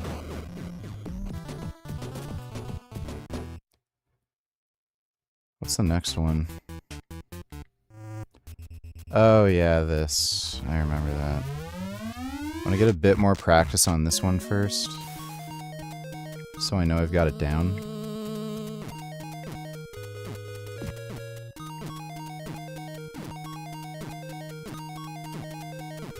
So it already starts off in a sprint. I didn't need to double tap the D-pad. And I can body check him when just before he passes me, and it's way easier to time that way. So much more consistently I can get the thing I want to happen.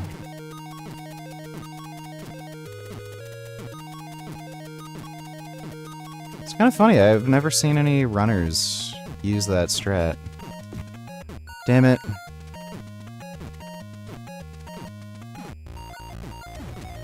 That's bullshit that he can run through the fucking thing, but you can't. That's like actually bullshit. So it's literally RNG if you can fucking win? Like what the fuck is that? Fuck.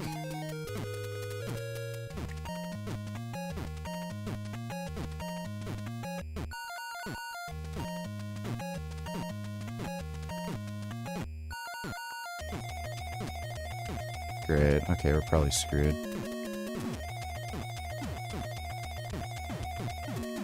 Yeah, we're screwed.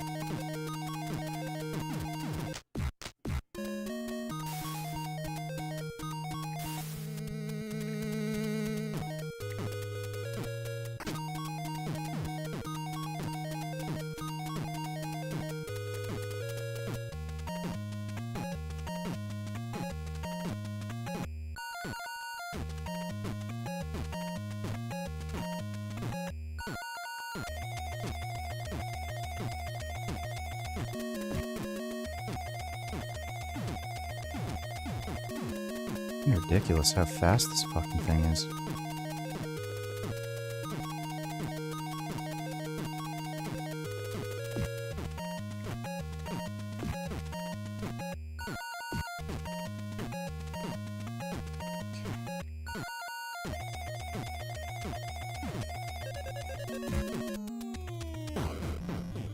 This boss is a bit tricky. Yeah, right.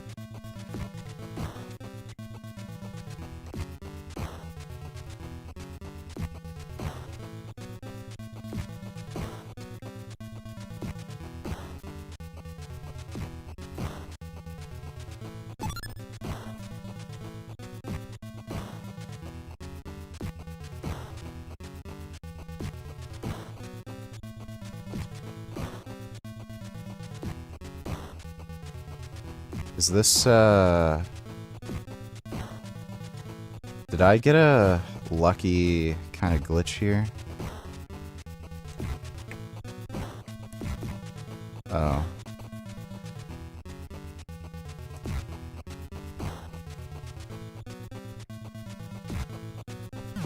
Shit. He's kind of acting weird now.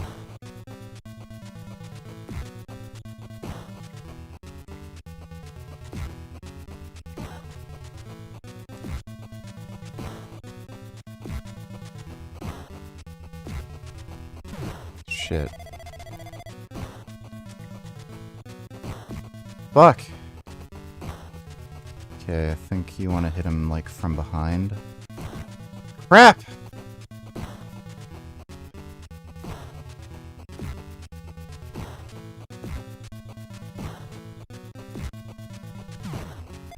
Why didn't he bounce off the fucking wall that time? Yeah, there he goes. Now he's bouncing off the wall.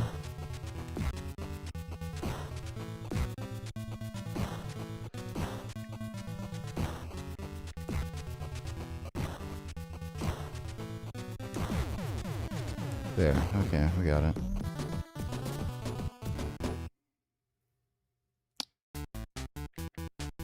That's not too bad. The save state here. Then I think it's just this and then the last fucking level.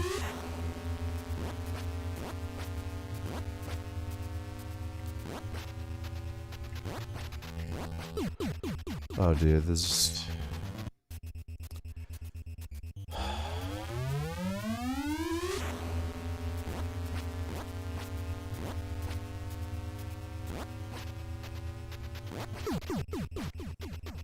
Oh my god.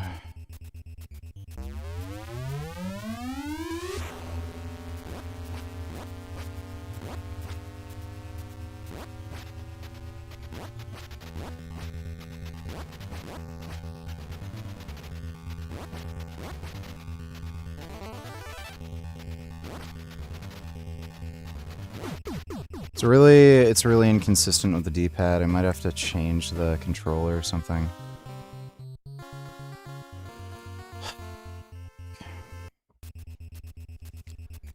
Yeah, I don't know if this D-pad's really good enough to... It just doesn't... Like, sometimes it just doesn't click.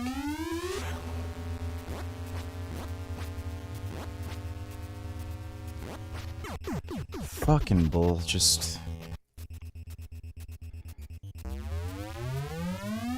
What's the... Like, why even make it like this? Like, it's just so fucked.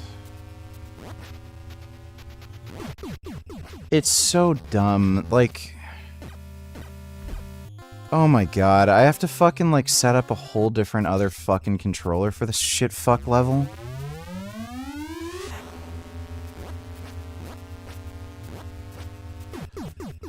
Like, it's stupid. I think I'm gonna have to use my, like, arcade stick or something. Yeah, it especially going left, it doesn't like to read the input.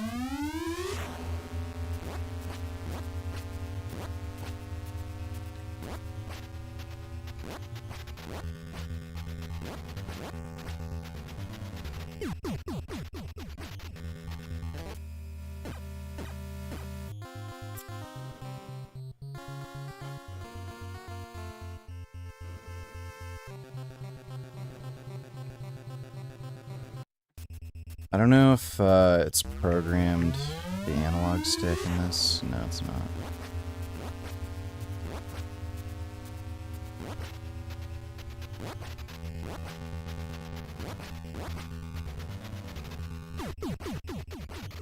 This is stupid.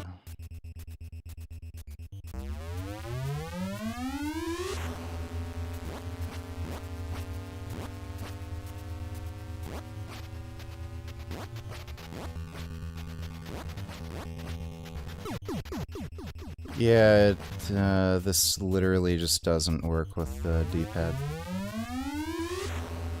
Like, you full stop can't use it. That's some literal fucking horseshit.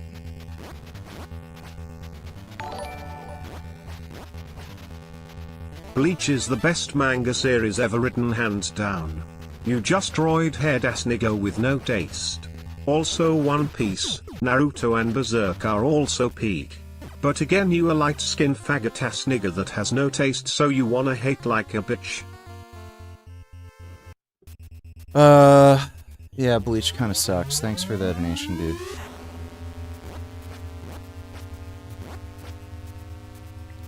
It has some of the worst art I've ever seen in a fucking manga. Just horrendous. Every character looks the same, dresses the same, looks fucking weird and awkward. The panels are very bland. I just don't like anything about it. It's terrible. Thanks for the donation, dude. Yeah, it's... I'm too tired to even get up and then change the fucking controls just for this one stupid fucking level.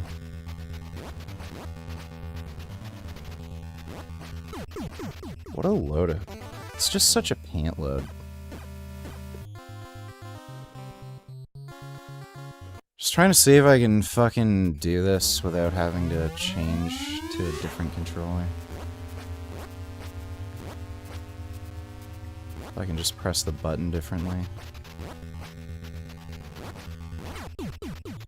So dumb. Yeah, this is pointless. You literally can't even do it with, You literally can't do it.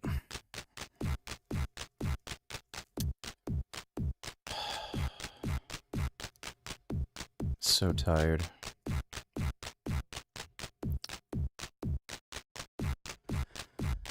I'll try a few more runs on that other thing we were on just for practice, but I'm gonna set up the other controller tomorrow or something. But yeah, it's completely fucking pointless even trying that with this controller.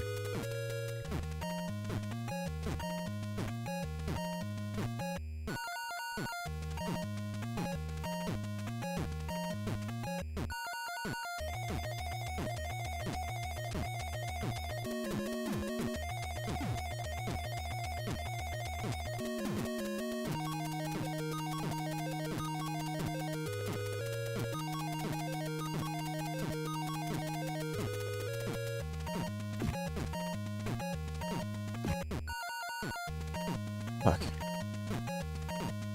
Complete asshole. Are you serious? Did you see that? Do you see how fucked this stupid fucking game is? Literally RNG. Oh, you just lose this time. You did everything fucking perfectly. It's just, oh, the fucking electric thing was on. It can cross through the electric thing, but you can't, so you just lose. Fuck you. Suck my dick. You're a loser if you play this fucking game anyway, so suck my ass, fucking bitch.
How in the ever-loving shit?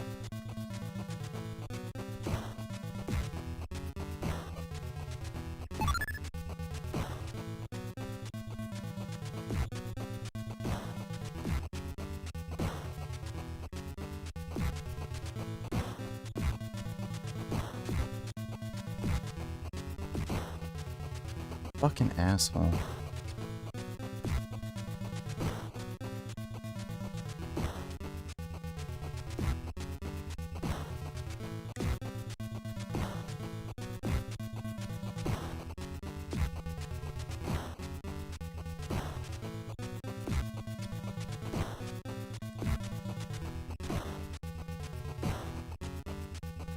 Oh my god, just... Is that hard for it to just do what I want it to do?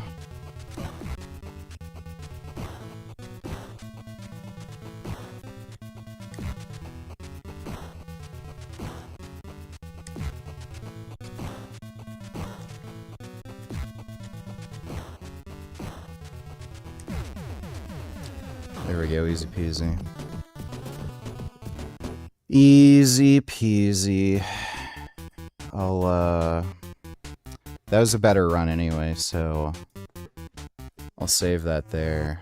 I got more, one-ups. Yeah, I got that down real easy now. Like, the only thing that fucks me up at this point is the stupid RNG. The only cure for the human condition is sex robots. Until that comes, I'm rotmaxing. No, I'm pretty sure it's just, dying. That'll, happen no matter what we do, so... Thanks for the donation, Ben Boy.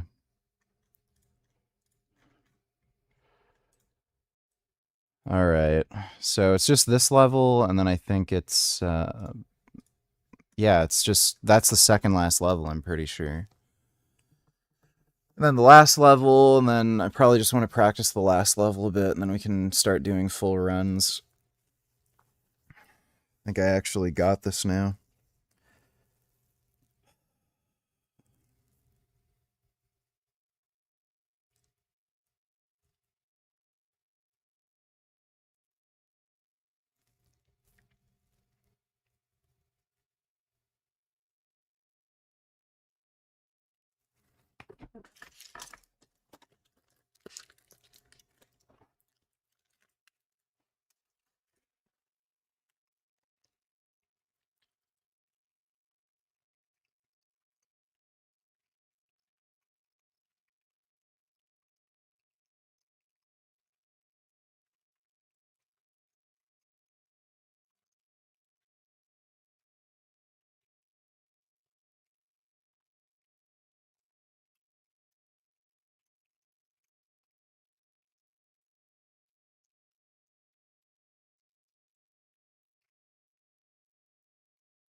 all just fucking chimp shit.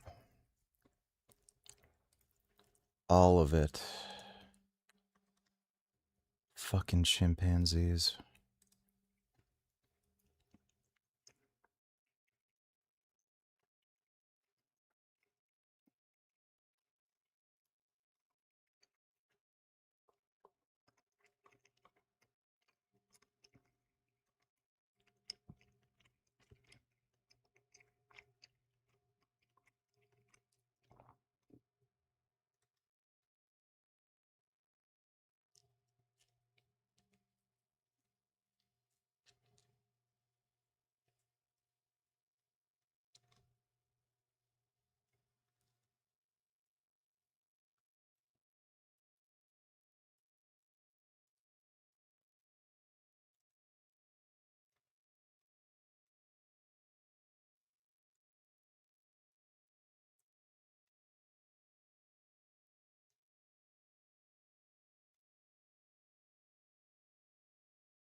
Rainbow Six Siege is pure fucking garbage.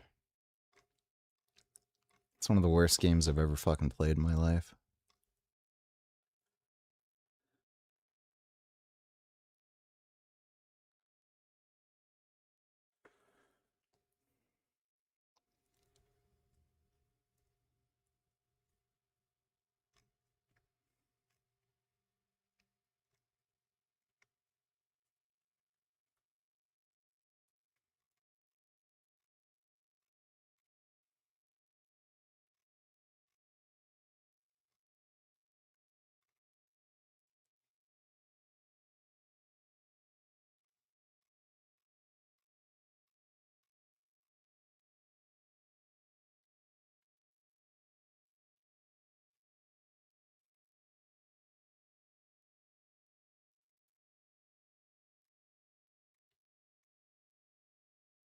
Busted. Monday morning, open for business.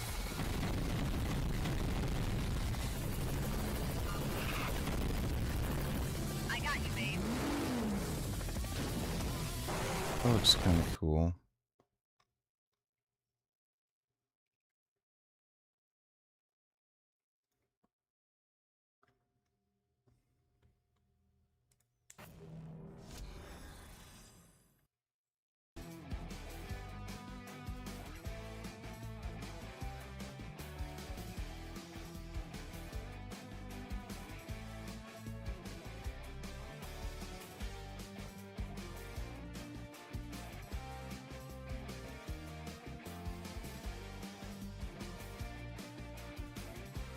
Oh my god.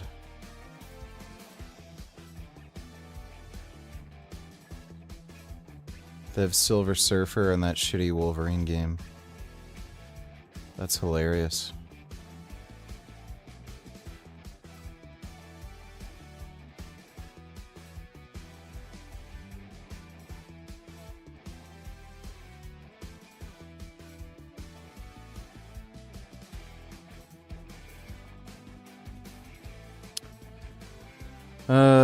Maybe.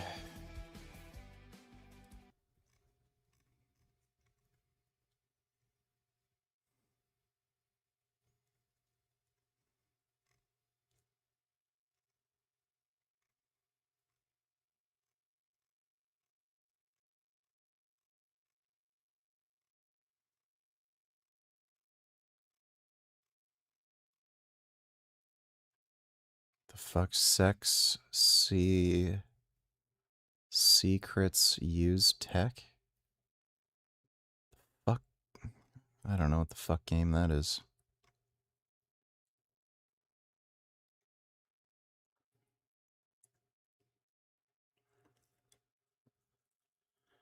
No, never played Subnautica.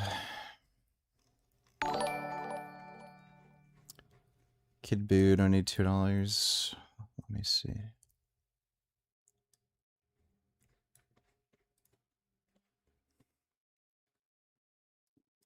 If I die from this, I get this. Here we go. No, you won't. All right, ready?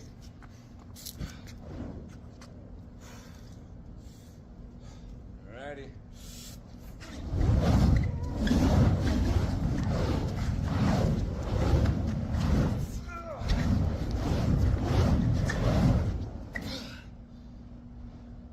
That's heavy when you swing it.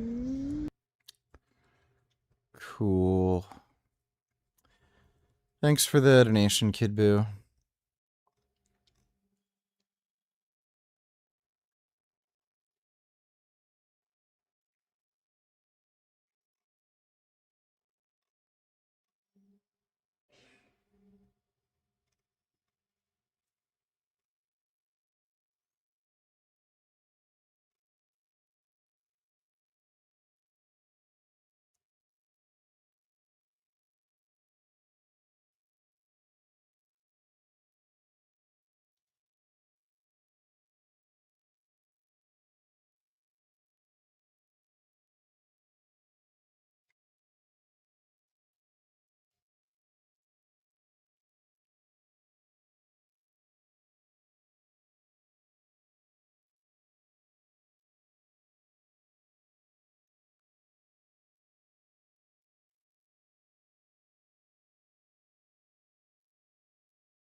Let's watch Will Tennyson's pointless, stupid, dumb fuck, retard, idiot shit. There's a gym in Japan where a $24,000 membership gets you a fully golden shower. No, not that kind, but an actual shower made of gold. $0 gym. It's outside. More expensive gym. It's inside. It's like a gym. They got weights at the gym. The really expensive gym is like nicer. Oh wow, personal trainer at expensive gym. They have cool smoothies at expensive gym. Oh wow, golden shower, expensive gym. Wow, he went into gym. How the fuck does this get 4.9 million views? Go fuck yourself, Will Tennyson. How's that fucking Turkesterone working out for you, dipshit? Fucking... this fucker looks like the fucking Grinch, if he wasn't green. If the Grinch was shaved and white, that's what the fucking Grinch would look like. And I bet the Grinch would also, like, just make stupid fucking videos like this.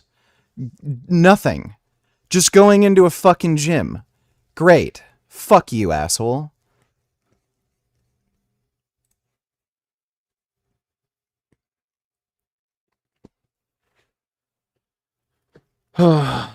Just fucking brain rot trash.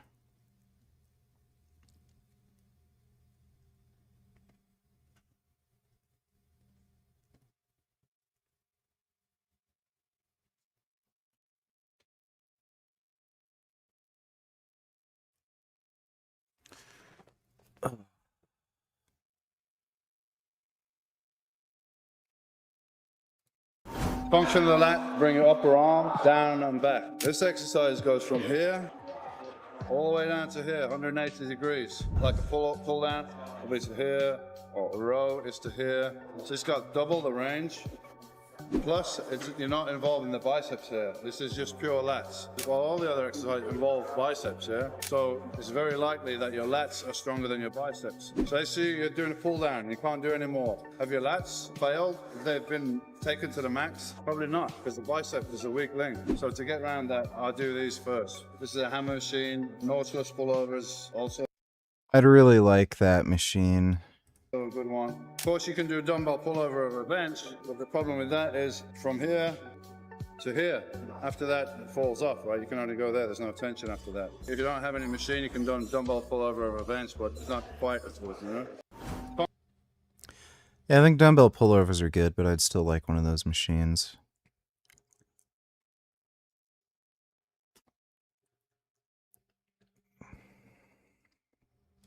The third part of your comic book trifecta I do want to mention, I mean, Invincible is huge. I mean, those fans are such a surprise to me because really? Because it's you know.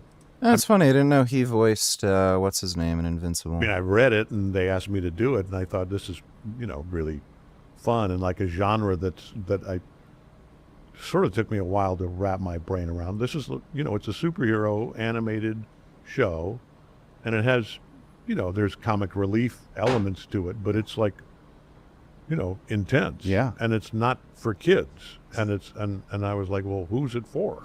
You know, but well, then I found out it's everyone, for everybody because people who stop me on the street all the time now and talk about Invincible. Yeah. You know. Have you seen the Think Mark meme around? Yeah.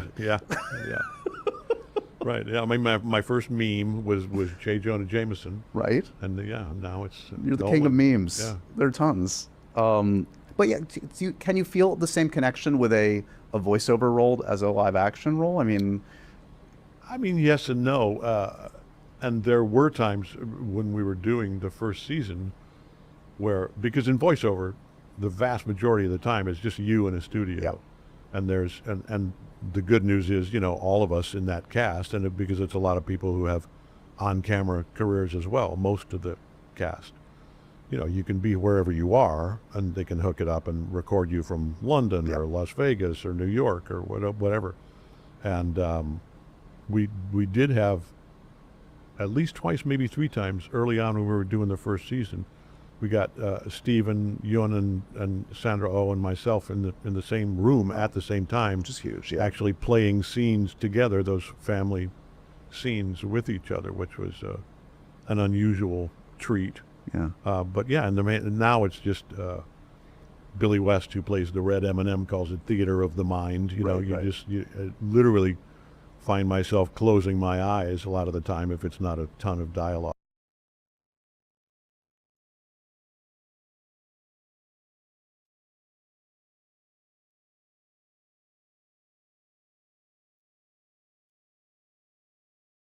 Strong and very physically. I really like that bat suit. I think that was the best bat suit made yet. That looked absolutely fantastic. It's just too bad they made the shittiest fucking Batman movies. Huge achievement here. I'd like them to make a movie based on Crisis. The nanosuit was really cool. It's a cool story too. Like you know, North Korea, aliens, North Koreans discover aliens and shit. I think that'd translate pretty well into a movie.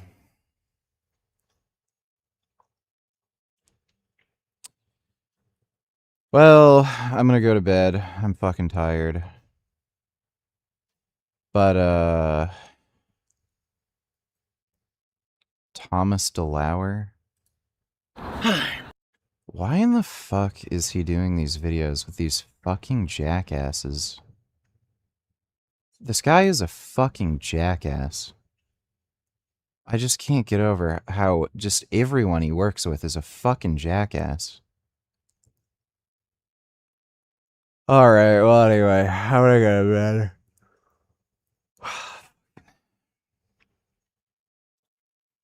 Maybe I'll react to that tomorrow. Alright, well. I disagree. I consider Batman v Superman to be a masterpiece. It's not that great.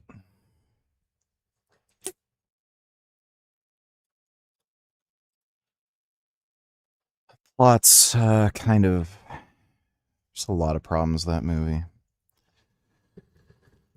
Oh, they kind of base some of the story off the Dark Knight Returns, but it wasn't close enough, so a lot of the story beats didn't really make any sense. Like, there wasn't any particularly strong motivation for Batman to even fight Superman. And then after they fought,